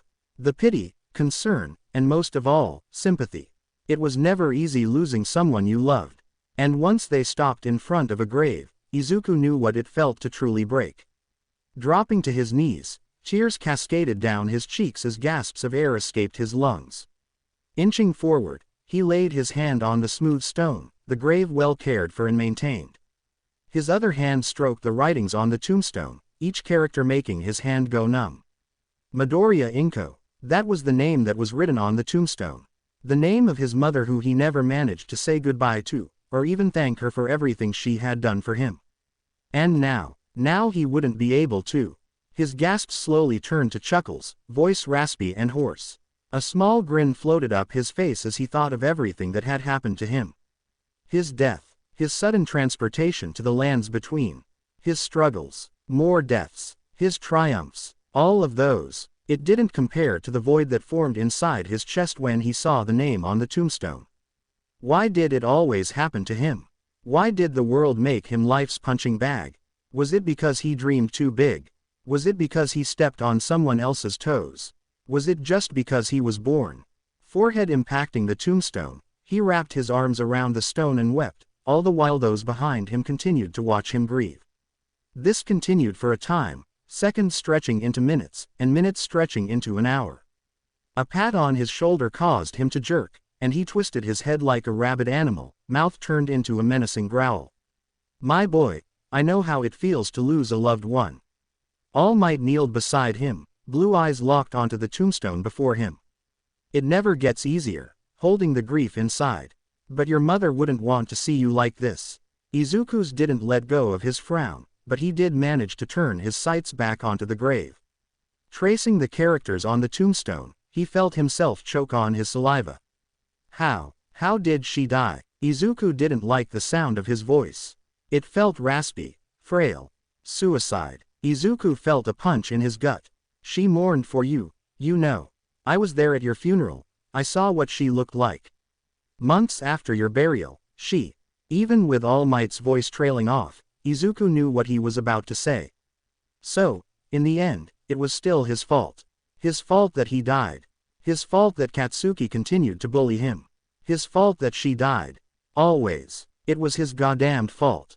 Maybe Katsuki was right. Maybe he was just a fucking Deku. Midoriya, look at me. Please. Izuku didn't respond, the words entering one of his ears and exiting out the other. Midoriya, please look at me. When he didn't respond again, he felt a hand on his head. Twisting his head to the side, his eyes gazed into piercing, blue orbs. Midoriya, I know what you feel right now. I know it all too well. All Might lowered his head. This was a mistake that would haunt me until the day I die. I do not deserve your forgiveness, nor your sympathy, but please, think of your mother's wishes. What would she want you to do when she's gone? All Might's words caused Izuku to dig deep within his mind. The memories of the past that blurred together like an abstract painting coalesced and made it hard to distinguish one from another. But one was clear, clearer than anything in that amalgamation of pictures, colors, and static. A computer, a video, his mother walking in with a tray of food, a smile, her smile. You can be a great hero. Even after all this time, he never forgot that moment. He could recall it with perfect clarity. The time where everything was simple, where everything wasn't a fucked up cauldron of bad luck and malice. So, he vowed, he would become a great hero. If not for himself, then for his mother who believed in him when he was younger, so that when they meet again, he can finally say he became a great hero. Izuku leaned his back against the sturdy metal chair, his eyes focused on nothing as his mind circled around the revelations earlier in the day. His mother was dead. Midoriya Inko was dead. Suicide, they said, because she couldn't bear living without him. She was also struggling, what with his father leaving her during his early years, but there was always one constant that made her stay to look forward. Him. And he left just as abruptly as his father did when he went to get the milk down the road. It was surreal. Here he thought he would be able to reunite with his mother after months of hell, and life decided that it wasn't meant to be. Sometimes, he wondered if something from the far beyond hated him with a passion. A chuckle escaped his lips as he rubbed his tired eyes. No, he wouldn't succumb to atrophy. His mother believed he could be a hero. He'll show her he can be a hero. He'll show them all. The light bulb hanging from the ceiling wobbled slightly, the force causing it to swing like a pendulum. Izuku raised his eyebrows when he felt the table tremble for a bit, but even after minutes had passed, nothing seemed to be out of the ordinary. So, he waited, eyes darting around the room to look for anything remotely interesting to soothe his understimulated brain. His ass was beginning to chafe from all the sitting before the door to the room opened, revealing a police officer that had a cat head. And no, Izuku didn't mean a cat-like head. The officer literally had a cat's head. Come along now, Midoriya Izuku. The cat officer gestured towards the door, to which Izuku raised his shackled arms. The officer wasn't even fazed at the action and instead headed directly towards Izuku before he procured a key from his person. A quick insert into the locked cuffs and Izuku was free once more. You are hereby cleared of all the murder charges after a significant amount of investigation. However, the HPSC has hereby decreed that your vigilantism must be punished and as such, has assigned an agent to be your handler for your rehabilitation. If Izuku wasn't a smart enough person, he would have never thought that the officer was just spouting lines from a predetermined script that was probably written by of the many lawyers in Japan. That said, he was grateful for the fact that he was no longer considered a murderer. It was idiotic to even suggest that the person who saved children from villains by killing them was a murderer, but he was a bit miffed because he was officially a vigilante. Not like it was that much of a bad thing. Sure, vigilantes were looked down upon because they weren't handled by the government, but at least they weren't villains, except for the vigilantes that become villains. Those are the people he would gladly skewer with all strike if they even dared to kill him. Not before he gave them a chance to run, though. Following the officer, Izuku was greeted by the many eyes in the precinct, officers on duty milling about doing their jobs. They weren't surprised by him passing by, and the eyes that glared at him made him guess that he wasn't the most well-liked person in the building currently. It took a few minutes of navigating the corridors in pure silence before Izuku and the cat officer were standing just in front of the main door to the building, with Tsukauchi talking with Nezu and All Might still in his deflated form waiting for the two to finish their talk. But Principal Nezu, wouldn't the HPS? The rat's beady eyes narrowed at the detective and Tsukauchi clamped his mouth shut. Hell, Even the other police officers who managed to see the exchange turned away and walked like nothing was happening. And I'm telling you now that an agent from their main office isn't necessary. Surely, a man of their stature must be busy day in and day out managing most of the heroes registered in Japan. Nezu's snout quirked into something resembling a grin, before his beady eyes focused on Izuku, who had just arrived. And, for the record, Midoriya Izuku here had just accepted his new role in our prestigious academy, isn't that right? Something told him that should he refuse Nezu right now, hell would come later. So, without even a hint of hesitation, Izuku nodded at the principal's words with a tight smile. See, I even have all the required documents if you need more proof. Nezu lifted a briefcase, which Izuku just noticed was hanging from one of his paws, and opened them with a click, revealing a bunch of papers that he didn't want to see anymore due to how many they were. And as a bonus, the graduating students will have some knowledge on how vigilantes operate in case they run into them, thanks to Midoriya here sharing his experiences. A quick look to Tsukauchi had Izuku tilting his head. The detective looked like he was on his way to the gallows, what with the long face and eye bags. Glancing at his side, he saw the cat officer even cringing at the sight. Good to know he wasn't the only one. All right, you've made your point. Just. Tsukauchi released a sigh before he grabbed the cup of coffee that was on a nearby table. Just make sure no more incidents occur, otherwise the HPSC will deem your school unfit to rehabilitate vigilantes. His piece said. Tsukauchi left, but not before gesturing towards the cat officer beside him. With a nod towards the rat principal, the cat officer followed Tsukauchi like a lost stray, kind of funny seeing that he literally was a humanoid cat. Midoriya, follow us, and quickly please, we haven't got all day. Nezu closed shut the briefcase full of papers and hefted it off to All Might, who accepted it. Seeing no reason to refuse, Izuku followed the two into a pickup truck parked neatly into a parking space. A far cry from the black car they used when they headed to the cemetery earlier in the day to visit his mother's grave. Izuku's chest ached a bit at the memory. Midoriya, hurry up. The tone that left Nezu's mouth slapped Izuku out of his thoughts, and he quickly hopped into the backseat.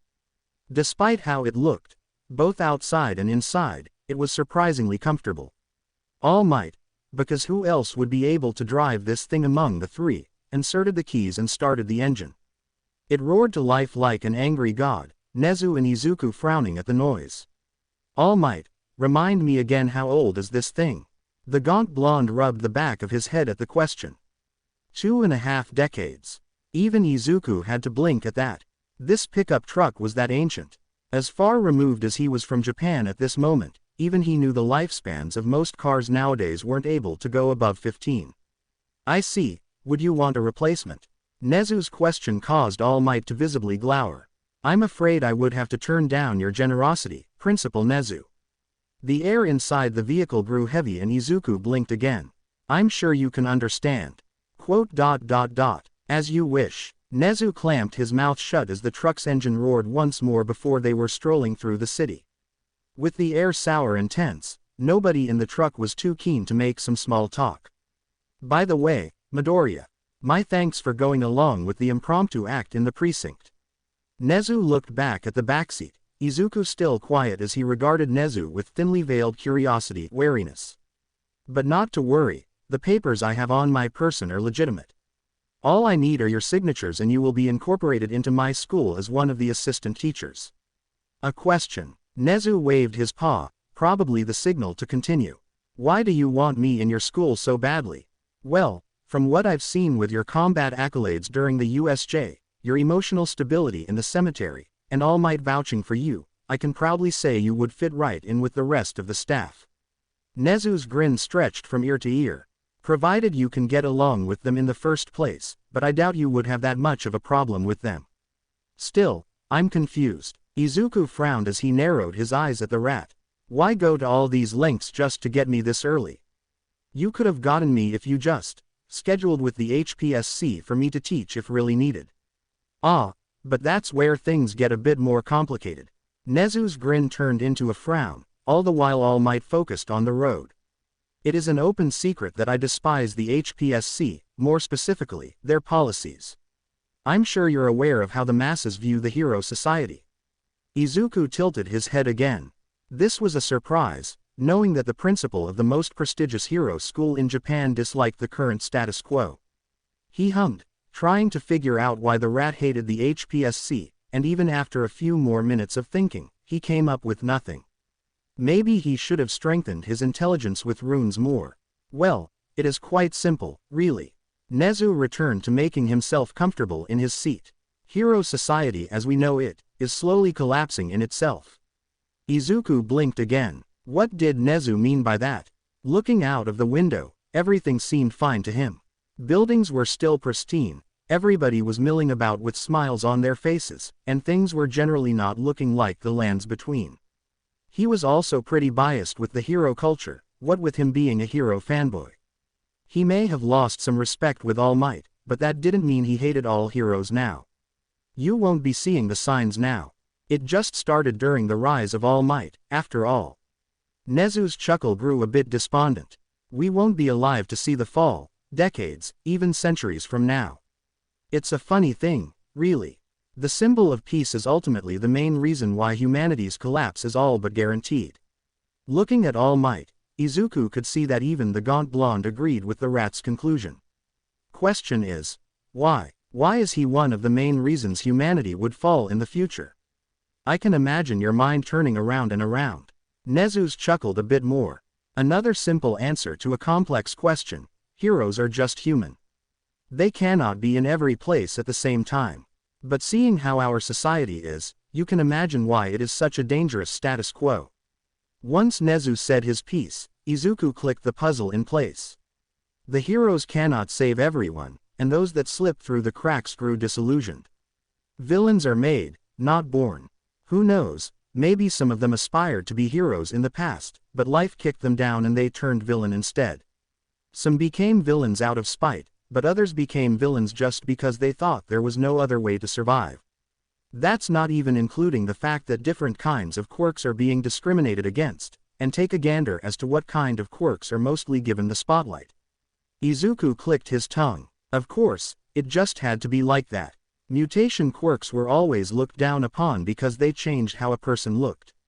It was odd that different kinds of quirks gave rise to different kinds of reactions.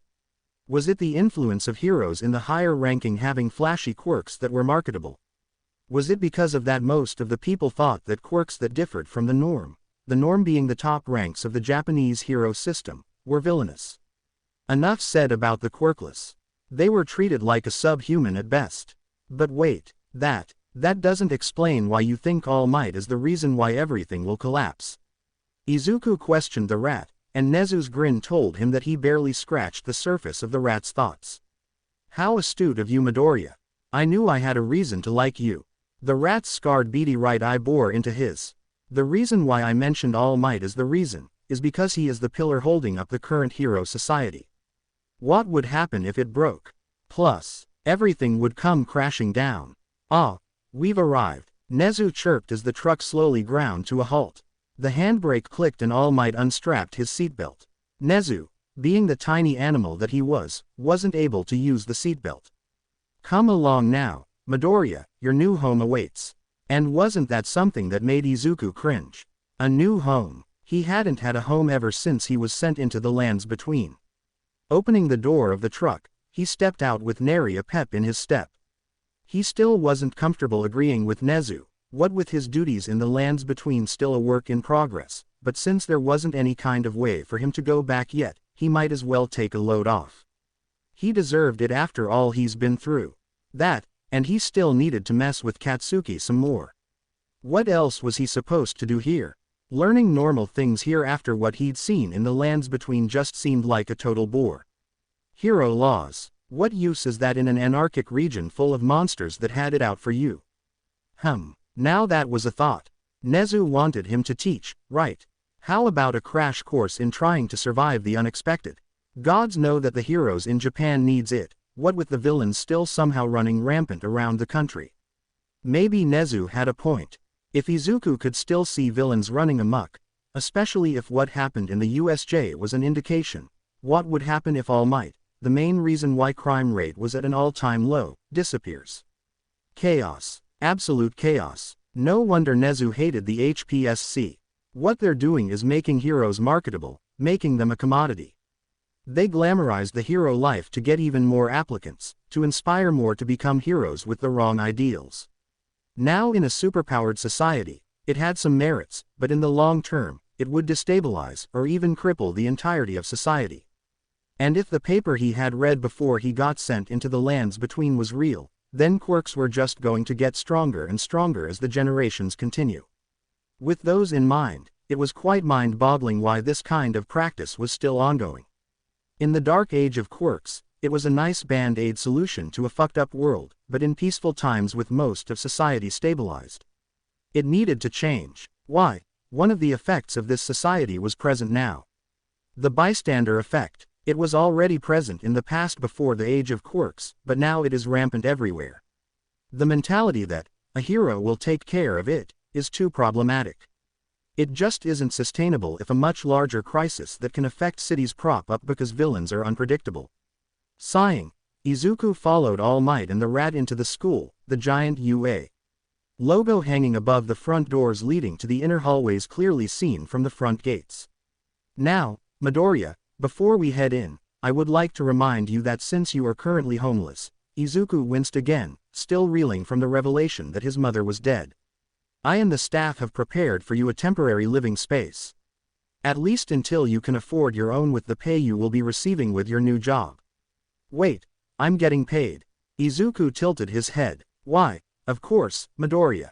Nezu looked back at him as he hopped on All Might's shoulder. A simple transaction of give and take. You give my students some needed lessons, I give you the funds to enjoy your life. What about all the legal things? Izuku questioned the rat, but only got twinkling beady eyes in response. Oh, no worries about that, my dear employee. Leave it to your intellectual superior. Izuku will not lie, that part about the intellectual superior grated on him, but then again, Nezu was an animal with a hyper-intelligence quirk. Of course he isn't going to compete with that, unless he strengthened his mind with runes. Not that he will, because for one, it will slow down his growth for the dragon incantations, and two, it was a waste of runes when he didn't really have any interest in glintstone sorceries in the first place. It was hard trying not to be a murder hobo when everything that moves gave runes when killed. That said, please head to the teacher's lounge while me and All Might scurry along to my office. Nezu grinned as he patted the gaunt blonde's hair. We still have some papers to sign and documents to stamp, so we'll be late for your so-called indoctrination. Indoctrination? Izuku once more questioned the rat, but all he got was a brief cackle before All Might started walking away. Squinting at the man, he noticed that All Might's eyes reluctantly left him, but he could see the emotion hiding underneath. Guilt and shame. At least the man was trying hard to repent for his mistakes, not that it gave Izuku any amount of relief. It was him, after all, that died during that altercation. Shaking his head from the depressing thoughts, Izuku tried to navigate the empty halls of the school. From what he heard from the rat indicated that the entire school was out for a week because of the invasion. Something along the lines of giving the students a break from the harrowing incident, as well as beef up security. They better be, remembering how easy it was sneaking into Stormvale Castle. Granted, the damn thing was already crumbling due to the war and the lack of manpower was concerning. The corpse underneath the castle might have something to do with it. He shivered, just remembering the giant thing was giving him cold feet. Rogier said that the corpse was King Godwin's after he was killed during the Night of Black Knives. Now wasn't that scary? A literal divine being, killed in his own home. Just the thought of it made his heart beat faster. If that could happen, then what does that mean for the rest? Sure, he was able to slay Godric the Grafted, but he was a demigod. Not a true deity above mortals.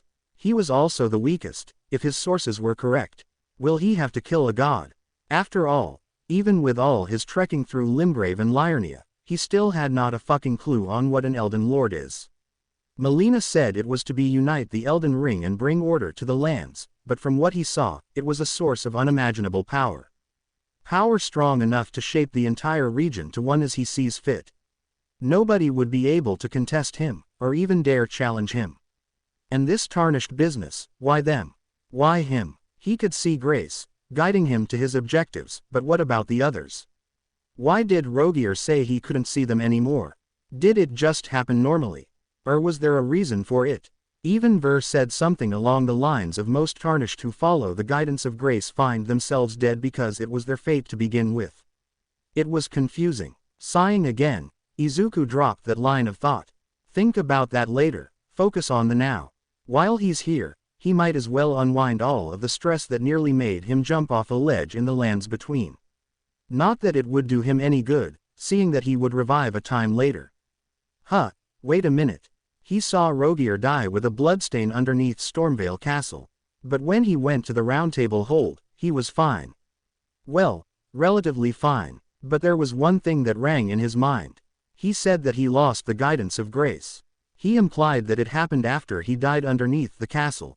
Normally, a Tarnished like him would be back to full health if they died, but Rogier didn't get better. Does losing the guidance of grace somehow make a Tarnished mortal once more? Will a guideless Tarnished breath there last when slain? Not for the first time in the day, Izuku shivered once more. That was a line of thought he didn't want to dig deep into. As long as he had Melina and he still had the guidance of grace, he will be fine. He hoped. Izuku didn't know whether his body would break first, or his mind. Now wasn't this a surprise? Truth be told, Nimari was a bit off-put by their principal doing insane shit again, but it's not like she could just complain to the rat. The last time she did that, she had to get away from the press that seemed hellbent on trying to interview her for some reason. Beside her, Yamada was hanging banners on the posts and wearing a party hat on his head. Meanwhile Ishiyama, the lovable blockhead that he was making sculptures as stone sculptures as gifts.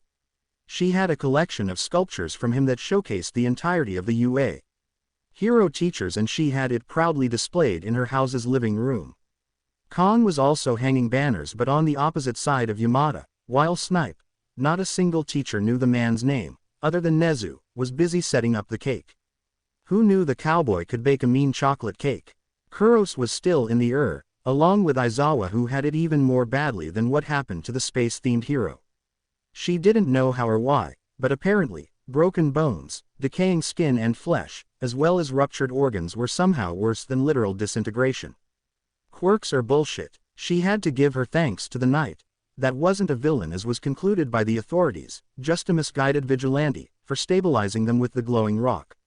She was also confused on that part, but she just chalked it up to quirks and their bullshittery. Just look at Ishiyama, he's a literal moving block of cement. Granted, he is a human, just with cement skin, cement flesh, cement muscles, you get the idea. While all that was happening, Nimari was also busy making sure the food was presentable. They didn't know whether the knight was a foodie or whatnot, but overkill was better than under. At least the soup kitchen not far from here will be eating like kings if they didn't finish all of the food. Can't waste good meals, after all. As the silent preparation continued, the door opened and caught everyone's attention. Kayama's heart nearly stopped when she thought that the knight had arrived early, but thankfully, it was just ectoplasm. In the same vein with Snipe, nobody really knew his name other than Nezu, dragging along Inui who had dropped the muzzle for the party. We're not late, Ectoplasm's voice warbled across the room. Nope, almost done setting all of this up. Nimari smiled as she made the finished touches of the displayed food. Plates were all stacked up on one side with the utensils lying cleanly next to them. There, how about on your end, Yamada? Yo, done and done. The DJ hero was as excitable as always. Khan, meanwhile, was just glad that he was done hanging the banners. Where's our special guest at? Rat still giving him the tour. The grin on his face was infectious, something that she appreciated even back in the day when they were still students. Grr, I smell him down the hall. Can't mistake the scent of rusting metal. Inui closed the door and took a seat. I can even smell the blood from here. No offense, Khan, none taken. The blood-themed hero just grunted as he took a seat as well, his crimson costume contrasting the white-colored sofas. An all-too common result of fighting against regenerators. Ishiyama sighed as he sat upon another sofa as well. Remind me to let him know to clean his armor.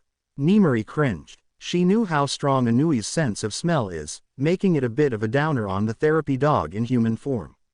Yes, she considers Inui a therapy dog, Otherwise, why would he be the guidance counselor of the entire school where heroes were being trained? A hero and trauma go hand in hand, after all. The sound of metallic footsteps echoed from beyond the door, and Nimari was quick to plaster on a smile. A knock on the door, followed by the twisting knob, sent her excitement to new heights.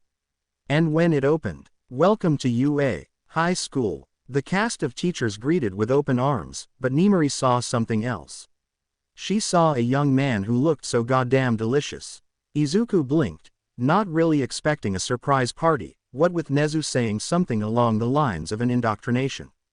At best, he thought of this being some sort of ritual where he was asked a bunch of questions non-stop until the rest of the staff were satisfied. At worst, well, they are professional heroes. Are there even any worse possibilities? Well, don't just stand there, special guest. Come on in. Present Mike. He remembered due to the costume he wore. That, and how he ruptured a lot of villains' eardrums during the USJ, greeted with a massive grin on his face.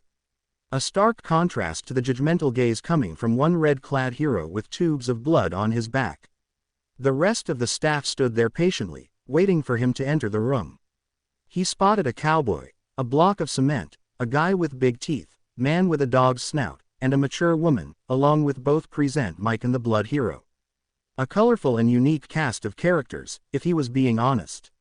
Stepping foot inside the room, Izuku didn't really make any kind of facial expression, treating this like it was another encounter not unlike in the lands between. The number of times he was caught off guard while exploring the damn continent was too many to count, resulting in either horrifying deaths or amusing scenarios. Take that giant warrior jar for instance. Alexander was his name, if Izuku recalled correctly. He wasn't winning any strongest jar in the world title as he was now, but his optimism was too contagious. He couldn't help but smile every time he remembered the lovable giant oaf. Well then, since none of my colleagues are introducing themselves first, allow me go on ahead. Ladies first and all. The mature woman winked at Izuku, causing the teen who looked more like a young adult tilt his head. Kayama Nimari, professional hero named Midnight. Pleasure to meet you. You, Yamada Hazashi in the house. Present Mike on broadcast during the weekends. Present Mike pulled down his shades as he let Izuku glimpse the colors of his eyes for a single moment. Nice to meet ya, couldn't you be any less of a loudmouth? The block of cement palmed his face before giving Izuku was kind wave. Greetings. My name is Ishiyama Ken, hero named Smentos. A wonderful day to meet you, Midoriya Izuku. Howdy partner, just call me Snipe.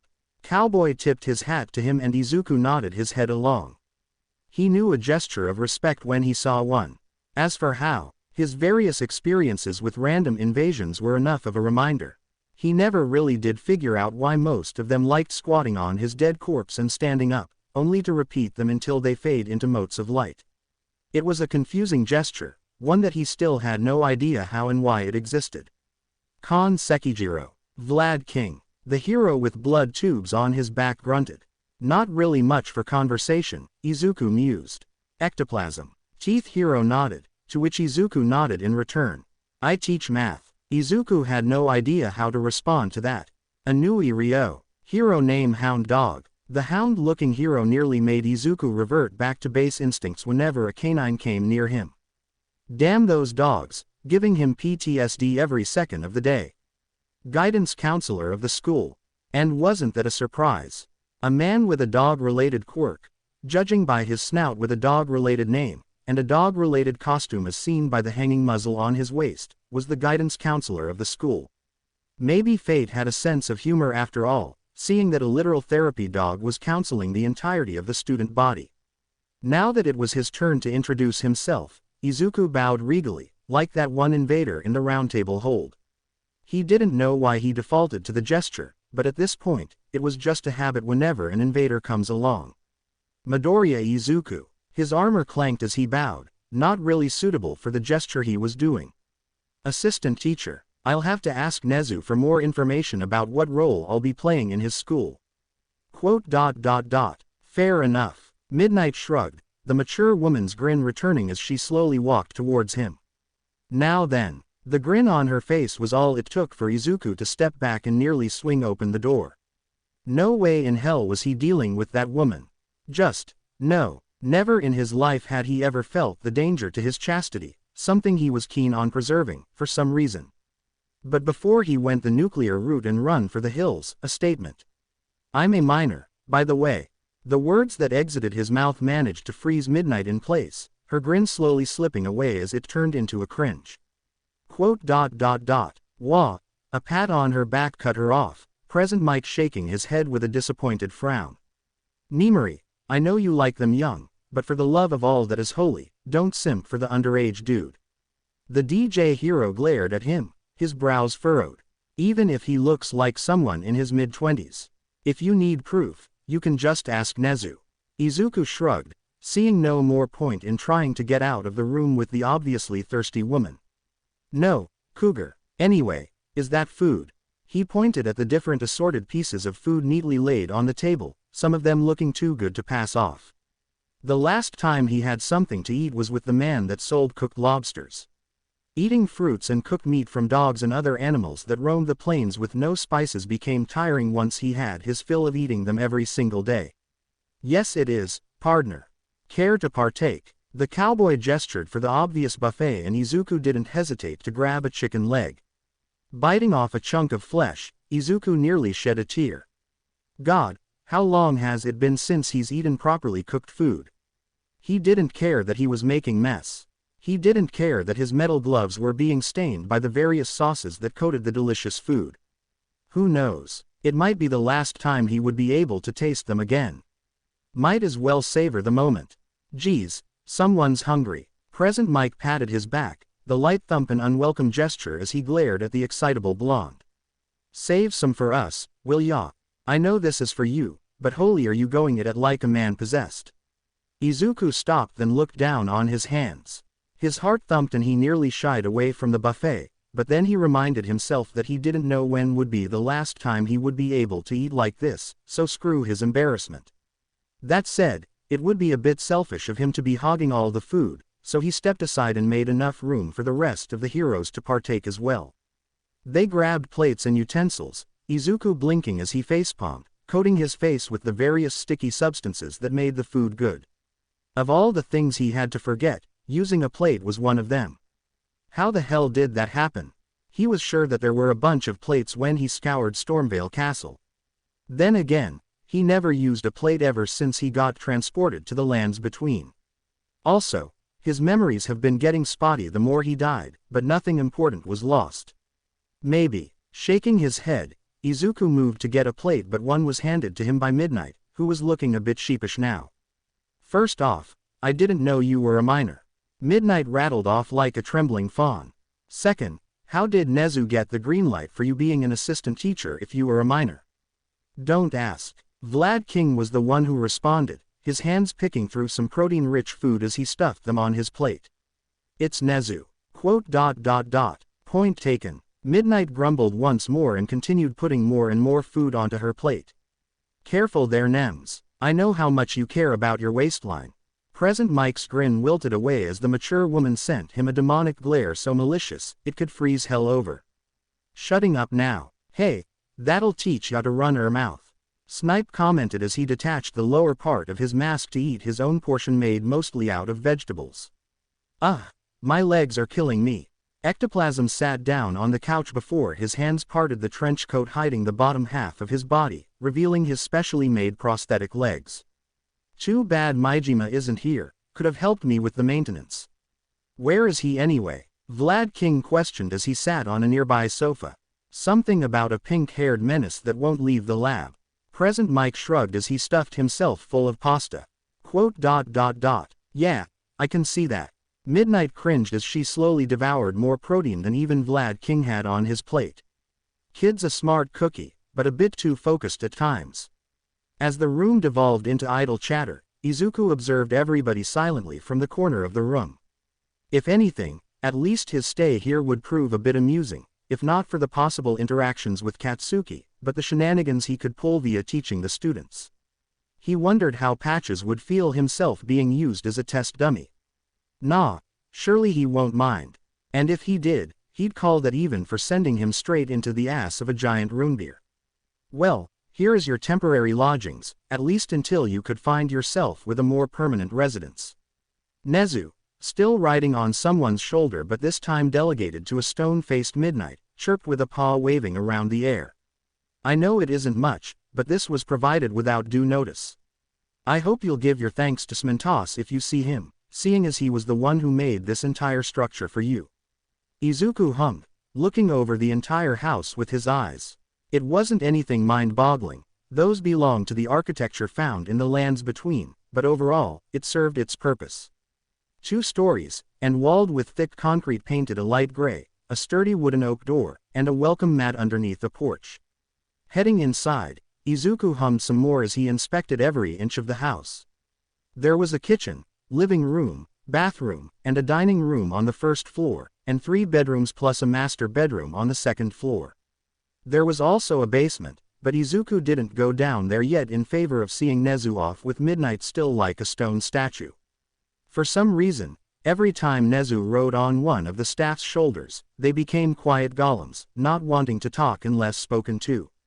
It even happened to All Might, albeit in his shriveled form, but the idea was there. Were they really that afraid of a small rat? Then again, he is probably the smartest being in the entire planet thanks to his almost bullshit quirk. Anyway, with them gone, it was time to check the basement. Heading down the concrete steps, Izuku flicked open the switch and light illuminated the previously dark room.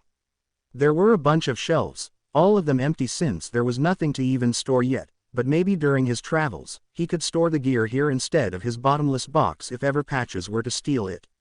After all, how could the bald man steal it when he's in another world? Semantics. That said, where is Zweihander? Nezu said that he placed it in the basement after he got custody of it from the police. He made sure the blade was well maintained because he treated it as his lover.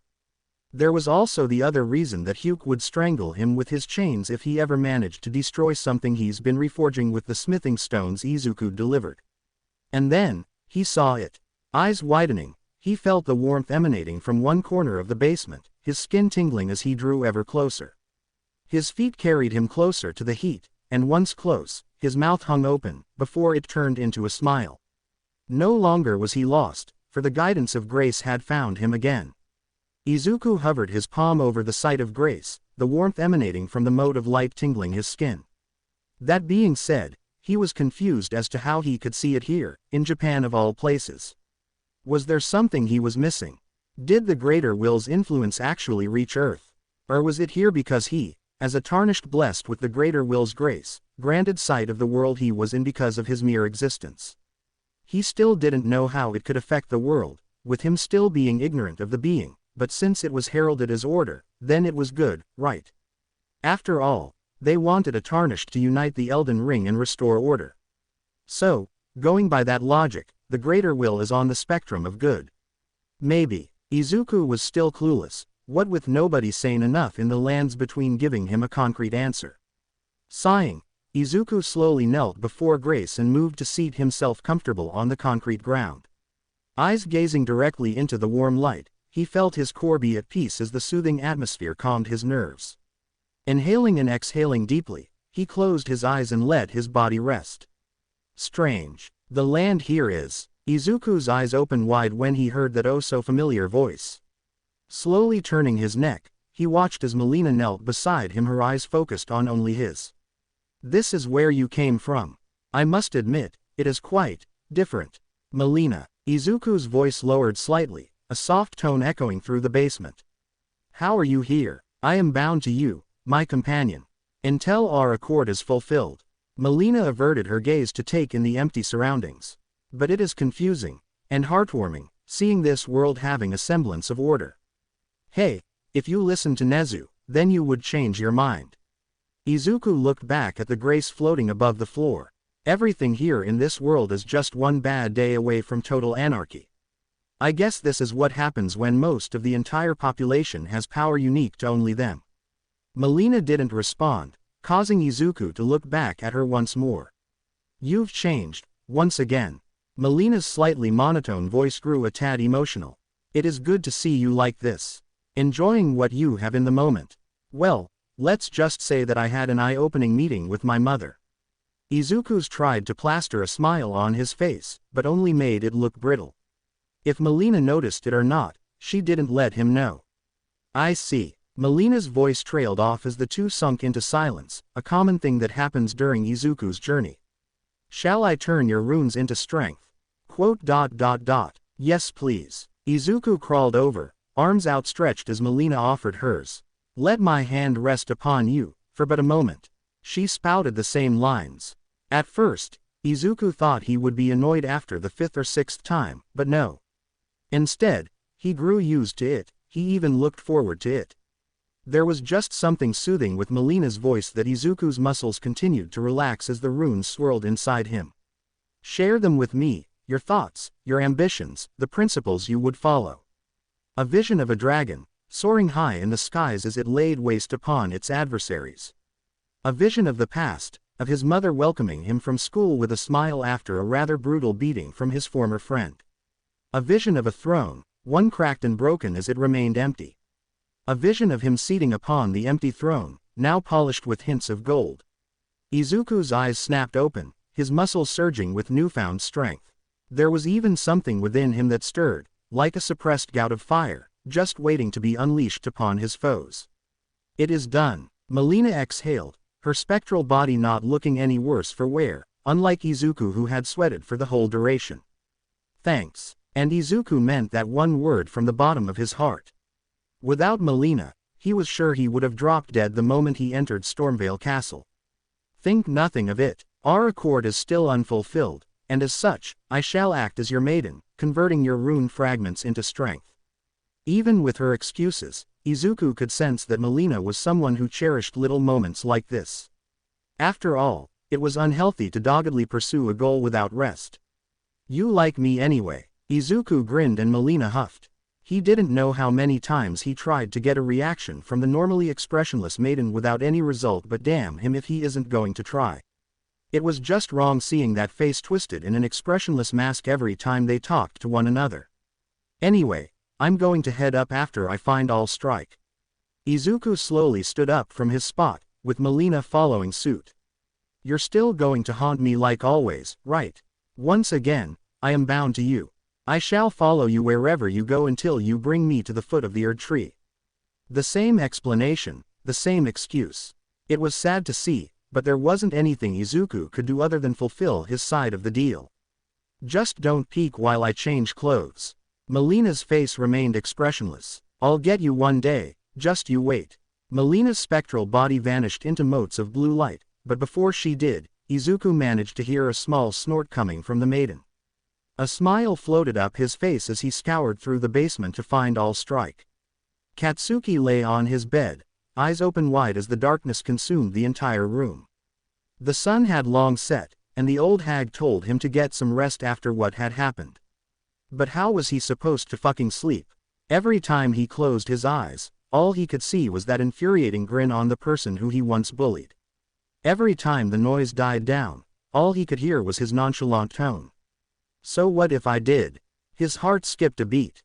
There was no way that Izuku changed that much. There was just no way. How the fuck did a hero worshipper turn into that unfeeling murderer? Sweat pooled underneath his brow as he tossed and turned on his mattress, the once pristine sheets soaked with his perspiration. He did this for a few more times before his frustration reached its limits. Fuck this, he needed a cold shower. Grunting, Katsuki pushed himself off the bed and walked towards the door. The wooden door creaked open, the noise traveling through the dim hallways. It was past midnight, and the old hag and old man were already deep into their sleep. His feet on autopilot, he let it guide him towards his destination while he stewed in his mind, his thoughts a jumbled mess on what to think about what happened in the USJ. His feet stopped and his eyes glared at the door separating him from the bathroom, his mind grinding to a halt as he stood in the hallway silent as the grave. Reaching forward, his hand gripped on the knob, an act that normally didn't require much thinking, but here, he could feel the smooth texture of the knob, its cold metal surface sending shivers down his spine. Shaking his head, he twisted it to the side and the door clicked open. Pushing it gently awry, Katsuki flicked on the light switch located just right next to the open doorway. His eyes squinted, the sudden transition from dark to light stinging his eyes for a brief moment. Stepping inside and locking the door shut, Katsuki stripped down into his birthday suit and flung his clothes into a nearby bin. He headed for the shower and without hesitation, twisted open the valve and let loose the ice-cold water within.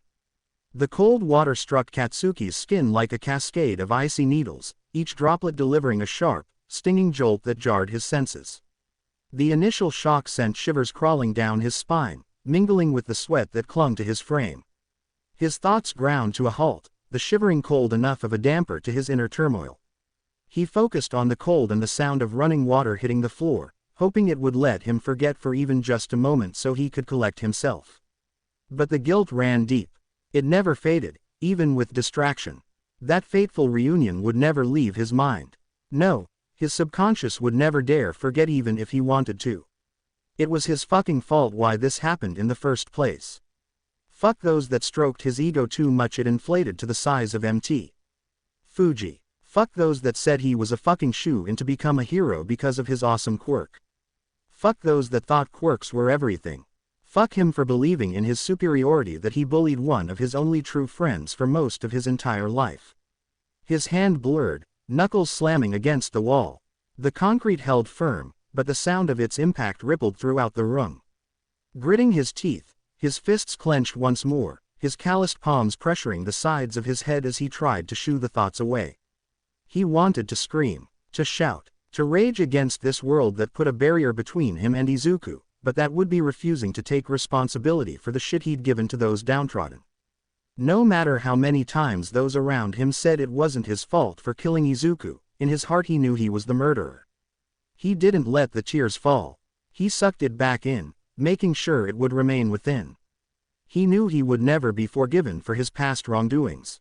He knew it would hurt to carry this guilt until his grave. But it was his to carry. To try and redeem himself even if he didn't deserve it.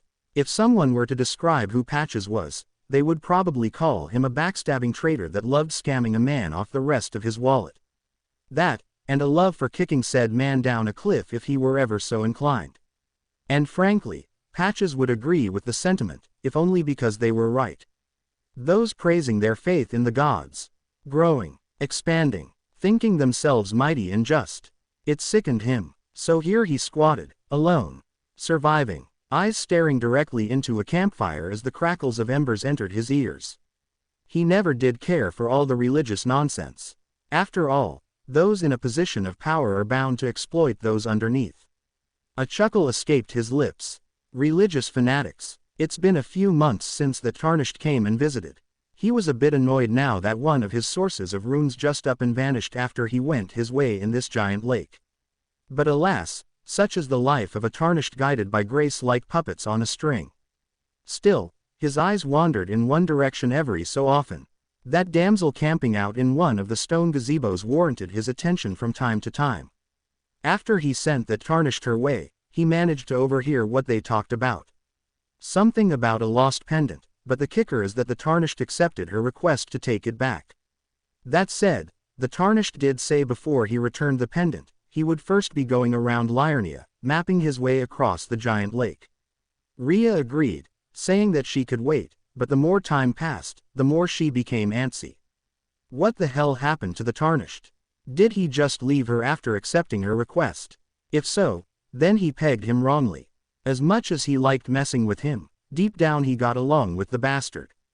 If this is his true colors, well, there's nothing wrong with a bit of comeuppance. Standing up from with a smile on his face, Patches the Untethered grabbed his spear and tower shield, before braving the lakes once more. The last time he heard of the Tarnished, he was seen heading west of the academy. Well, no better time than to give the Tarnished a surprise visit, maybe grab a few runes off his body if he could. Izuku's eyes opened wide, sunlight glaring at him as it filtered through the blinds. He yawned, arms stretched above his head as he tried to let the last vestiges of his drowsiness fade into the void. Tasting the air, contaminated as it was compared to the fresh wind in the lands between, Izuku slowly got up from the soft, cushioned mattress, something he had missed using whenever he went to sleep. Fitting into his fuzzy slippers, courtesy of Nezu populating his temporary lodging with a bunch of living necessities such as clean clothes, footwear, and food aplenty, Izuku groggily strode out of the room and into the bathroom just across the hallway. When was the last time he had a good night's rest ever since he got thrown into the lands between? Well, there was the time he had to sleep in the roundtable hold, but there were no mattresses, and he wasn't too keen on sleeping on Fia's bed with her hogging the sheets. Plus, she just creeped him out, period. Twisting open the door, Izuku headed inside the bathroom and made a beeline straight for the sink. Opening the valve, a rush of water escaped the faucet and Izuku was all too eager to scoop the water in his hands before splashing it across his face, the cold liquid sending shivers down his system. And if some of it went down his throat, even better. He was sick of drinking from lakes with who knows what living within. His lethargy a semblance of the past, Izuku stripped down to his birthday suit before heading into the shower to freshen himself up. He didn't think soap would be one of the things he would miss of the modern world, but going without the damn thing for months made him cherish the utilities a modern world has over those stuck in the medieval period. Plus, toilets. He hated wiping his ass with leaves. It was prickly, and he needed to suffer just to find a smooth leaf, but even then, there was still a hint of prickliness to the thing. A few minutes in the shower while scrubbing himself down was enough to lift his spirits. He felt clean, skin as smooth as silk, something he would never take for granted again. Wading through lakes and swamps does things to a person. Shutting the valve close, Izuku wiped himself down with a smile on his face. Grabbing the clothes neatly folded in one of Cubby's, he dressed himself up, lips formed into a thin line as he spied the distasteful print in the front. It had the face of Nezu smiling with human-like lips and teeth, monochrome in color and creepy as the cemetery shade. He didn't know whether this was Nezu's inexplicable sense of humor or a message, but the cotton was enough to stay his hand. It was just that comfortable. The pants, however, were a bit too stiff for his liking. They were kilometers better than those found in the lands between, but the jeans were just a bit too tight for him. Exiting the bathroom, he then headed for the kitchen to make himself something to eat. Now the processed food in the fridge was a tad unhealthy, but screw healthiness. He died way too many times to care about his health anyway, and he wanted some good food like yesterday, damn it. Opening the fridge, the cool air escaped out into the room. The breeze was soothing, bringing another smile on Izuku's lips. Always being stuffed in his armor was hell for his temperature, so being able to feel the cool breeze without any kind of danger lurking nearby was a godsend. He frowned. There was a bunch of vegetables, some meat in the freezer, pitchers of water, and fruits. And with him being rusty on the stove, he refused to burn the damn house down. Just because he knows how to roast over an open fire doesn't mean he cannot burn down a kitchen. Just one look next to the Church of Ella was enough of a reason. Apparently, from the memories he'd lost when dying multiple times, cooking was one of those to go the way of the dodo. Kale nearly lost his mind trying to put out the fire before he banned him from ever cooking without supervision.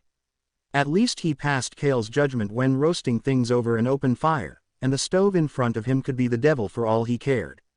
Sighing, he closed the fridge and looked within the drawers of various cabinets. He found some utensils, plates, saucers, knives, and more, but it was the last one that got his attention. A stash of instant ramen. Surely he couldn't burn water, right? Yes, he couldn't burn water, so his instant ramen was safe. Long story short, it was delicious.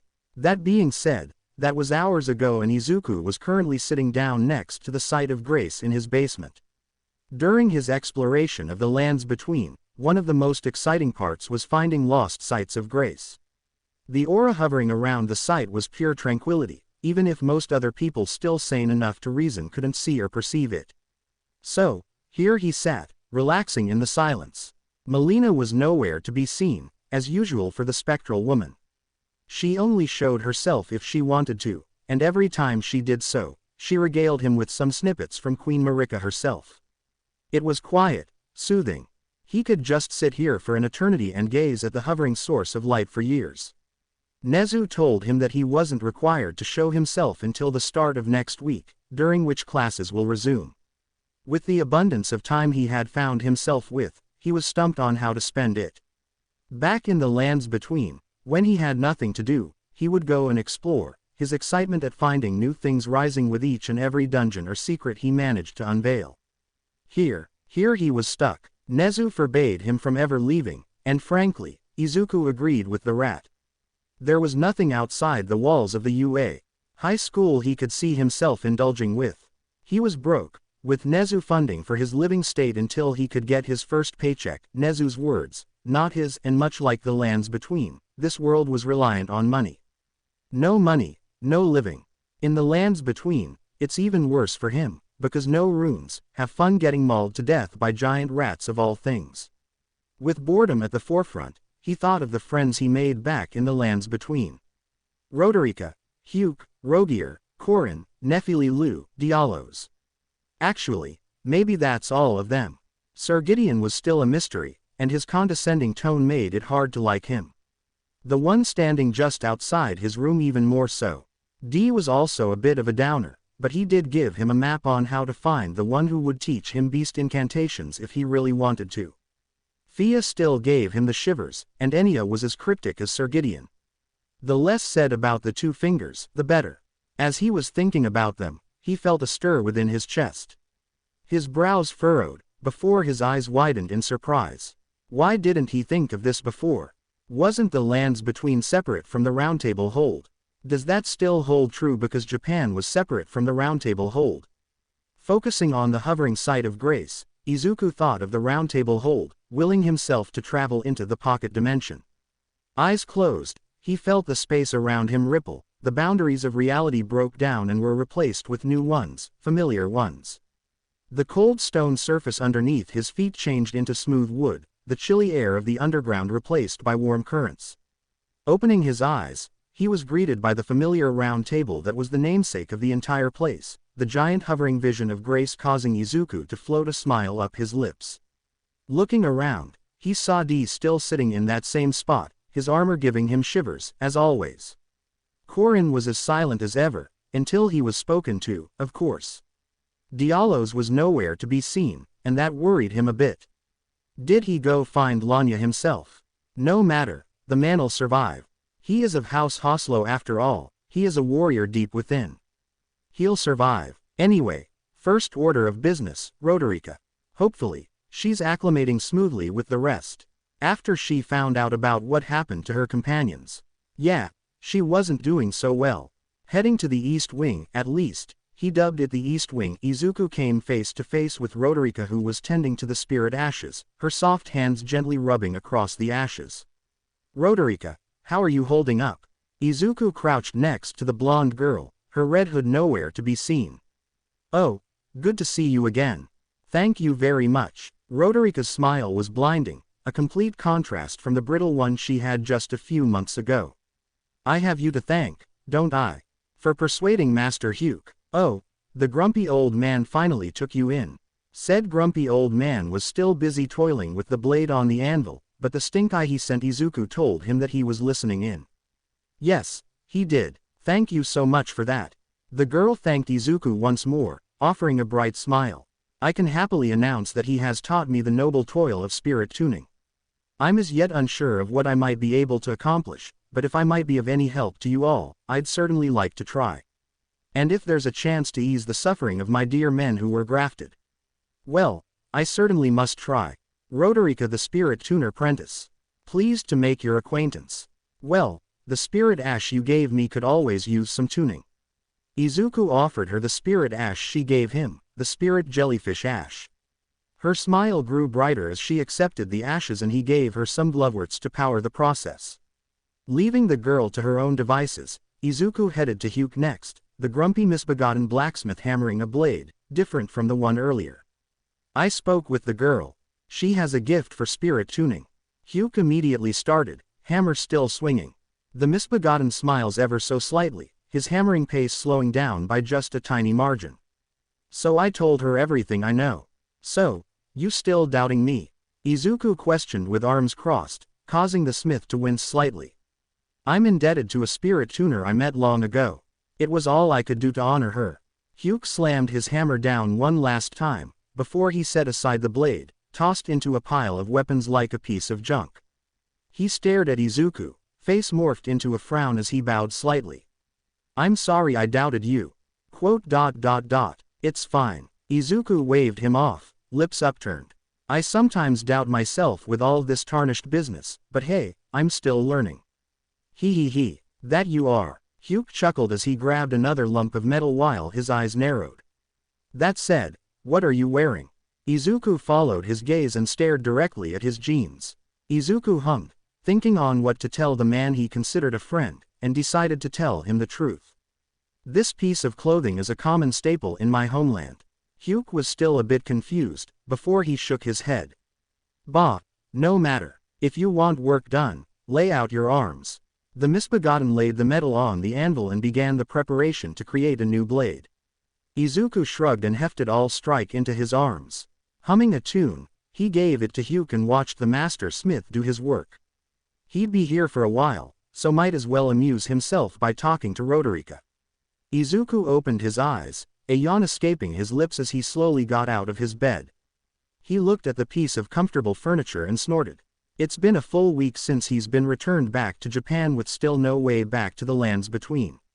Even prompting with Sir Gideon the All-Knowing, apparently that knowledge didn't apply to otherworldly traveling.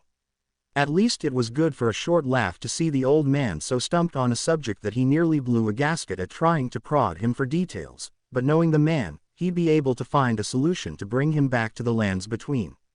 His pride won't allow it, and he knew he was useful.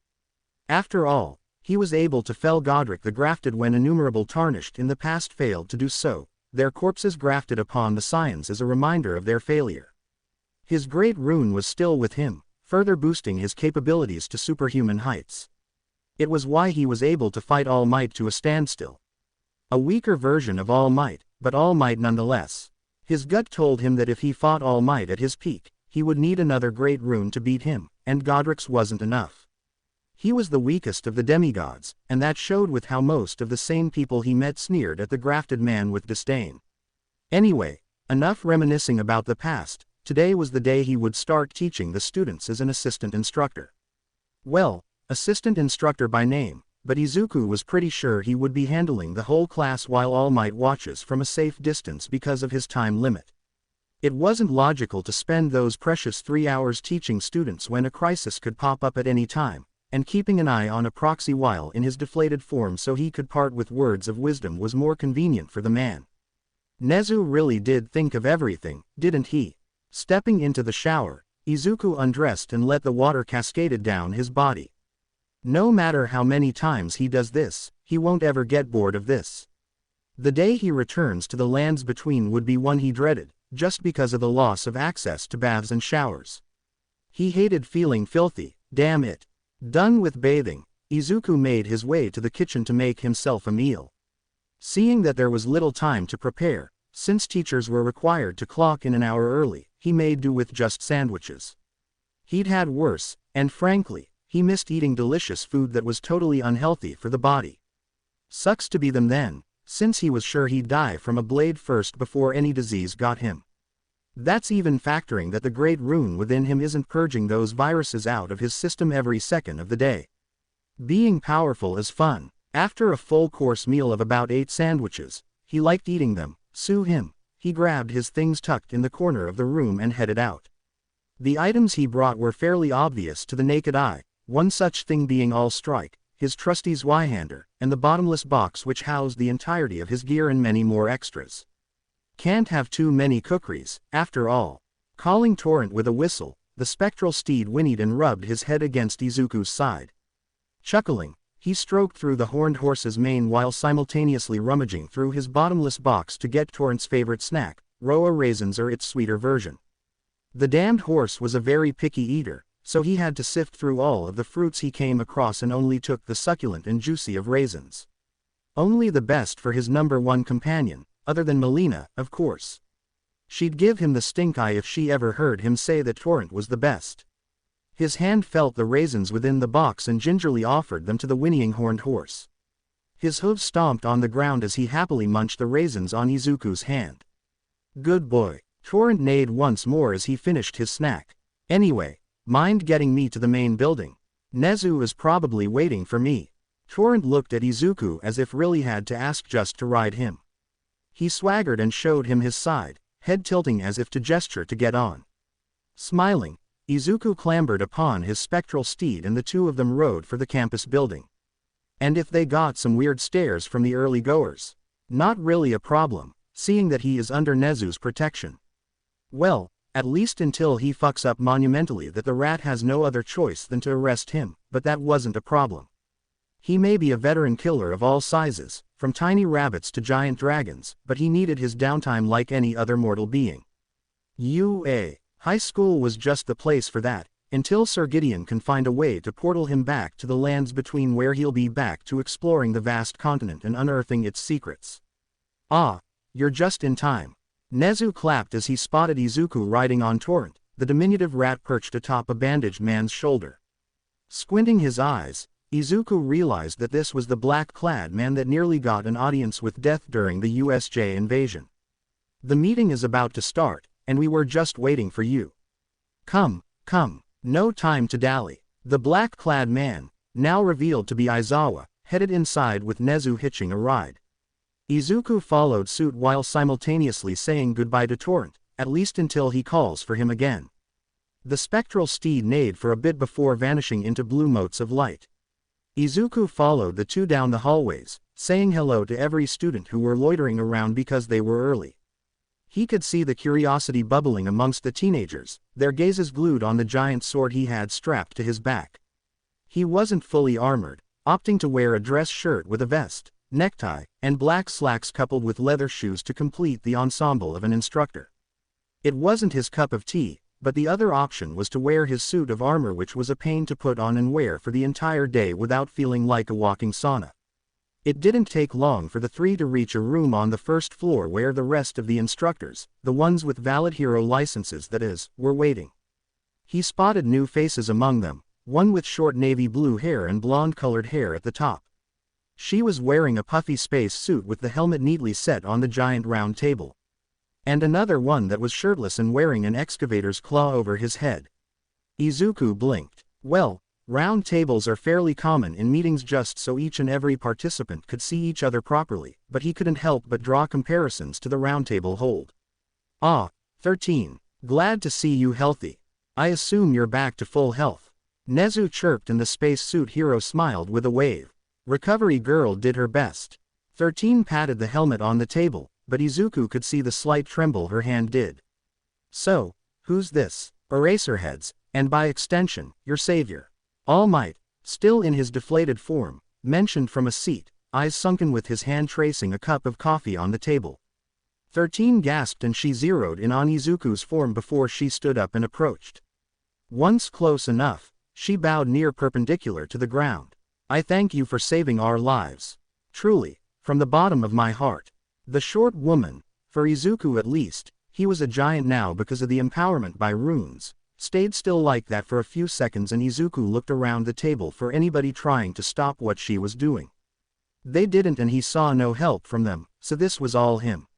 Sighing mentally, Izuku patted the woman's shoulder and opened his mouth. No thanks needed. What kind of person would I be if I ignored a cry for help? A tiny smile spread across his lips. Veteran killer or not, he would always stay true to his roots. Saving people wasn't wrong, even if there were mishaps sometimes. He looked at Eraserhead and saw him closing his eyes, a brief nod sent his way. The silence was enough to convey his gratitude, whether it be for himself, or for the students who nearly got the short end of the stick during that invasion. Well, as much as I would like to thank Midoriya here as well, there is much to be done. 13. Midoriya, please take your seats. 13 stood straight, but she managed to give Izuku a small smile before she headed back to her seat. Izuku shrugged and took his own, just right next to All Might of all people. There was still bitter resentment deep within his heart for the man. It was hard to let go of the hate that festered within when you knew that the man beside him could have saved him from the harsh fate that befell him if he just manned up. But that was the past, and All Might was clearly guilty of it, if the self-hate wasn't evident from the way he shrank away from him. Oh well, water under the bridge. He will never earn his forgiveness until the day he dies, but he won't do anything about it unless he makes the same mistake as he did with him. All right, so, first order of business, I would like to introduce to you our newest assistant instructor, Midoriya Izuku. Nezu gestured for him to stand and Izuku sighed. This was going to be a long meeting. Well, he didn't think he would be put to work on the first day classes resumed, but he was dealing with the rat. Who knows what went into that mind of his? Yes, Izuku learned what the rat's quirk was, and frankly, it terrified him. Just imagining the rat managing to get his paws on a great rune was pure nightmare fuel. But that was on the realm of impossibility, so long as he remained here and wasn't guided by the influence of the greater will. So, Eraserhead, what are we doing? He looked at the bandaged man that made him look like a mummy with a side glance. He was curled up in his yellow sleeping bag with closed eyes, kind of like he was trying to catch some Z. Izuku didn't blame him. I will be taking a rest, otherwise Recovery Girl would make my life harder, and you will be teaching the brats combat. Eraserhead groaned as he flipped around in his sleeping bag, probably trying to find a good sleeping position. Izuku should know, he tried that so many times when roughing it out in the wilderness. Vlad King and I came upon an agreement and slotted both Class 1A and 1B to take your instructions. Don't disappoint. Izuku shrugged. Well, they wanted him to teach their brats, he'll teach them all right. He wondered how they'd take to being introduced to another weapon he'd been stashing inside his bottomless box. It wasn't anything good, unrefined as it was. But it was probably good as practice weapons for his teachings. After all, what better way to teach someone than by experience? Grabbing his bottomless box, he rummaged through it and tried to think of the thing he would be using to teach the students one of the fundamentals of fighting. And it was none other than his old trusty buckler that somehow managed to deflect, if timed properly, giant weapons that could have turned him into paste a dozen times over. Okay, he did get turned into paste, but he got better. Damned Crucible Knights. Now, all that was left was to wait for the brats to arrive. Where the hell are they? Izuku blew on his blade, wiping it with a cloth to clean off the dust that had made its home across its surface. Getting in close, eyed a blade, he let out a satisfied hum as he put all strike back into its sheath. Leaning it across the wall nearby, Izuku stood up and glared at the incoming students all making their way for him and Aizawa, who was already fast asleep. Took your sweet time. Izuku approached the gaggle of students, all of them having looks of confusion plastered on their faces, most of which being one Katsuki Bakugo. In fact, it was hilarious that the ash blonde's eyebrows vanished into his hairline as he saw him walk towards them with a steady gait. You know, I'd expect you all to be punctual, what with all of you being heroes in training. Wait a minute, aren't you that knight from the USJ? One redhead commented and nearly everybody went on edge, all of them tensing for a fight ready to break out. The sight put a smile on his face. What the hell are you doing here? Why, I'm your new instructor. Izuku shrugged and all of them froze, confusion once more taking root within their thoughts. Yes, you can thank the rat for that. I still don't know why he wanted me here to teach you, but I owe him a favor for making my stay here pleasant, so teach you I will. What the fuck, Deku? Katsuki, the loudmouth that he was, stormed to the front with eyes like daggers. Izuku could see the guilt hidden deep within, but it was overshadowed by the sheer confusion that plagued his inner thoughts. You're the same age as us. The revelation got most of the students shouting their confusion, and it was spectacular. Let it be known that Izuku has a new hobby with messing with people, courtesy of Patches the Untethered, damn the slimy snake. So, go and express your grievances with the principal, I'm sure that'll go over well. Izuku drawled and some of the students looked like they were indeed thinking of doing so. And before you go doing that, just let me remind you that Principal Nezu does not like his time being wasted. The area went silent for a minute, with Izuku bearing the wary gazes that pierced through him. Not anything new, he was used to this ever since he got his quirk. All right, that's enough. Aizawa finally thought it was time to speak up from his yellow sleeping bag. Midoriya here will be teaching you this afternoon, and that is final. Either put up with it or go home, but that will cost you your slot in the hero course. It's your choice. His piece said. Aizawa inched towards a corner like a worm and faced the wall, fully content to let Izuku handle the fallout. Looking back at the students, Izuku could see them murmuring to one another, their gazes seldomly crossing against his before they went back to their hushed whispering. His eyebrows twitched, fingers rapping against his waist as the students all expressed their displeasure at the sudden change in instructors. Well, it was time to correct that sentiment. All right then, Since you all don't know me, and I don't know you bar a few of you I've already met back in the USJ, allow me to introduce myself. Izuku turned his back and moved to where he laid his Zweihander. Picking it up with a hand and hefting it atop his shoulder, he approached the students with an easygoing smile. Midoriya Izuku, your temporary combat instructor for the afternoon. Also, your training starts now. A feral grin formed on his face and Izuku zoomed towards the gaggle of students, their eyes wide as they saw his form blur. Arriving right next to Katsuki, Izuku didn't hesitate to swing his sheathed sword at the blonde teen. Imagine his surprise when Katsuki managed to block the incoming strike, but that didn't negate the impact that followed it. He heard a groan for a brief second before Katsuki was sent flying into the cluster of students, all of them finally getting the hint and taking defensive positions. A tangle of vines suddenly burst from underneath him and tried to subdue him. It had thorns that looked mighty deadly, and Izuku couldn't help but whistle at the quirk. But alas, it wasn't enough to contain him. A spectral dragon claw formed around his offhand and ripped the vines to pieces. Due to its size, gales of wind blew outward as the vines were sent flying to the air, some of which rapidly flew towards the students. Fortunately, somebody was able to block the vines via solidifying the air. Looking at the source, he spotted a brown-haired teen that was huffing out hair. Izuku deduced it was a quirk that relied on his breathing. Suddenly, he felt himself sinking into the ground, his head turning downwards as he saw the concrete melt into something like pudding. Ha! Don't underestimate Class 1B. A blonde-looking fop boasted with a self-satisfied smirk. In fact, we don't even need Class 1A to help us, isn't that right guys? Izuku blinked. Looking at the students surrounding him, it was obvious the teen was disliked. Did he not see that? Hell, the students from Class 1A, those he recognized, at least, bristled at the comments. Not like it mattered. Boasting in the battlefield was a terrible mistake to make, one Izuku would make sure to beat him out of. Whistling, Torrent answered his call and the spectral steed neighed, immediately jumping away from the softening concrete with Izuku clambering onto his back. The students all blinked at the sudden inclusion of his noble steed and Izuku felt it was time to make that blonde fop eat those words. Come on Torrent, you see that blonde with an infuriating smirk. Torrent's hooves clopped on the ground. Rush him. Torrent neighed and rushed towards the blonde fop. His eyes widened when he noticed both of them getting closer and closer. Izuku readied his sheathed blade and smacked him across the face.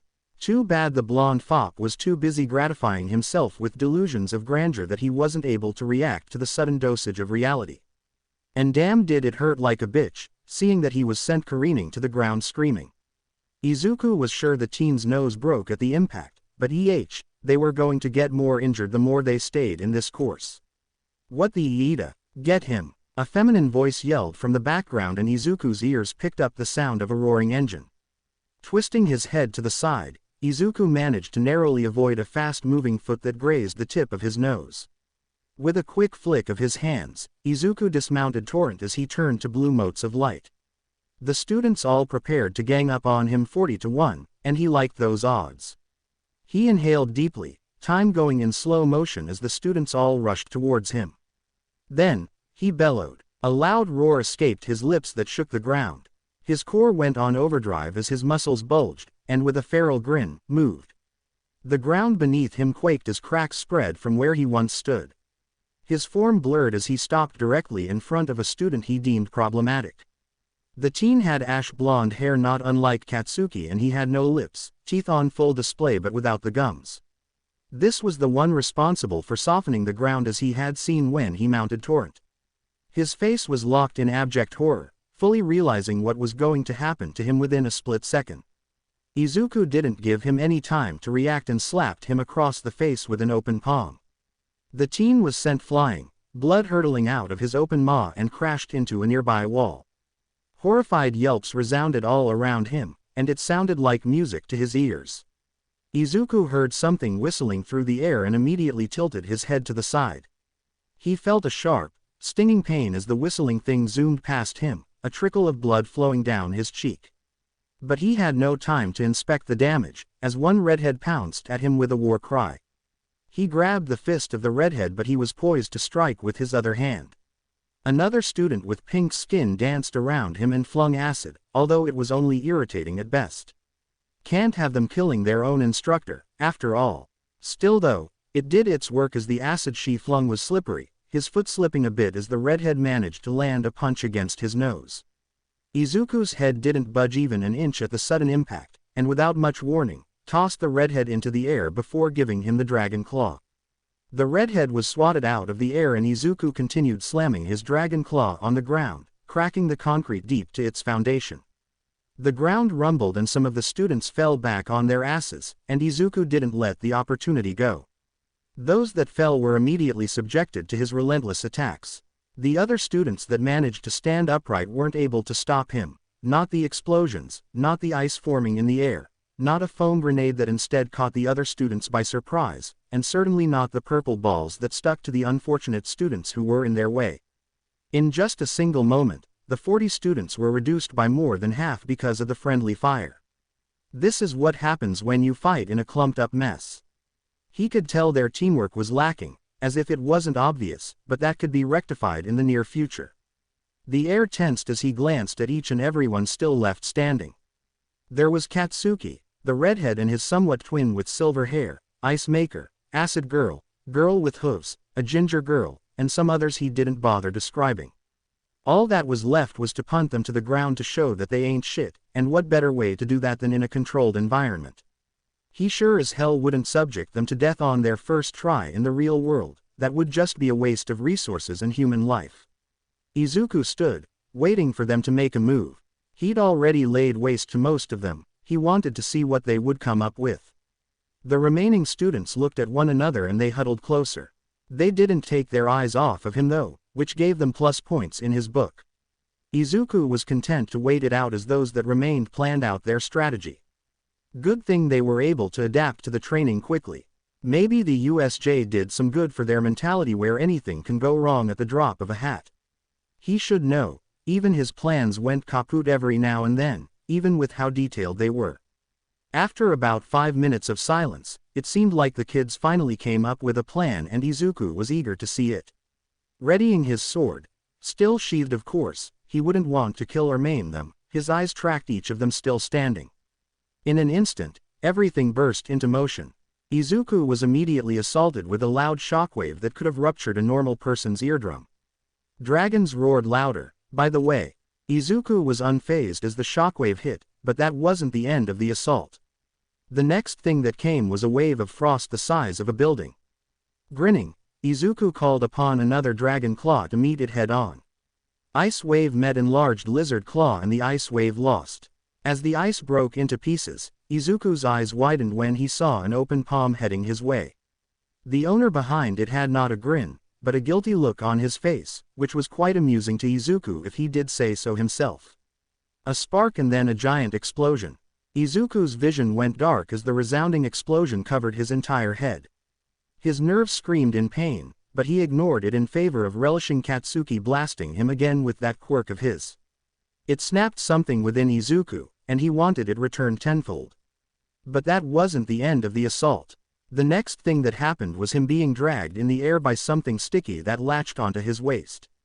The wind rushed past him as he was brought out of the smoke and into the blinding light, revealing what had caught him. Tape. All of a sudden, the tape disconnected and Izuku was flung directly into the wall of a building. A loud crack resounded in the area, and he felt himself slide down the wall and into the floor, all the while Izuku smiled like a loon. That was way better than earlier, where friendly fire went on a rampage. They got a good few licks in, but it still wasn't enough. Pumping energy into his legs, he inhaled so deep, it felt like his chest might burst, before he moved. In less than a second, he was right in front of Katsuki, again, and smacked him with his sheathed Zweihander. The ash blonde was sent flying to another building wall, but Izuku didn't stop to look at his handiwork. He then proceeded to dodge multiple attacks from different angles, ranging from flying horns, icicles, iced ground, more tape, the redhead and his silver twin, a laser beam, a Matryoshka doll that burst into foam that could have rendered him immobile for a while, another shockwave, and a pissed-off Katsuki who came back with a vengeance. Izuku was not going to lie and say that this wasn't fun. It was refreshing, fighting like this without death hanging over him like a guillotine ready to drop. But sadly, as much as he wanted to continue fighting, he still had to teach, and he got some pointers to give out for those that got knocked out early and those that remained standing. So, he got serious. Instantly, the mood shifted and the standing students could feel the trepidation hanging in the air. This was the man who had felled a dragon, too, in fact, the man who had pushed through impossible odds to remain standing, undaunted. And the man who had felled a demigod, no matter how weak he was.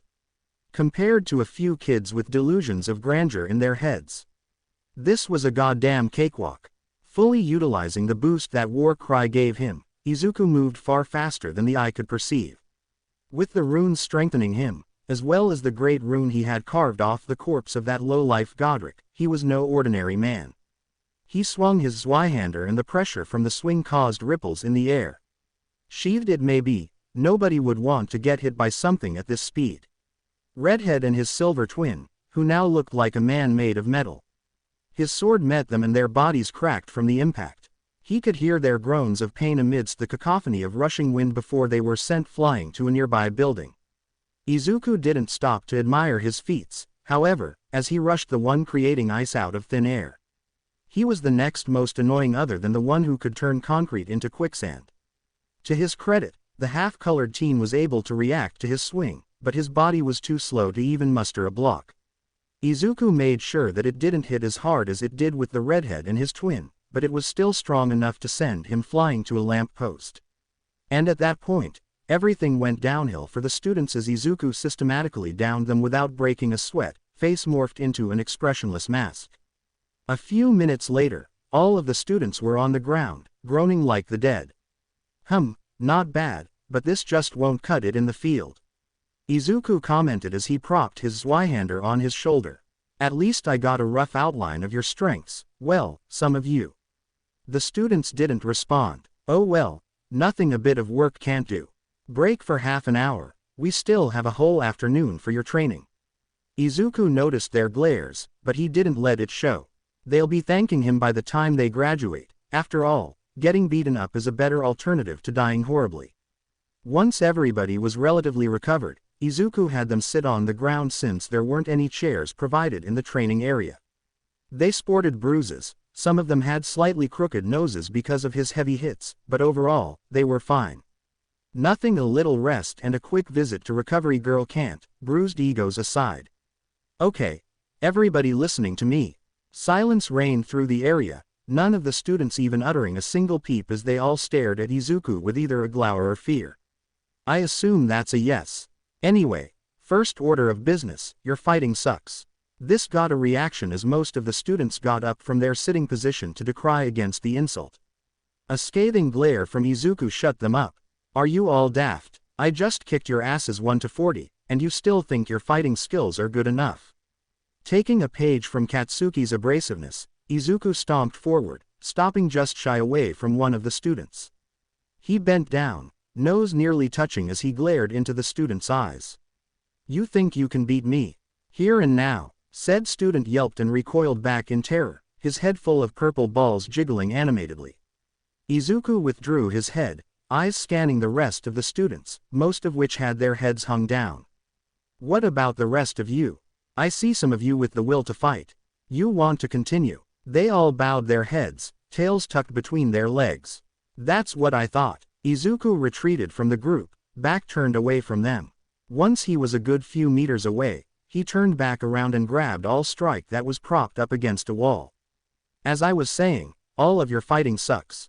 No, I don't care if you have good synergy with some of your peers, but if you're somehow caught lacking in the field all alone, there is nothing that can save you other than yourself.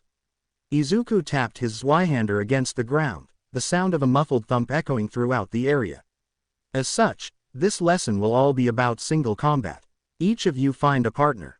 Anyone would do. You have a minute. The students all looked at each other in relative silence, before they all gazed back at Izuku. Narrowed eyes were all it took to push the students to do as he said, all of them standing up to find the partner who they were going to beat up. It didn't take long for all of them to find a partner willing to get their teeth knocked in. Izuku smiled when he saw some of them excited for the oncoming spar.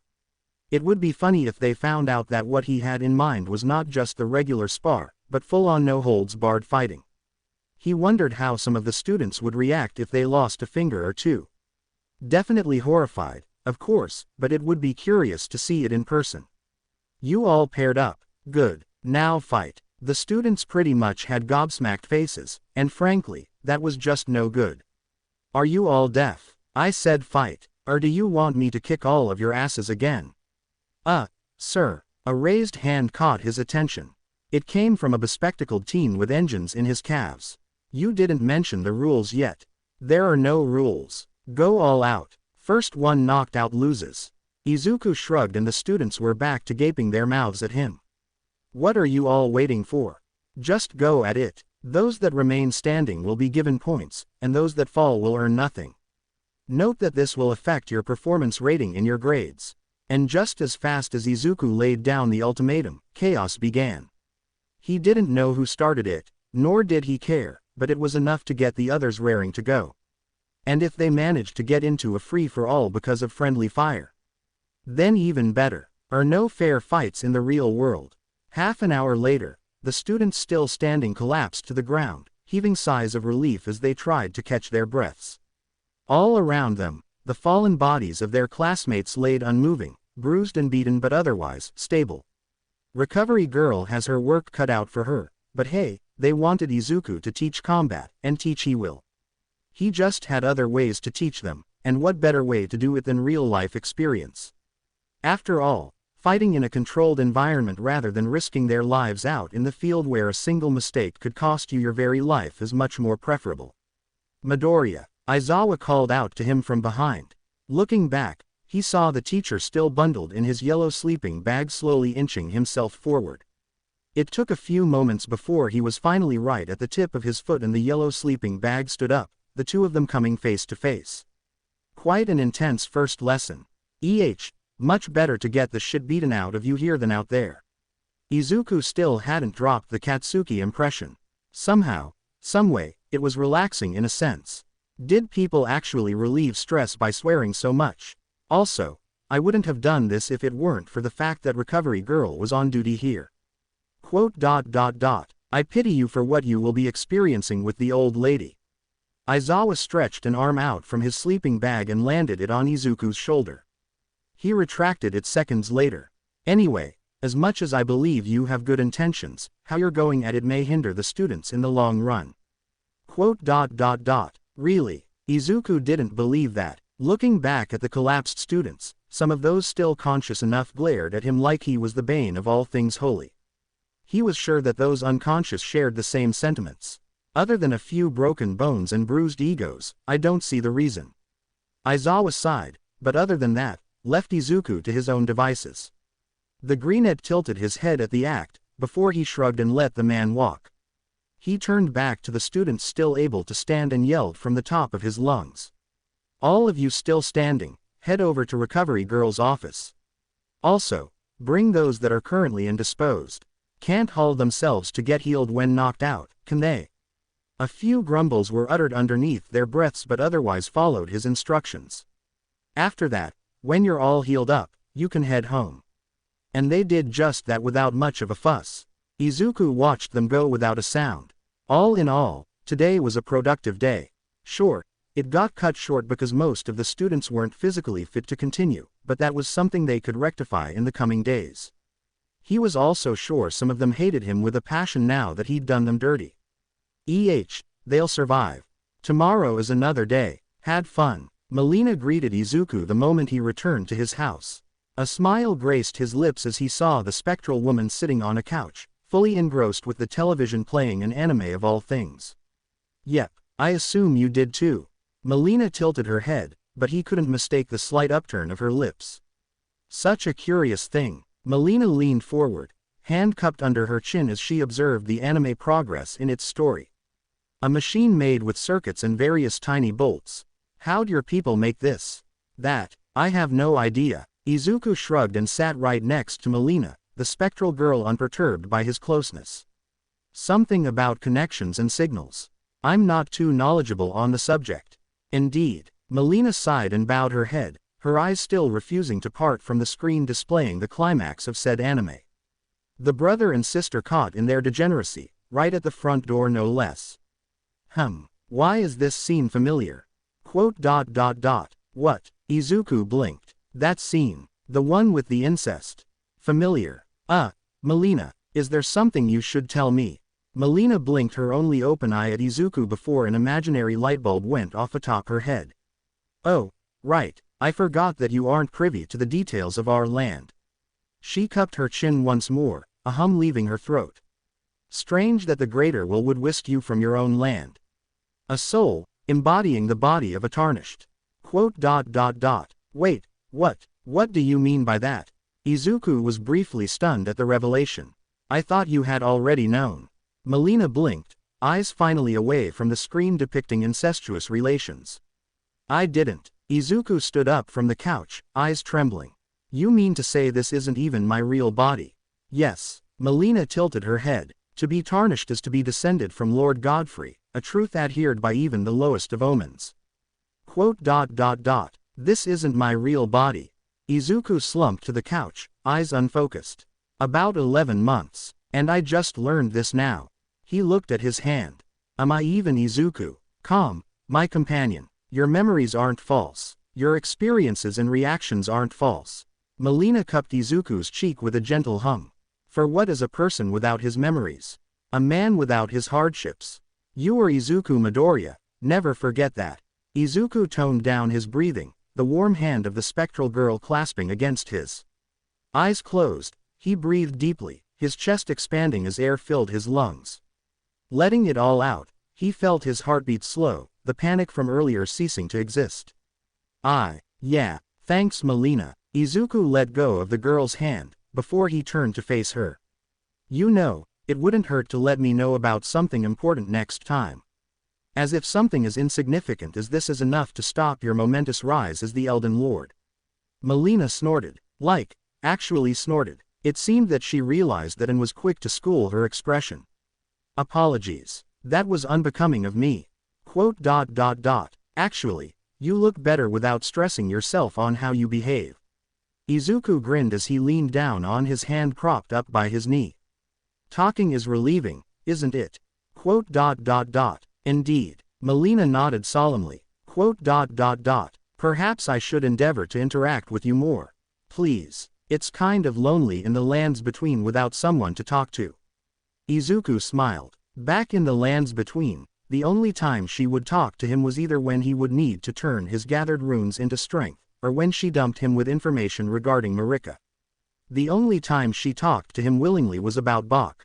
Very well. Even as she said that with an indifferent tone, Izuku could feel the genuineness coming from deep within. It was hard to get a read on her emotions, but perhaps coming back to Japan with her in tow was something of a boon, if he does say so himself, regarding the spectral girl. Not for him, however. The memory of his mother's grave still haunted him, but he had already accepted her death. The only way to honor her legacy was to become someone she would be proud of. Back to Melina, however, every time they talked in a lost sight of grace, she felt cold, robotic, and different. As if she was just going through the motions. The less said about her test, the better. Perhaps Izuku wasn't the first one she had traveled with.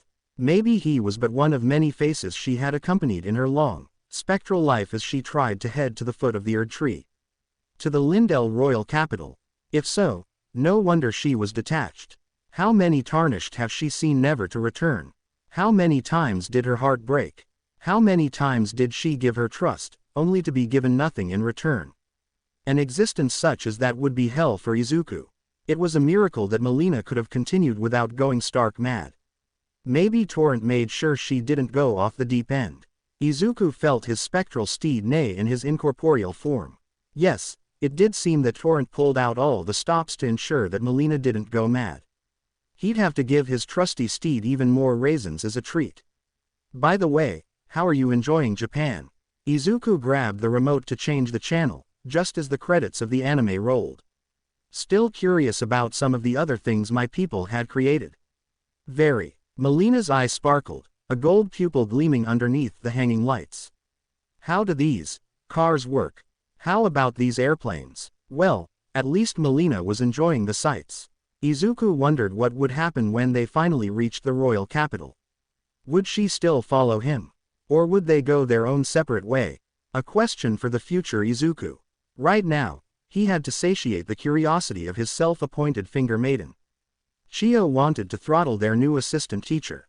She also wanted to throttle Nezu, along with the rest of the staff who thought it was okay for kids to beat the ever-living shit out of each other so bad, they got broken bones. Sure, her quirk could make all of those trivial, but prevention is better than a reaction. Even now, an hour into her duty, there were still at least 20 students unconscious on the beds, some of which collapsed due to exhaustion. Something that her quirk wouldn't help with. She looked at the pieces of glowing stones laid right next to each bed, all of them radiating some sort of healing properties that slowly, but surely, mended their injuries. Bruises faded and gashes closed, but some of the more serious ones like broken bones were her responsibility. There was also something strange with the pieces of rock, however. It could restore stamina, albeit at a tiny amount. In fact, just having one injured student right next to it was enough for Chiyo to use her quirk to heal him back to full health. He was still sleeping, however, due to her quirk's drawbacks. Shuzenji. A voice called out to her, and the old woman nearly snapped her cane at the source.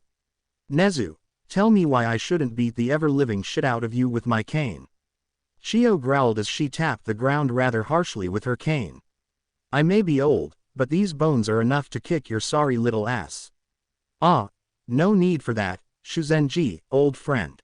Nezu approached one of the rocks with a calculating glint in his eyes. Fascinating, isn't it? An item that could produce the effects of a low-powered regenerator quirk in a given area. And judging by how Midoriya handed them out like candies, he had a whole supply of them just hidden in that tiny, little box of his. I still don't understand why you let him in here as an assistant instructor of all things. Chiyo sighed, body leaning heavily on the cane. That man is unstable, you've seen it in his eyes. He would not blink an eye at a corpse if it meant furthering his own goals.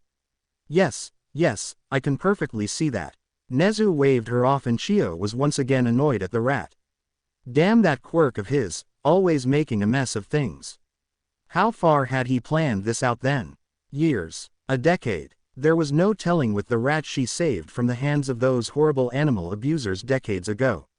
I believe, however, that we can direct his, shall we say, morals, back on the, well, not really on the path, but just close to it. It would be such a waste, after all, for a man such as him to be labeled as another villain. He is close to being one. Chiyo narrowed her already narrowed eyes and Nezu stifled a laugh. Oh, please. Nezu grabbed one of the rocks that weren't in use and tossed it into the air before catching it with his paws. You and I both know that Midoriya is probably more innocent than I am. From what I had observed through his body language and mannerisms, he dislikes killing. He doesn't shy away from it, but he doesn't go out of his way to kill either. Are you sure you should be saying that within earshot of our students? Chiyo grumbled, already knowing that Nezu calculated everything he was doing with that quirk of his. She just wanted to take a jab at him for being a know-it-all, damned rat. Why, if they all weren't asleep, I wouldn't. Nezu's grin was so nefarious, it could have sent shivers down a normal person's spine. Chiyo was already used to it. Now then, distractions aside, have you found out anything about these rocks? So far, nothing. Chiyo's face twitched. This shouldn't be possible. It is literally radiating light, yet everything the scans pick up is saying that it's just a regular rock with a different color. Quote. Very interesting. Nezu cupped the bottom of his snout. Are there any side effects to using them? From my observations, also nothing. Chiyo shrugged, procuring a warming stone that had lost its radiance. They just have a time limit before they are depleted. After that, it's just a colored rock that could be used to bash someone's hard head in. The menacing tone as she glared at Nezu didn't faze the rat. Instead, it just made him more pensive. Curious, is there anything else of note? Chiyo shook her head and Nezu hummed. Well then, that will probably be all. If you need me, I'll be off visiting our new assistant instructor. His actions earlier today may have been made with good intentions, but I will admit, it was a tad excessive. You think? Chiyo deadpanned as she gestured towards the unconscious student. If you must tear into him, You have my permission to smack him with a stick. Noted. And with their brief conversation done, Nezu left Chio to her job, making sure that the students didn't go home with permanent injuries. Izuku was just lounging in his house with Melina when all of a sudden, the door to his living room opened. He looked at the possible intruder, only to see his benefactor cheekily strolling in like he owned the entire place. Well, to be honest, he literally did, but Izuku hoped he would respect his privacy given time. Nezu, what brings you here? Izuku got off his ass, the spectral girl already fading into blue motes of light, away from anyone else's eyes. Approaching the rat, Izuku gestured for the animal to sit in one of the provided chairs that was just his size, probably already placed there just in case Nezu needed to visit. Apologies for barging in at such a time, Midoriya, but we have some things to discuss. Nezu waved his arm, a sign that Izuku was allowed to sit, and he just did so on another chair that was situated right in front of Nezu. Specifically, your stunt with both Class 1A and 1B. Oh, is this about beating them to the ground? Izuku tilted his head and Nezu nodded. Why, I provided them with their healing and valuable knowledge, didn't I? Yes, you did, but how you went about it was quite extreme. Nezu propped up his snout with both of his paws, back straight as he leaned forward. Now, credit where credit is due, your teachings would no doubt have a positive effect on the students' capabilities. However, you must keep in mind that your students are but children, malleable, flexible, easily broken. Nezu's grave tone echoed throughout the room, Izuku's right eyebrow raising at the statement. Their emotions are easily driven, their limited time on this planet still not enough to count as proper experience. Quote. You mean to tell me that they aren't ready? Izuku pursed his lips. Are they truly that unprepared for this path they have chosen? Oh no, I didn't mean that. Nezu waved his paws in front of Izuku. What I meant to say was that they are but children. Their emotions are at an all-time high. There is a reason why our teachers aren't that hard on them. Care to guess why? They couldn't stand the pressure. Izuku concluded and Nezu nodded his head. Precisely. All it takes is one bad day, a single seed of doubt blooming within their hearts to sway them from the path they chose. Nezu sighed, beady eyes closing as he drew in another breath. But, wouldn't that mean that they weren't fit for the role in the first place? That could be the case, but please keep in mind that teenagers are impulsive creatures. Nezu opened his eyes and stared directly into Izuku's orbs. It was your impulsiveness that caused your own death, even if you did save a life. No matter how you interchange it, you running towards the slime villain was the cause of your own demise, that is simply a fact. Quote. Are you mocking me? Izuku narrowed his eyes at the rat, but all he got as a response was a shaking head. No, I am just saying it as it happened. No doubt, you have saved a life, possibly even more lives that day, and I am entirely grateful for your sacrifice, but had you chosen not to run in, there was a possibility that you would be alive without going through whatever it is you went through. Nezu shrugged with a calm demeanor. Izuku's glare softened, his shoulders slumping slightly as he processed the rat's words. Nevertheless, do you see where I'm getting at? Quote. Yes. Izuku sighed, his brain working on overdrive trying to understand the logical being in front of him. It might sound a bit confusing, but Nezu was called the smartest being in Japan for a reason. You are talking about possible futures and how to best guide a student towards that future. You want them to be the heroes they can be, the heroes they were meant to be. Izuku rapped his fingers on the desk, a rhythmic tapping that mirrored the pounding of his heart within his chest. And me doing what I did reduced those chances because of their emotions running high. I'm glad you could see where I'm coming from. Nezu smiled as his paws smacked the desk lightly. So, it would be imperative that this doesn't happen again, are we clear? Quote. As you wish. Izuku agreed. He may have his doubts because if they gave up on just a beating, they weren't fit for the role in the first place, but he would relent. His easygoing life that he didn't want cut short as of now was due to the rat in front of him. It would annoy him, and Melina, to no end if he butchered his chances to take a vacation from exploring the lands between. Great, now then, how are you settling in? Nezu cheerily remarked and Izuku floated a smile up his face. I assume the accommodations have been adequate for the week. Oh, the house is nice. Beats camping in the open fields where anything could rip me a new asshole. As the two devolved into silent chatter, the sun peeking over the horizon slowly sunk, letting the night sky wash away the colorful sky, all the while Melina watched the two converse with a smile on her lips. The next day saw Izuku strolling through the hallways with a pep in his step, Melina walking behind him in her spectral form. The student's naked eyes couldn't see the pseudo-finger maiden following her companion with a slight upturn of her lips. Her lips quirked downwards when she heard subtle murmurs coming from the students, all parting to the side as Izuku walked on through. Curiosity tingling at her heels, Melina creeped in closer, her spectral body making others blind to her presence. Leaning towards the two girls murmuring amongst themselves, the brunette hummed as she listened, head tilting sideways every so often. "Hey, you heard about what happened to Class 1A and 1B yesterday?" Girl number 1 whispered to her companion, a hand right next to her ear. "No, what, and why are we whispering?" Girl number 2 leaned closer, lips quivering as her eyes darted around. "I heard they got thrashed by the new instructor."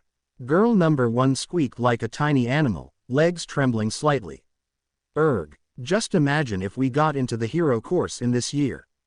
Girl number 2 shivered as well, their bodies frail like sun-kissed snow nearing spring. Melina frowned at the scene.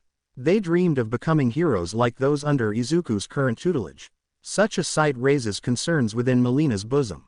Leaving the two to their gossiping, Melina went back to Izuku, sticking close like an unseen guardian, not that he needed it. The more she saw of this world, the more she learned of it. Or more precisely, of how weak it was. It puts things into perspective. Centuries of wandering, of waiting, and trying again, and again, and again, to find one who could bring her to the foot of the Erd tree, to find the one who could bring her closer to finding her purpose. And the one who was the most likely to bring her there, the one who Torrent has chosen, coming from this world with inhabitants as weak as the common rabble populating the lands. It was mind-opening. It wasn't ravaged by war, and if it was, it's been so long since it has seen one on the scale of the lands between, so one would think those inhabiting these lands would be weak. But no, these lands were plagued by a curious phenomenon, one that gave them powers unique to each of them. One which her companion has been dealt a depressing hand. Melina's lips quivered downward. It was a miracle in and of itself that Izuku wasn't a blathering mass of self-destruction. Sighing, Melina moved even closer, close enough that an outstretched arm would have touched Izuku's shoulder if she was so inclined. As they moved through the hallways, Izuku was subjected to even more whispers and murmurs, but the man wasn't fazed by it. In fact, he even relished it. He would rather be talked about than not at all, be it negative or positive, courtesy of the loneliness he was subjected to as he wandered the lands between without any point of social contact during his travels. Their gait didn't cease as they continued onwards, Izuku humming all the while.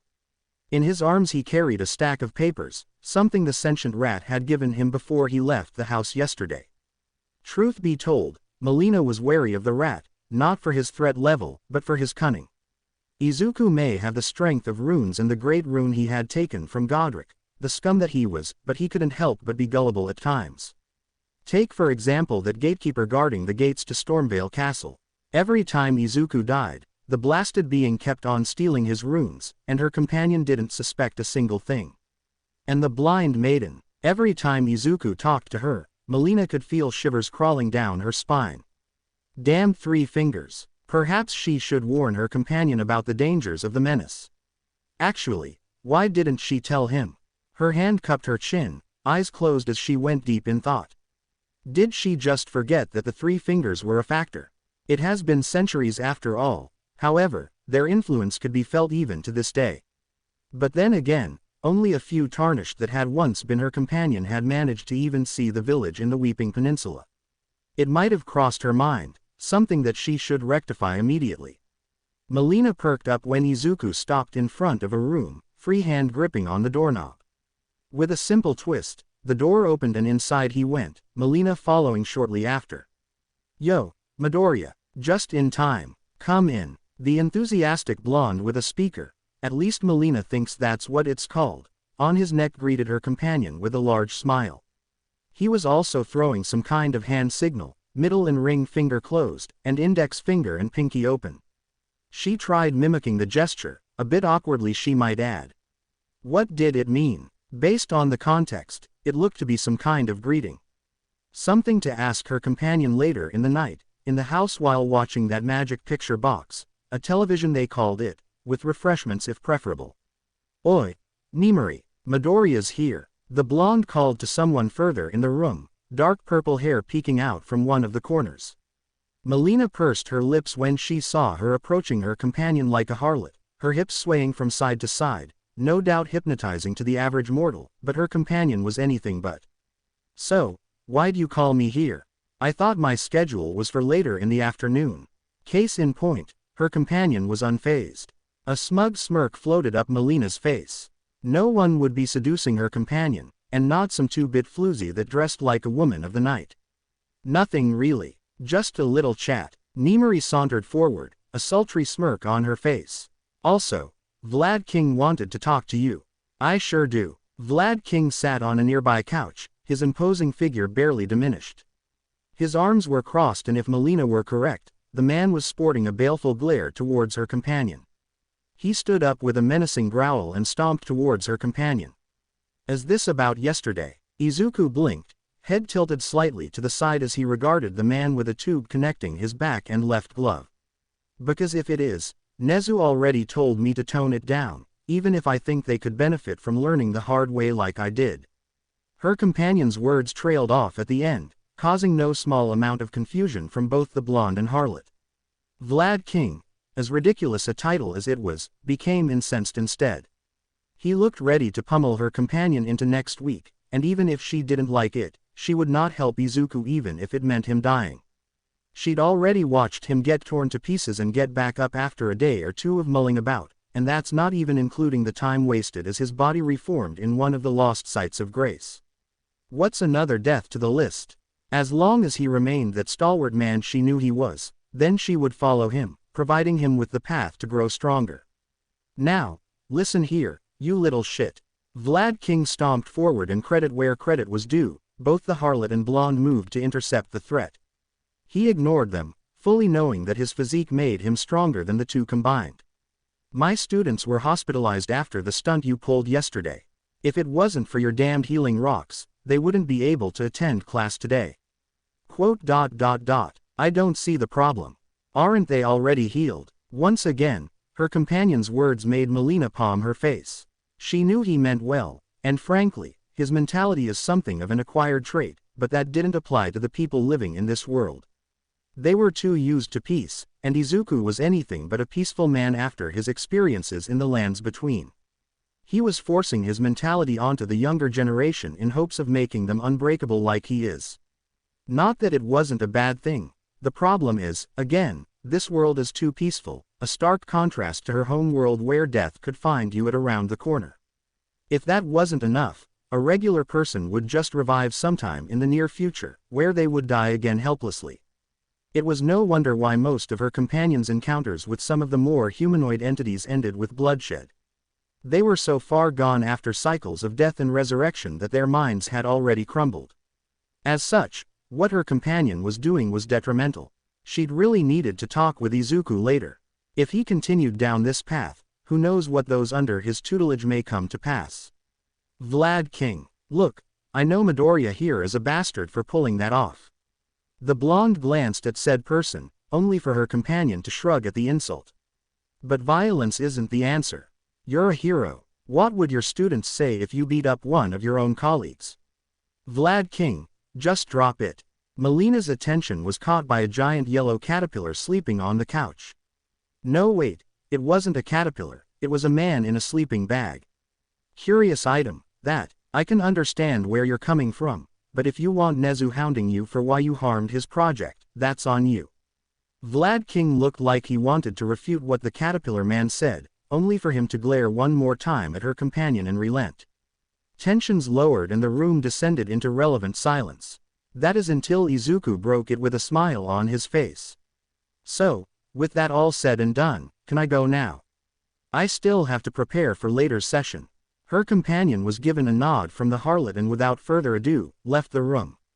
Melina glanced one more time at the inhabitants of the room, two of them sighing, one of them stewing in his rage, and another indifferent. Her eyes narrowed at the indifferent one, the caterpillar man. She'd have to keep an eye on him. He gives off an aura not dissimilar to those of the Black Knives, although the man was no assassin. Turning her head, Melina followed Izuku out of the room and was once more subjected to the various murmurs and whispers coming from the bystanders. "Children," Patches hummed as he poked the corpse of the dragon soaking in the middle of the lake. A smile floated up his face as he pried a single scale off of its body, its luster gleaming underneath the sunlight as he held it up against the sun. Whistling, Patches pocketed the scale and set to gathering more of it from the unmoving corpse. A quick peek at its chest made the bald man shiver, however, as he was reminded of those whack jobs that worshipped the dragons. Bloody cult they were, jokes on them now that some of them turned into abominations. As Patches slowly but surely plucked off each scale and wondered how a dragon scale mail could sell, his ears picked up water splashing from behind. The grip on his tower shield tightening, his other hand went for the shaft of his spear that was leaning against the dead dragon. "Step away from the corpse, now. And put your weapons down." He heard a baritone voice, as well as the telltale sound of a sword sliding out of its sheath. Knowing when he was already at a major disadvantage, Patches cursed inwardly but plastered a forced smile on his face. Now, chum. No need to get all violent here." Patches stood up while dropping his shield and spear, water splashing everywhere as they impacted against the shallow lake. "See, I've dropped them." Turning around, his eyes widened when he came face to face with a humanoid wolf, his wolf head snarling down at him. "Step away." The wolf's snarl made Patches cringe. Yep, he wasn't gonna tango with this fellow anyway. So, cutting his losses, he slowly inched himself away from the dead dragon, his weapons still where he left them. "Now, who are you?" "Me. Why, I'm Patches. Patches the Untethered." His bald head gleaming underneath the sun's shine, Patches showed off his pearly whites while making exaggerated gestures with his arms. "Owner of the proud Patches Emporium. Now mobile. Bloody hell, you're that slime ball Izuku mentioned." And all at once the tension evaporated when the half-wolf sighed. He sheathed his greatsword and the snarl was wiped from his face. This didn't mean that Patches let his guard down, no siree. In fact, he was offended. Him, a slime ball, preposterous. Why, those wandering nomads were probably ripping off any of the poor sods that came across them. "Now, hold on a second. I can't just have you besmirching my good name." Patches grabbed his pack and opened it, revealing the contents within. "In fact, I have quite a good selection here ready for purchase. Care to take a look?" "No thanks." The half-wolf shook his head. "Anyway, just wanted to ask some questions. You see anything weird happen around here? Other than the dead dragon, of course." Patches shook his head. He had just arrived and something told him that lying to his face would mean an abrupt end to his merchant days. "I see. Well, I guess I'll be going then." As the half-wolf moved to leave, Patches felt the ground leave his feet. Looking up, he saw a giant crack in the air and his face paled. Even the half-wolf wasn't getting away scot-free, his body tumbling in the air as he tried to get his bearings. Patches tried to look for anything to grab onto, but it was too late. He was sucked into the crack and the next moment, everything went black. To be continued. I hope you guys enjoyed this video and make sure to like and subscribe to the channel. Now we will see you in the next video.